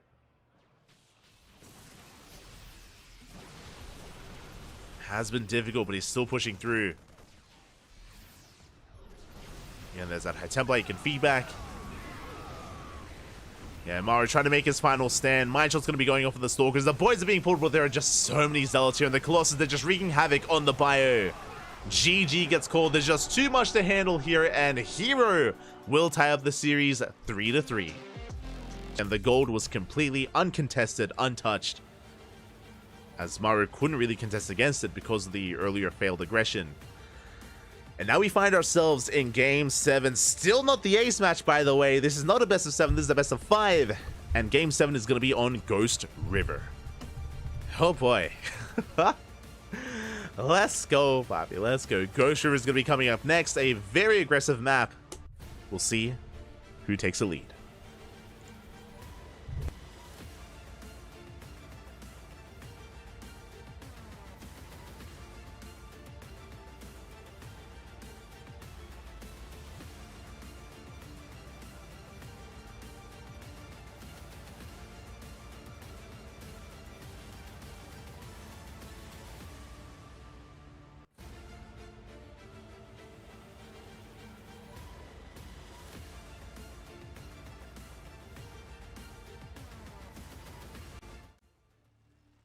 And here we go, spawning in the top left-hand corner of Ghost River, we have Maru for Team Vitality. And spawning in the top right-hand corner, we have Hero for Dragon Kaizi Gaming. The crowd goes wild. Let's go. Again, Maru, the best Terran in the world. Hero, the best Protoss in the world. They are facing off here and now. And what more could we ask for to have a back and forth like this? I mean, I would still love to see a more late game scenario between these two players, but again, because of the aggressive nature of Hero and Maru, I don't think we're going to get that. But I can always hope. I can always dream. As this probe from Hero gets across the map that much faster, applies some pressure, being as annoying as possible. Does get some damage done on that building SCV. As again, we have loaded into Ghost River. Shortest rush distance map in the map pool. Aggression is going to be that much harder. It's going to be hitting that much harder on this map as a result. You see here, he wants that SCV, doesn't quite get it. but it's looking to be an economic build here by Maru. Interesting. This is looking like a Rax expand, as we've only taken one gas, so this time a much more economic build from our Terran player, and Hero does confirm. And he wants that SCV! He wants it! Oh my god, it's so low. Oh no, show us! Show us the workers! What are you doing? Okay, he gets away. I love you, Rex, I love you. Rex, of course, our observer. And we're going for the CC on the high ground. Okay, so a safe follow-up here from Maru. I mean, still economic, but he's going for the CC on the high ground to make sure he doesn't get disrupted and disturbed like we saw in the previous game with the Zealot. And we're settling into our early game. Are settling in. Enemy Gate Cyber expands. Now, because we're loading into Ghost River, I do not expect a Stargate. I'd be very surprised to see a Stargate opener here. I would be more expectant of a Blink, of a Twilight Council, or Blink Stalkers. Oh, but we go for the third option. It is not a Stargate, but it is in fact a Robo opener out of Hero. Now, we have seen this time and time again lead into a Warp Prism first, into early Gateway aggression. And we've seen different follow-ups here from Hero. We've seen this lead into a fast Bane to fast Colossus. We've also seen this lead into a fast Immortal into a 2-base charge all-in, which we saw on Dynasty. Now, to be fair, on Dynasty, Hero made use of the gold base, so his economy was boosted, which kind of helped facilitate for that charge-based all-in. That won't be the case here on Ghost River. So we'll see where this leads. Meanwhile, we see Maru opening up with a mine drop, this time a little bit more dedicated. That's going to be a second Winter Mine on the way. Medevacs are in production as well. A little bit old school. We don't really see too many mine drop based openers anymore. It's cool to see it again.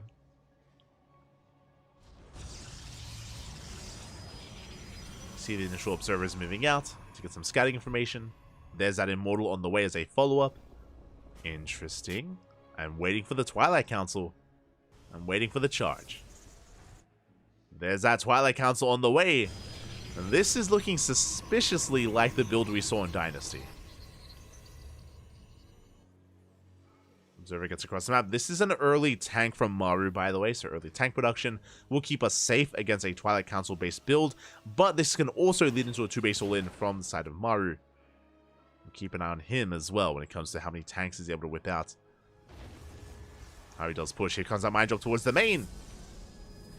The Immortal stuck! No shot!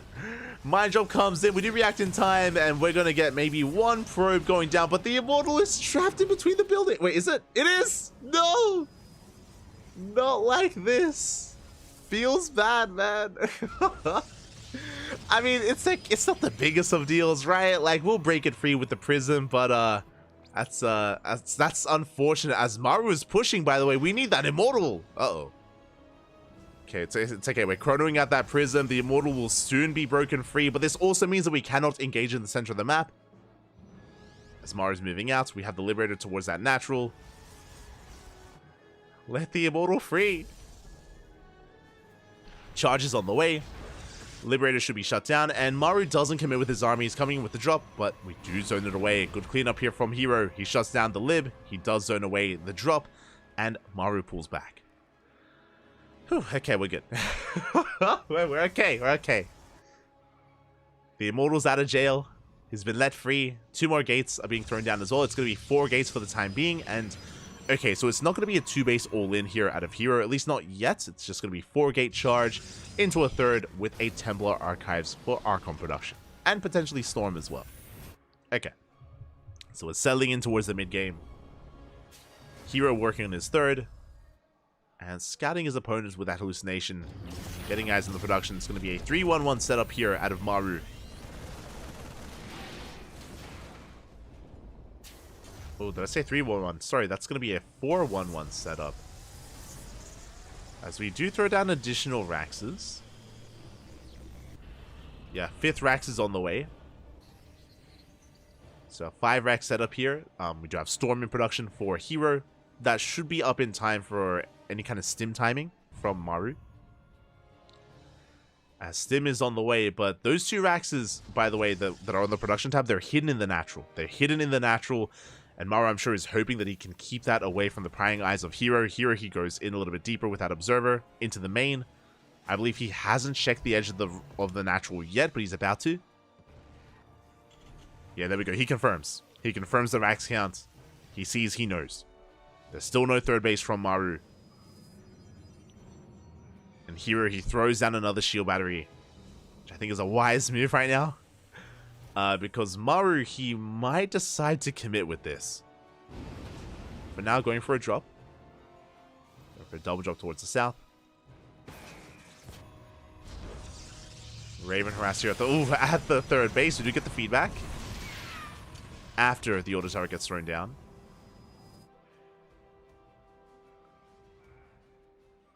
Maru being active with his drop. What's important as well is that because of the positioning of the Observer, Hero will spot a move out. Like, so if Maru does commit, Hero will spot it.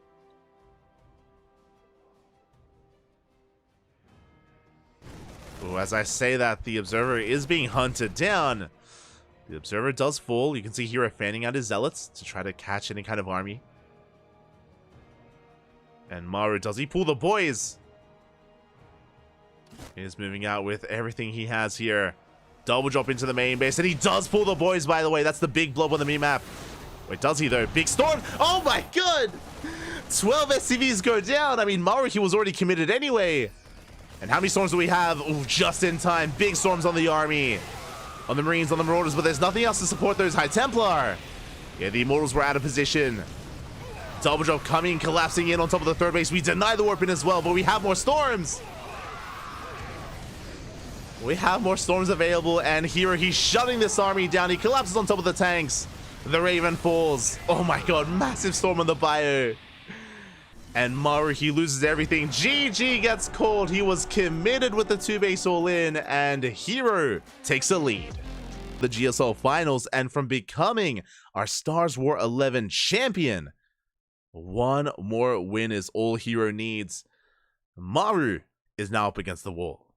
And I don't think we've actually had that scenario. Usually whenever a player takes the lead in this series, it's been Maru, not Hero. Now the turns have tabled. The turns have tabled here.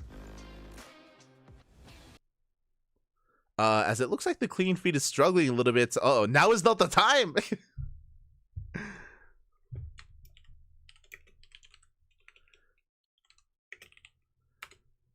Now is not the time for some latency issues, Papi. As for those that are curious, I'm not in the game. Oh, well, none of the casters are in the game. The community casters or the English casters, we're all casting from a clean feed, and the clean feed is struggling a little bit at the moment. And okay, we're good. Whew. Okay, I got scared.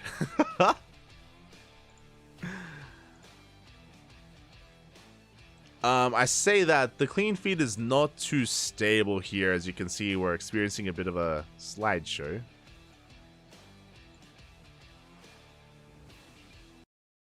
Oh.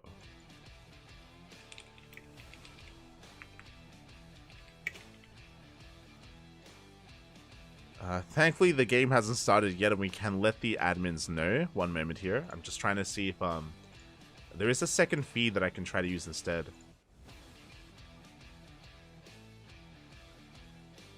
We're about to climax in the tournament, but now is not the time.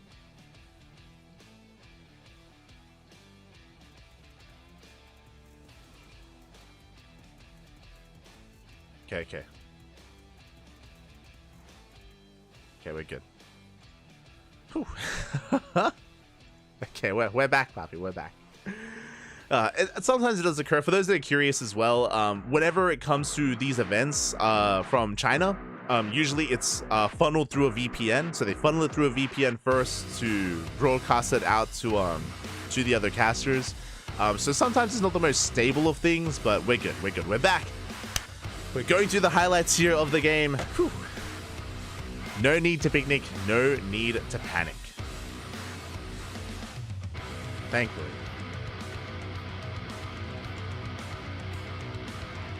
catching up the chat. Best lead for the first time this cast. Sorry, I think for the first time this tournament, right? If I'm not mistaken, I don't think we saw Post Youth in any other series. Yeah, I don't think we saw this in any other series. Let's go. I was just trying to remember, trying to recollect yesterday's games. But yeah, 0 Post Youth so far. Now we finally get to see it towards the end of the tournament. And what do our players have in store for us? Let's go.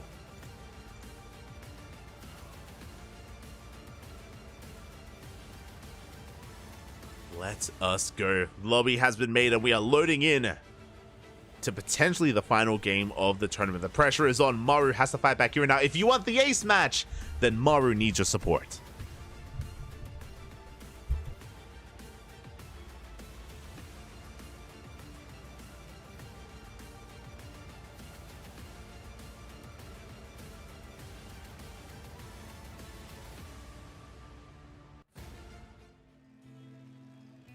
And here we go, spawning in the bottom left-hand corner of Post Youth, we have South Korean Terran player for Team Vitality, Maru. And in the top right, we have his opponent, we have Hero for Dragon Kaizi Gaming. The crowd. Let us go.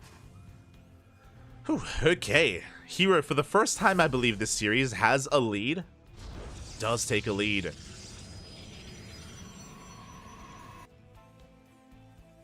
And we'll see if he can hold on to it. We'll see if he can end it all here and now. Personally, I want an ace match. I want us to go all the way to game 9. It is so rare.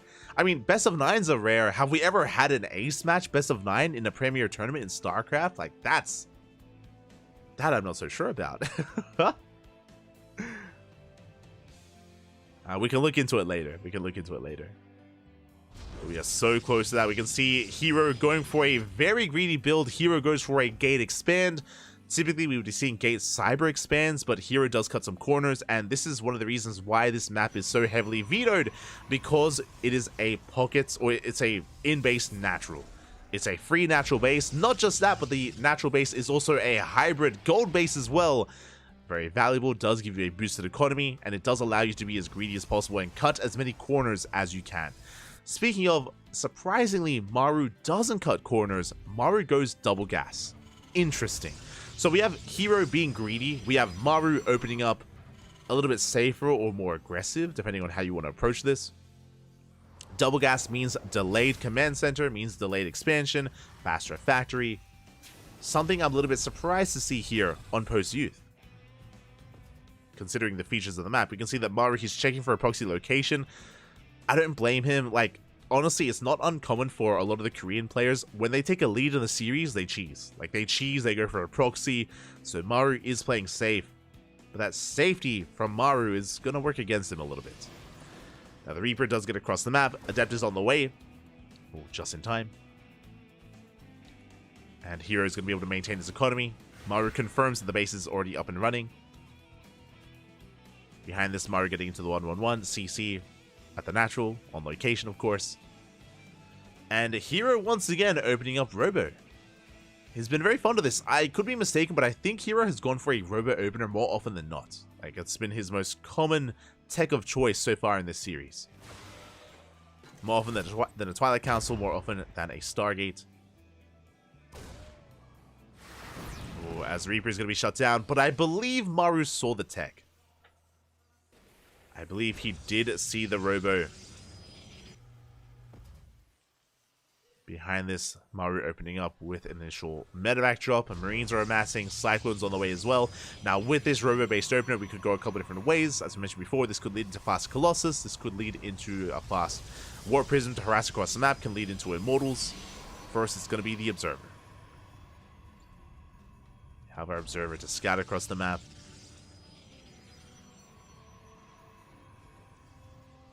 Meanwhile, Maru is soon to be active with his drop play. It is going to be that much more difficult for Hero to keep up, as he does not have Blink Stalkers or Phoenixes. That's why we see those more prevalent as an opener here in PvT, to be able to keep up with drops. So we'll see what Maru can get done as he's going across the map with a singular Cyclone drop. Okay. Meanwhile, very early tank production here out of Maru. Very early on. Meanwhile, we have our tech of choice from Hero. It's Robo into Fast Colossus. We have a safety immortal. The Bay is on the way. Colossus production is on the horizon. Cyclone gets one probe. Observer confirms the additional racks is on the way. Confirms the tech labs as well. Gets eyes on the first tank. So Hero is aware that the tank count is becoming quite large quite quickly. He is aware of that at least. Meanwhile, the medevac is forced away. Is going to be hunted down by the Vanilla Stalkers, but there we go. He's going to escape. And back at home, the first Colossus is now in production, all ready for Hero. Again, this is one of the strengths of a Robo Opener, and it makes a lot of sense to go for this style of Robo Opener specifically, just because the map is so large. It takes so long to move out, and even if we did move out, Hero has eyes on everything. So it's very safe to be this greedy. Meanwhile, Maru doing his best to harass, and he comes in with the Raven.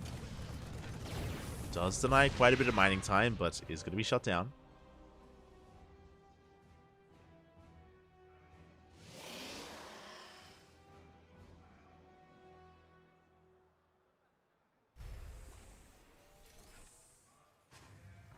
We're working towards our stim timing. 1-1. No mech this time. Not again.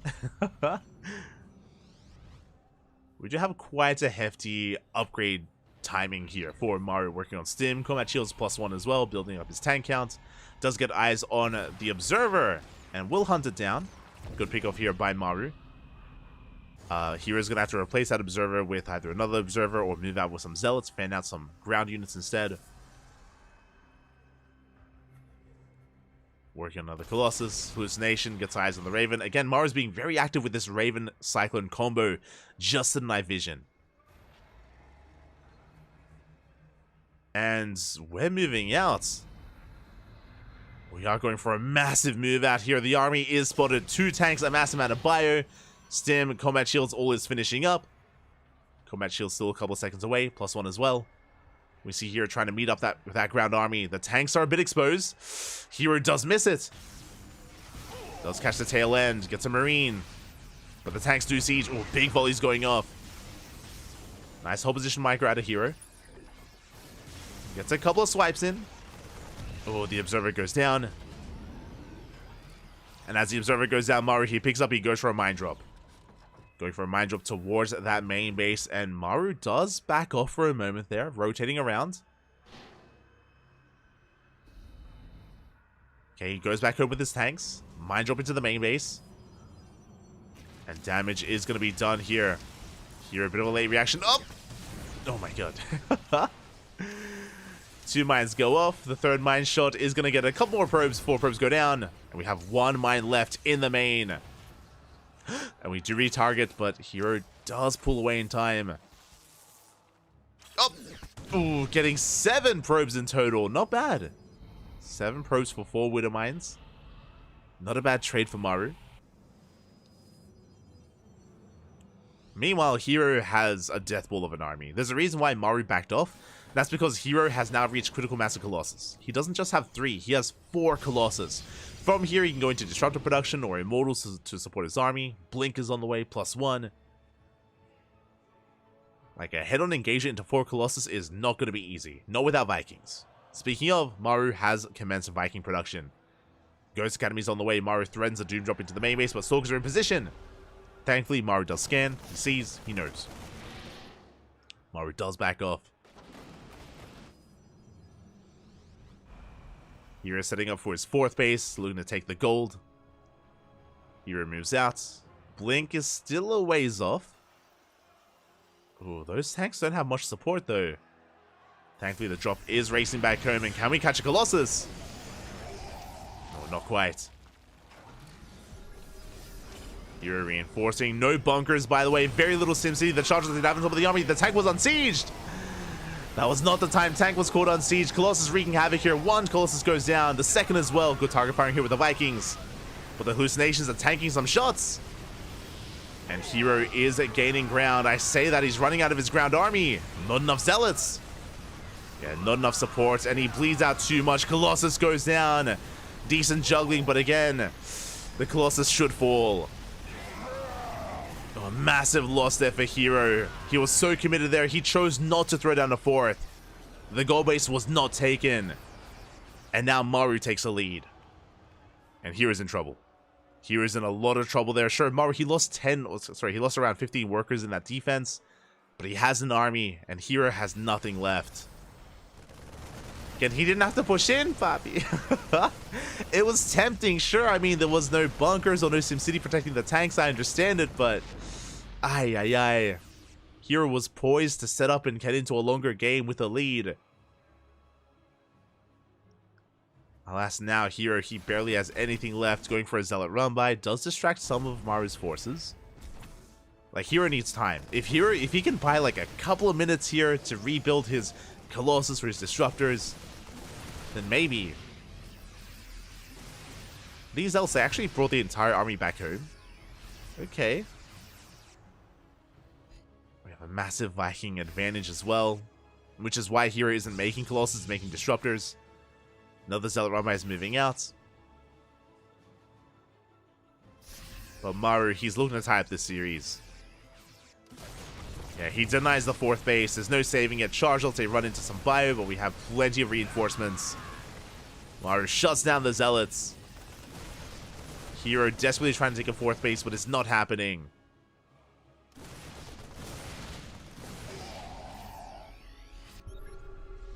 And even with the juiciest Novas, even if these Purification Novas connect with as much as they can, even then, I'm not sure if it's going to be enough. Maru scans, he pre-splits, spreads out his army, Nova goes off. A decent connection. A little bit trigger happy there out of Hero. Once again, not a bad connection from Hero. But that's all he had. He had 3 Novas. They'll run by across the map. Here comes the main army of Maru. Would you pop the overcharge? Another Disruptor comes in. Doesn't connect. And the Purification Novas are resetting. We have 2 left. We're down to 1. 1 Nova remains here for Hero. Maru pushing on forward, getting within range of the army. Getting within range of the Nexus. EMP is going to be going off. Hero, can he pull this off, by the way? Oh! Not a bad connection. Gets a Ghost. Does take down a Ghost. The Vikings land. We're going to be dropping the Vikings in the main base. Hero, he just doesn't have the numbers to defend. Probes are going down. 7 workers in the blink of an eye. And Hero is getting pulled apart. He should defend the main. At the same time, though, his 4th is under fire, and he needs the 4th base. And that's going to be a kill on the Nexus. 4th base goes down. This was a very impressive defense here by Hero, by the way. I know that he's still in a rough position because he lost the 4th base, but a lesser player would have died. Straight up, a lesser player would have died then and there already.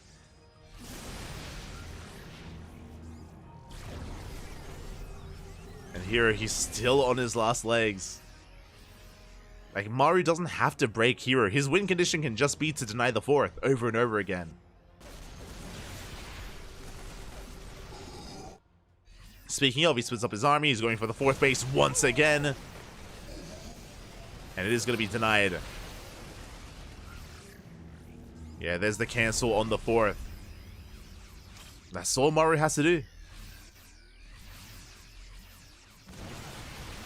Nice EMP on the army.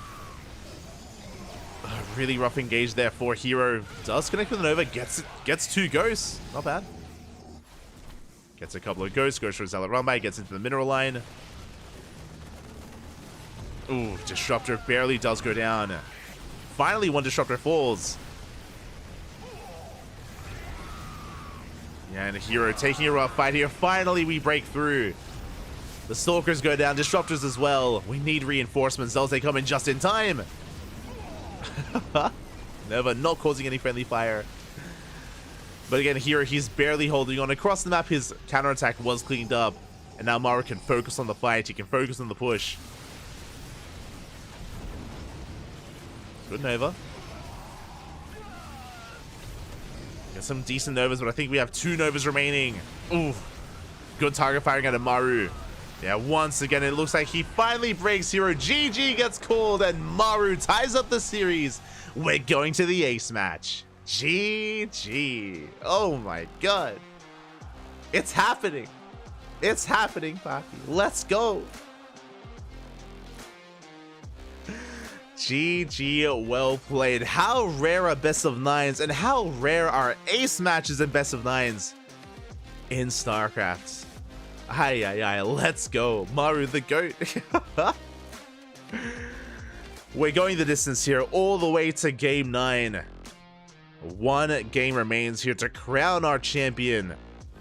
And already, this has been amazing, right? Like I don't want to knock on GSL, but the most recent GSL finals that we had between Maru and Hero were a little bit more one-sided. They were more one-sided. Maru had a more dominant performance against Hero. But it's been, what, 2 months? It's been some time. It's been quite some time since that, or even 3 months at this point. It's been quite some time since that GSL finals, and Hero, he is getting his revenge here, regardless, win or lose. And again, Maru came in as one of the heavy favorites to win the entire tournament. He's the best Terran player in the world. It's been a great finals. It's been a great finals, and you don't make a good finals with 1 good player. You make it with 2. Like, this has been a great matchup here between Maru and Hero, going all the way to game 9. Going all the way to the ace match. Regardless of who wins, I'm satisfied. I got what I wanted, Papi, but here we go. It all ends on Amphion. Oh my god.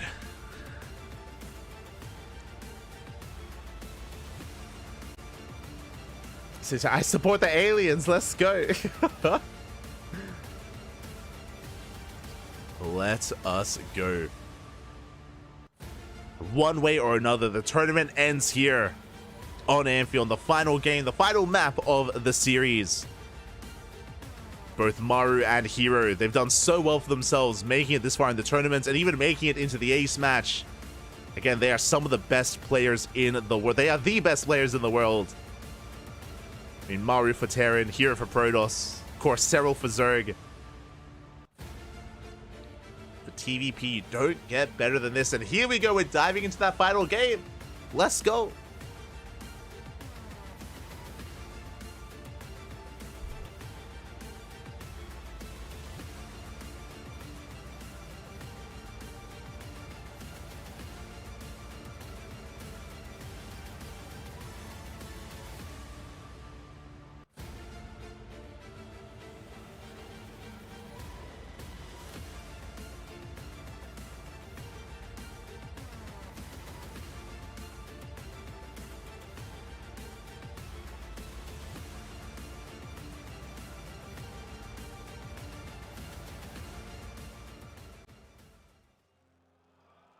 And here we go, spawning in the bottom left-hand corner of Amphion, we have Maru for Team Vitality.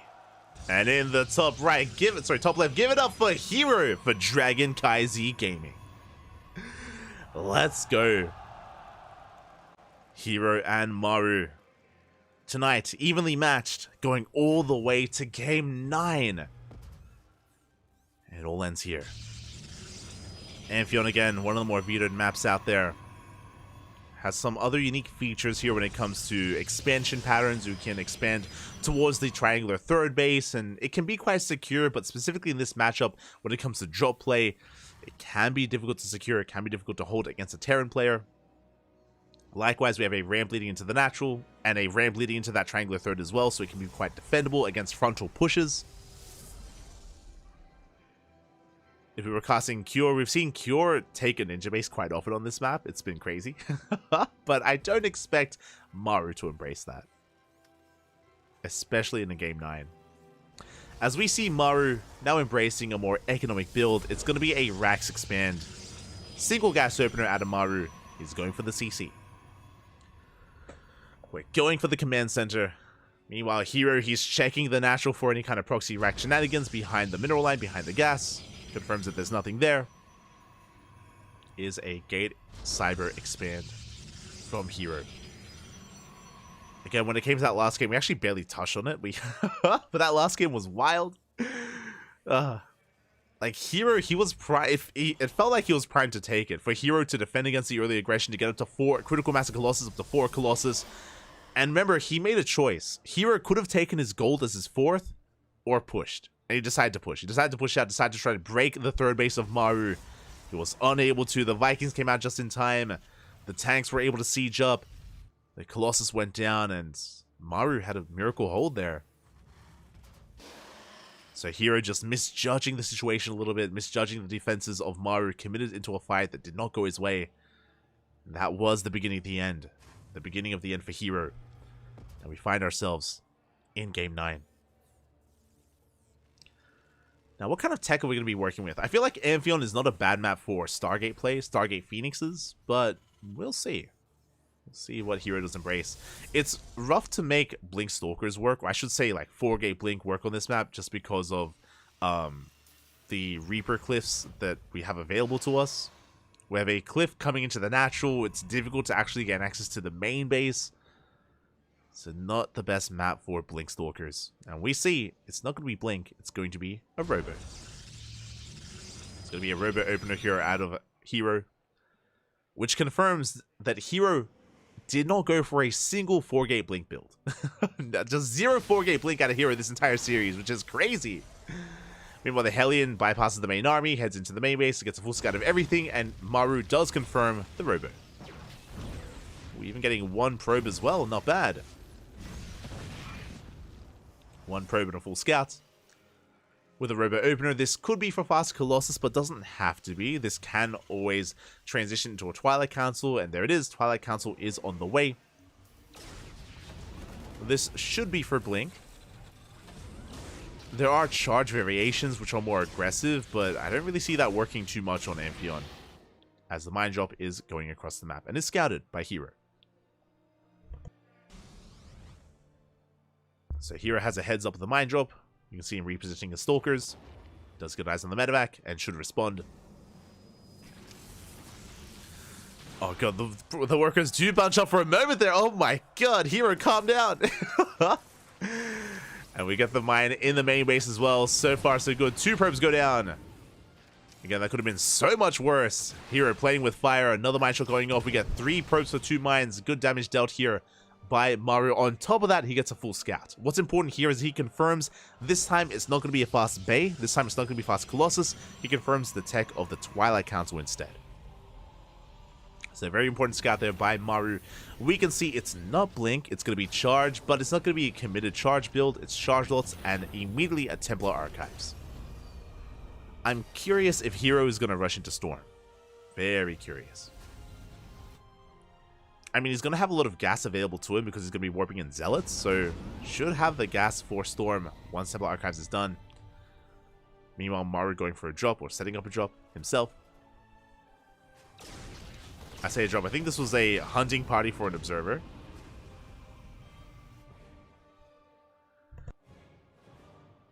Speaking of, the observer was a little bit further back in the center of the map, and we'll get eyes on the marine drop. Maru does pull back. It's very likely that he actually saw the shimmer of the observer and recognized that his opponent would be ready. There's Storm on the way. Very fast Storm here out of Hero. And we saw how well Storm worked previously.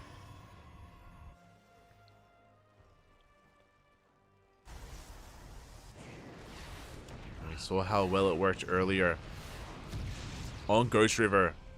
See how well it can work here. You can see Maru coming in, hunting down that Observer. Observer does get away. Does get away in time.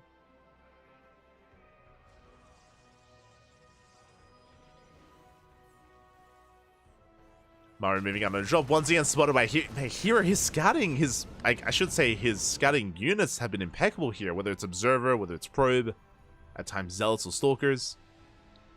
Did spot the drop. Is aware. Meanwhile, Hero does end up slipping into the main base with a handful of Stalkers. Remember, there is no Blink. He can apply some pressure. He's going for the Raven. Doesn't quite get it. Oof. Volley goes off, but the Raven does survive. Hero just keeping Maru's attention back at home. As Maru is mining through those minerals, looking to expand and take his third base at the triangular third location. Very aggressive base here. Ooh. Same time, Marines go down. Good pick off there by Hero. Very nicely done. Does get a medevac. Storm coming. We feed back the Raven. Charge will say shut down the push, but Maru, he loads up. He goes into the main base, forces Hero to back off. Does force him to respect the drops. Another drop on the right-hand side. Hero taking a more defensive stance instead. Waiting for Blink, waiting for +1. Bay is on the way for Colossus production. Hero working towards a later game, working towards the mid-game here. Medevac is going to be going down, so it's going to be a one-way trip. Good target fire here, getting 3 Stalkers. Very nice trade, and a Pylon. Maru just getting as much value as he can out of that drop. Taking his third base. Again, expanding towards his opponent. This typically means that Maru should be taking the center fourth. As in the one on the left-hand side, the hybrid gold base. See if Hero can deny that. Second Robo's on the way. That's going to be for double Colossus production. Hero should be taking a fourth, and we should be calming things down.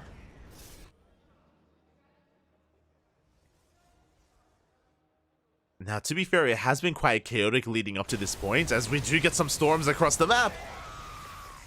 Ooh. Decent storms of feedback as well. Maru continues to push. Hero getting ready. Maru gonna retreat once he got scouted. And what I was gonna say is that this is the first time that it feels like we're entering a more stable mid-game here. Nice bait on the mine shots. Very nicely done here by Hero. Where Hero's working on a fourth. Maru's going to be working on his own fourth. Let's go. Army's going to be engaging. Storm grazes some of the Marines.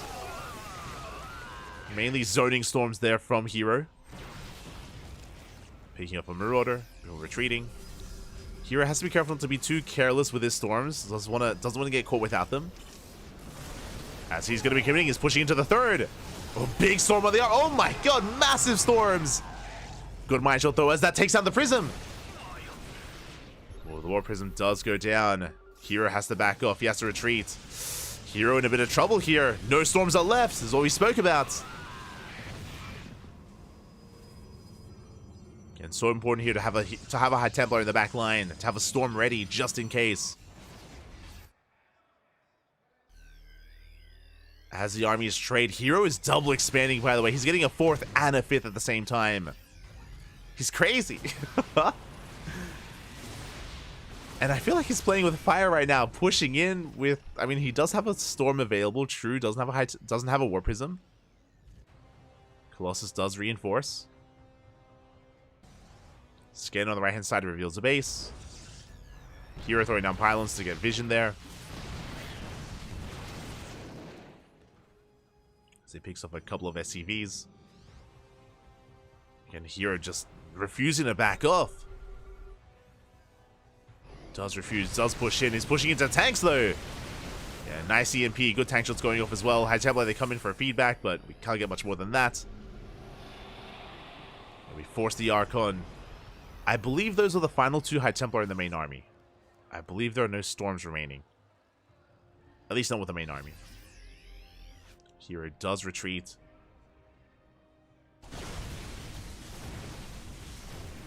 And now we're working towards Disruptors. Disruptor production has commenced. We have a 4th Colossus on the way. Hero rotating around. He gets eyes on the 4th on the right-hand side.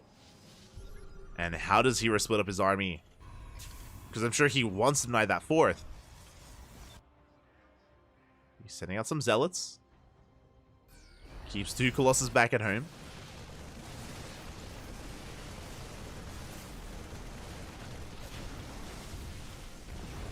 Keeps the Colossus back at home. Rock's gonna be knocked down. And he's pushing in. We do expose the tank. Good pick off on the tank. A nice EMP though out of Maru. Yeah, snipes the Archon. Meanwhile, the Zealot run by the right-hand side. I believe didn't quite break through. High Templar coming in from the back line. We have a storm. There it is, Storm here on the Bio Army. Another Storm as well on the left-hand side as well. We're going to be collapsing in, but a big Nova does connect. Colossi kiting back with the Vikings. They're going ham. The Colossus are falling.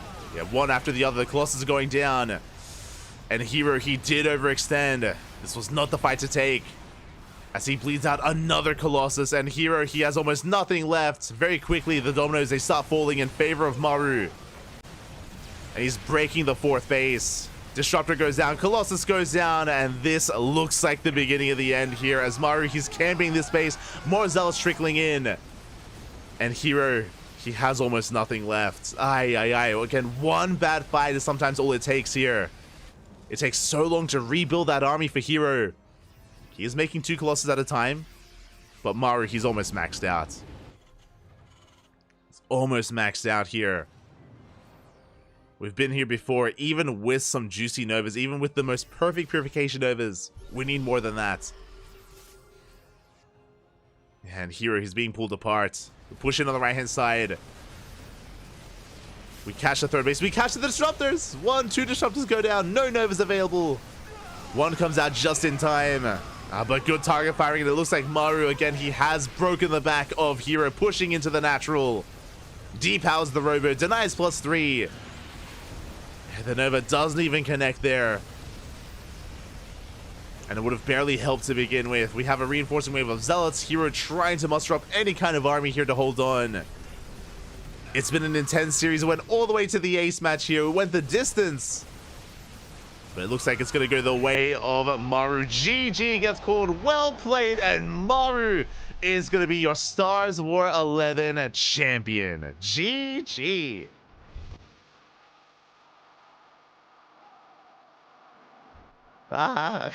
GG. Well played. Congratulations here as Maru does take it. But it was not an easy series here. It was not an easy finals. It went down to the wire, went all the way to game 9. He wants to kill him. Get him. Get him, Papi. Again, Hero and Maru, they're good friends. For those who don't know, they're good friends. He's like, get away from me. And GG, there it is. Maru will be your champion, raising the trophy. It's going to be a repeat of GSL. I say a repeat. It's going to be Maru claiming another championship, but this time, Hero, he fought back, and he fought hard. He fought so hard here in these finals. And I feel like he redeemed himself, definitely. Like, again, the GSL finals were a lot more one-sided. So for Hero to force that game 9, you love to see it. GG, well played.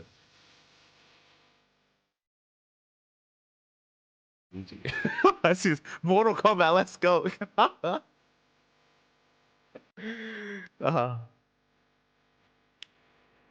GG, fucking GG. Once again, Hero is the bridesmaid and never the bride. What is this, the second place this year? For those who maybe don't remember, Hero, he got second place in Masters Coliseum 7. Hero came second to Serral. Like, Serral was our champion, and Hero came second in Masters Coliseum. Season 1 of GSL, Hero came second, Maru came first. Here, StarsWar 11, Maru comes first, Hero comes second. That's 3 second places. Hero, I'm sure he'll get that gold medal at some point this year, I'm sure. Or is he going to be the new Kong? Who's to say?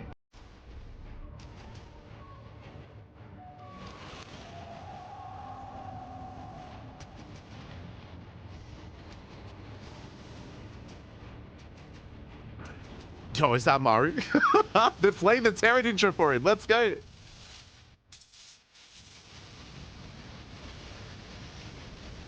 Okay, never mind. I was like, are they just gonna play like the Wings of Liberty intro now? Oh, we're good, we're good.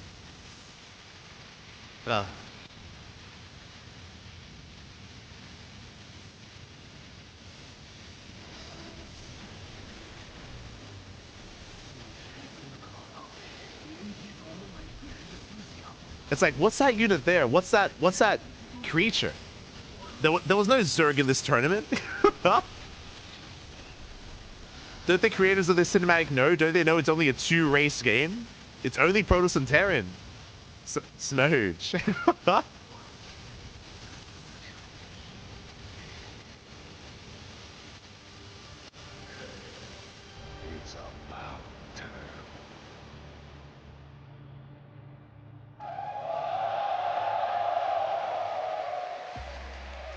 Hello， 各位亲爱的观众朋友们，欢迎回来，这里是赛后采访环节。今天晚上金色的雨属于马入，我们再一次把掌声送给我们的冠军。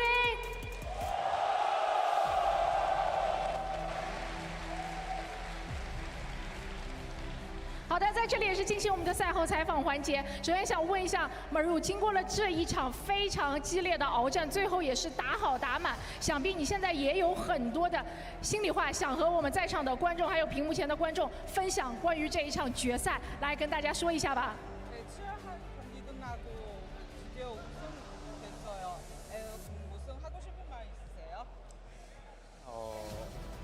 오늘 너무 많이 와주셔서 너무 감사하고 또 이제 이어폰을 뚫고 함성 소리가 들리더라고요. 그 덕분에 우승할 수 있었던 것 같고 항상 감사드린다고 하고 싶습니다.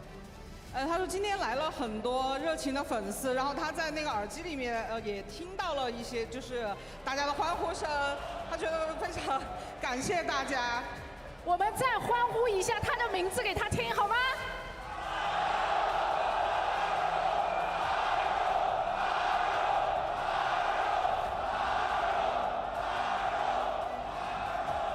哇，谢谢所有的粉丝们。那其实也想问一下马如，因为刚刚这场比赛是打好打满的，你觉得刚刚在哪一局里面是你最艰难的时刻呢？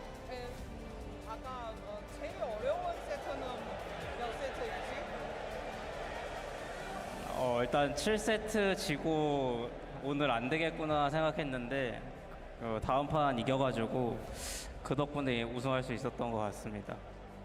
他觉得第7局是最难的，因为那个关系到赛点嘛，如果输了的话就拿不到这个冠军了，所以说那一盘应该是最难的。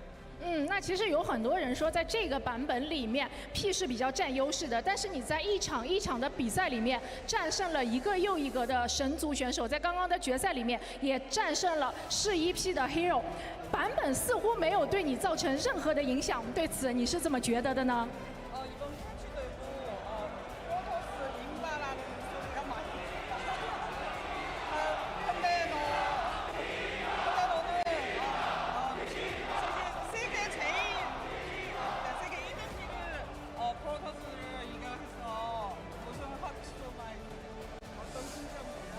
일단 결승에서 제가 2번 이겨가지고 사기라고 말하기도 좀 애매한 상황이라서 그냥 제가 잘하면은 다 우승할 수 있을 것 같습니다.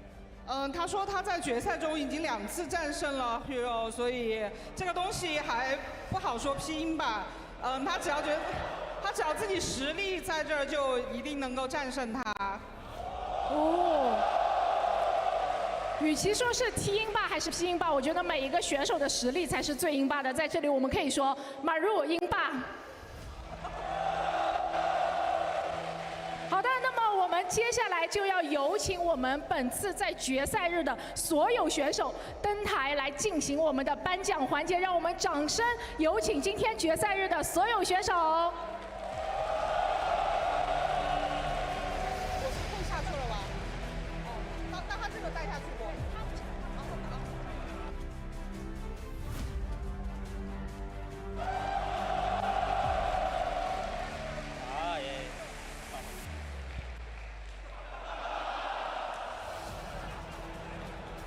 Get him! Get him! 来，我们再一次把掌声送给我们今天决赛日的4位选手，他们给我们呈现了一个非常非常精彩和难忘的决赛日。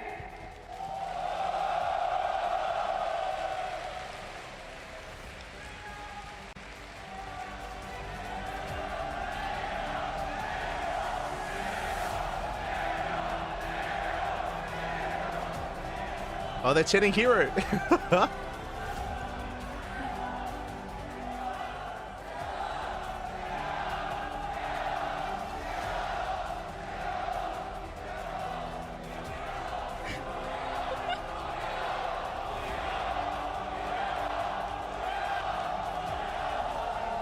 相信赛场上的每一位选手都听到了你们的欢呼。那么接下来，让我们有请西安曲江 WE 电子竞技俱乐部的 CEO 张伟先生来为我们的 Gumiho 和 Skills 颁发荣誉信物，掌声有请。If you didn't hear, they were cheering for all the players. So they chanted Hero, then they chanted Skillless, and they chanted Gumiho, I'm pretty sure. Love the crowd.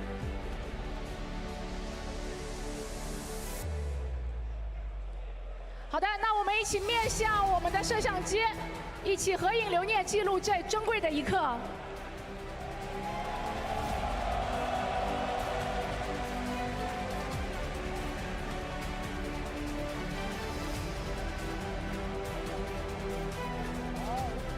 好的，感谢我们的张伟先生，可以继续入席观礼。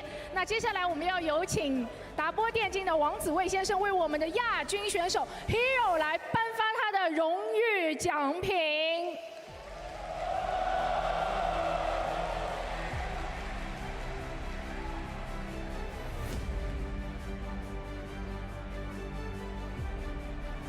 好的，同样我们一起面对我们的摄像机合影留念。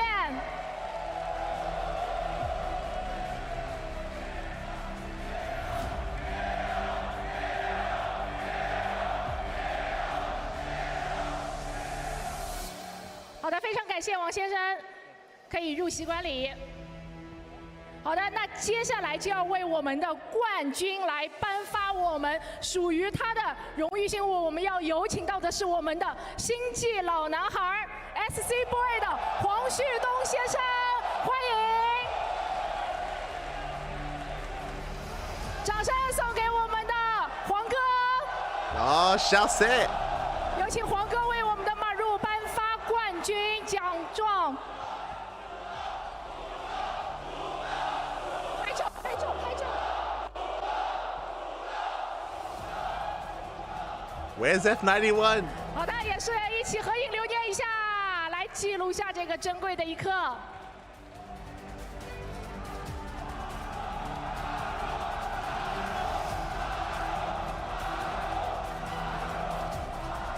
非常感谢黄哥，那么我们再一次恭喜我们本次2024 StarsWar 11星际争霸2线下总冠军马入，再一次把掌声送给他。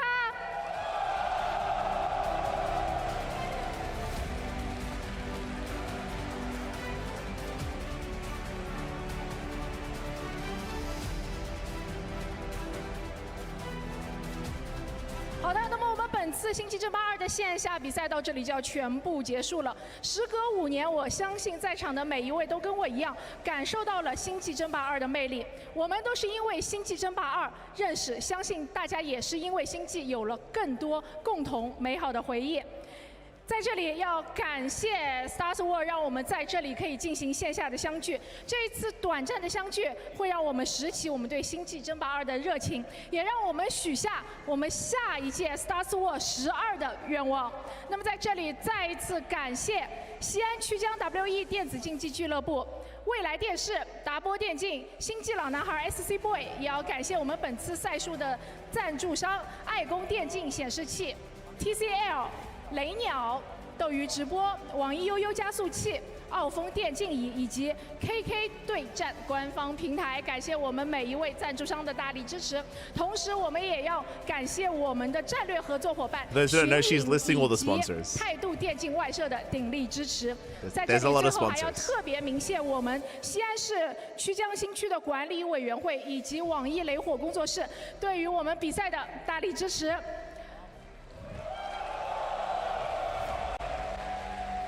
暂别是为了更好的相聚，感谢这2天在现场的每一位观众，以及在线上的每一位观众，陪我们度过了这2天非常难忘、非常令人激动的星际争霸2的线下赛。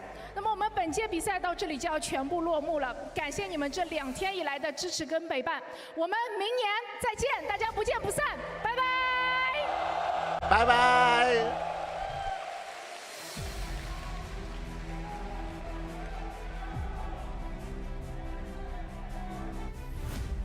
GG, well played. What an event, by the way, what an event. Of course, this event started a couple of months ago with the qualifiers, by the way, and the qualifiers were insane, of course, with Skillous making it through, with Gumiho, with Firefly, with Hero, with all 8 of our players here. Let's just quickly go over them. Maru, Spirit, Showtime, Gumiho, Firefly, Hero, Oliveira, and Skillous. Of course, this was around the time that the new patch had dropped with the new map pool, and there were no Zerg players that made it through the qualifiers. This was a Zerg-free zone, a Zerg-free tournament. Let's go. Oh my god. And yeah, it was amazing. It was a lot of good fun as well. I should fix this up. Hold on. Okay. It was an amazing tournament that did take place here, and it was great to see everyone coming together. Of course, it was an offline event. We don't have many offline events anymore, so it was great to see that they were able to house all the players, to fly them all over as well. If you were checking out these social medias like Twitter and Facebook, or mainly Twitter, they were posting, you know, Skillous, Showtime, and Spirit, you know, eating together and getting some Chinese hot pots, and, you know, some behind-the-scene photo shoots that was going on as well. It was a great weekend of StarCraft, and a lot did occur here. I feel like this was a pretty momentous occasion in a couple of different ways. Okay, so a couple of things from the top. Let's go over Firefly, for example. Firefly, he has been on the rise, on the up and up for a long time, and this was a big moment for him because I don't think he's ever really played in front of a crowd before. He did express how nervous he was in his own quarterfinals match against Hero, and he played well. Like, he played damn well against Hero. Again, I recommend checking out the VODs with how close that series was. It was really great to see Firefly be able to perform in front of a crowd in such a way. Of course, the other big one that was also mentioned in the chat is Skillous. Skillous, he has been improving quite a lot over the past couple of months, over the past year of play, and Skillous did pop off here. He is one of the reasons why Raynor did not qualify for this event, because Skillous knocked him the hell down in those qualifiers. Likewise, Skillous had a dominant performance over Oliveira, and Skillous had a damn good showing as well against Hero, as that also went all the way to the ace match that went to the best of 7. There's a world out there where Skillous is in the finals instead of Hero.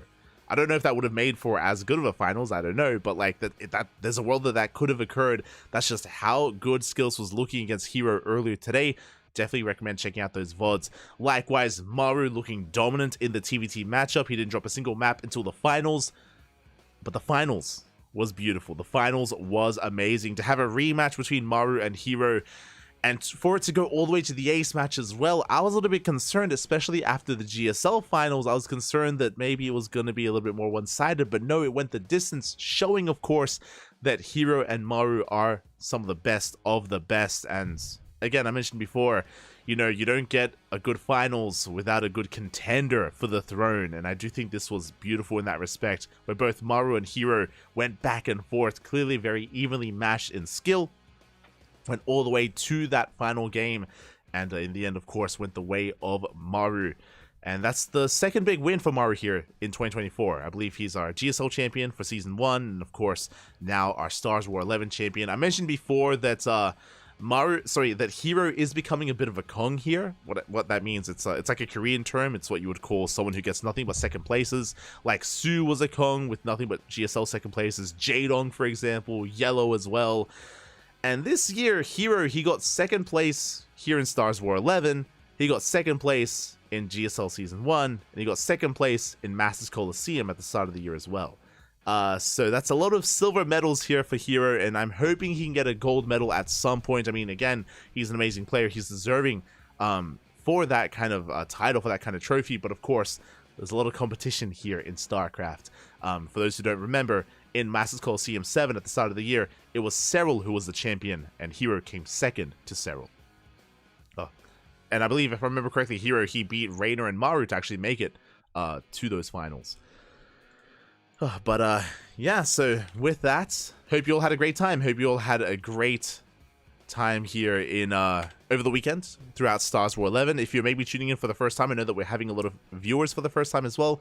We are the CranKy Ducklings. We do stream, we do cast here on a very regular basis. I'm sorry, it was Hero, he took down Raynor.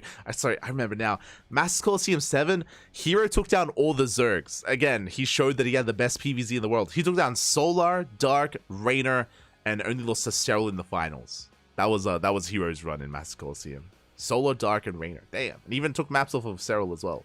GG, man. GG. And even took down Max packs in that tournament. Oh. But, yeah, was I just about to say, oh yeah, if you're maybe tuning in for the first time, here we are the CranKy Ducklings. I'm Light VIP, one of the co-founders of the CranKy Ducklings. We are a casting team. I am joined by other fellow Ducklings from time to time. Nowadays, a lot of them have been a little bit busy, but every now and then, you know, I've got Yakuzaku on, I've got Ashebro on, I've got Kuro on, I've got Chase, NXZ, maybe some other guest caches as well. But yeah, usually I'm here on a daily basis. We cast every single day. We've been casting on a daily basis ever since COVID, ever since 2020. We started covering Pro StarCraft here in 2019, and we started going full-time in 2020. So we've been very active. We've been casting, or we were on that grind set, and we cast more than any other caster out there. We hold that title where we're always casting, always. Speaking of always casting, tomorrow we're going to be live with ESL Open Cup Asia. That's going to be tomorrow. Of course, day after that is going to be ESL Open Cup Americas. We also have the Club NV X Duckling Showdown potentially. We still have to work out some details for that event. And as I mentioned before, we have WTL World Team League over the weekend. We have Kung Fu Cup on Wednesday. We have potentially OSC King of the Hill and some other catch-up streams as well. A lot of StarCraft here on the horizon, as always. Also, if you're interested, if you maybe want some VODs, we have a YouTube channel, ! YouTube in the chat. We're also co-streaming on YouTube. Big shout out, or thank you so much to all the people that were, of course, over on the YouTube channel as well that were watching. Thank you so much. But we do have a YouTube channel where we upload on a daily basis, and we will also co-stream as well. There's a lot of content on YouTube. We have, I just checked, we have 6,200. We have at least 6,200 videos on YouTube. We cast a lot, and by the way, that's with us having a backlog of like 4 months. So yeah, we have over 6K VODs on YouTube of just nothing but casting. We do a lot of casting, Papi. We do a lot of casting. So yeah, check us out there if you're interested. If you want some more content, YouTube's the place to be. Otherwise, thank you so much. Thank you so much for watching. Thanks so much for the support. We do appreciate it. Big shout out to Colossal Gob Colossi in the chat for resubscribing for 6 months. Mahu the Goat, Papi. Oh my god, thank you so much for resubscribing. We do appreciate it. And we're going to be signing off for the night. I'm going to be back tomorrow with ESL Open Cup Asia in less than 24 hours. Be there for some more Korean on Korean StarCraft. It's going to be an interesting ESL Open Cup because we're going to be missing some players. The players that were traveling for this event most likely will not be playing in ESL Open Cup Asia. So there's not going to be a hero. There's not going to be a Gumiho. Bear that in mind. So let's see if anyone can stop Dark. I mean, Byun is going to be there too. We're going to be featuring players like Byun, players like Dark, players like Shin, DRG, Kior, Nightmare, for example. Typically featured in ESL Open Cup Asia Classic as well. Otherwise, thank you so much. Thank you so much for the support. Thank you so much for all the love. We'll see you guys then. Otherwise, thank you for watching. Take care of yourselves. Get some food, get some water, get some rest, get some veg. We'll see you later. Ciao, papi, ciao. Thanks for watching. Hasta luego.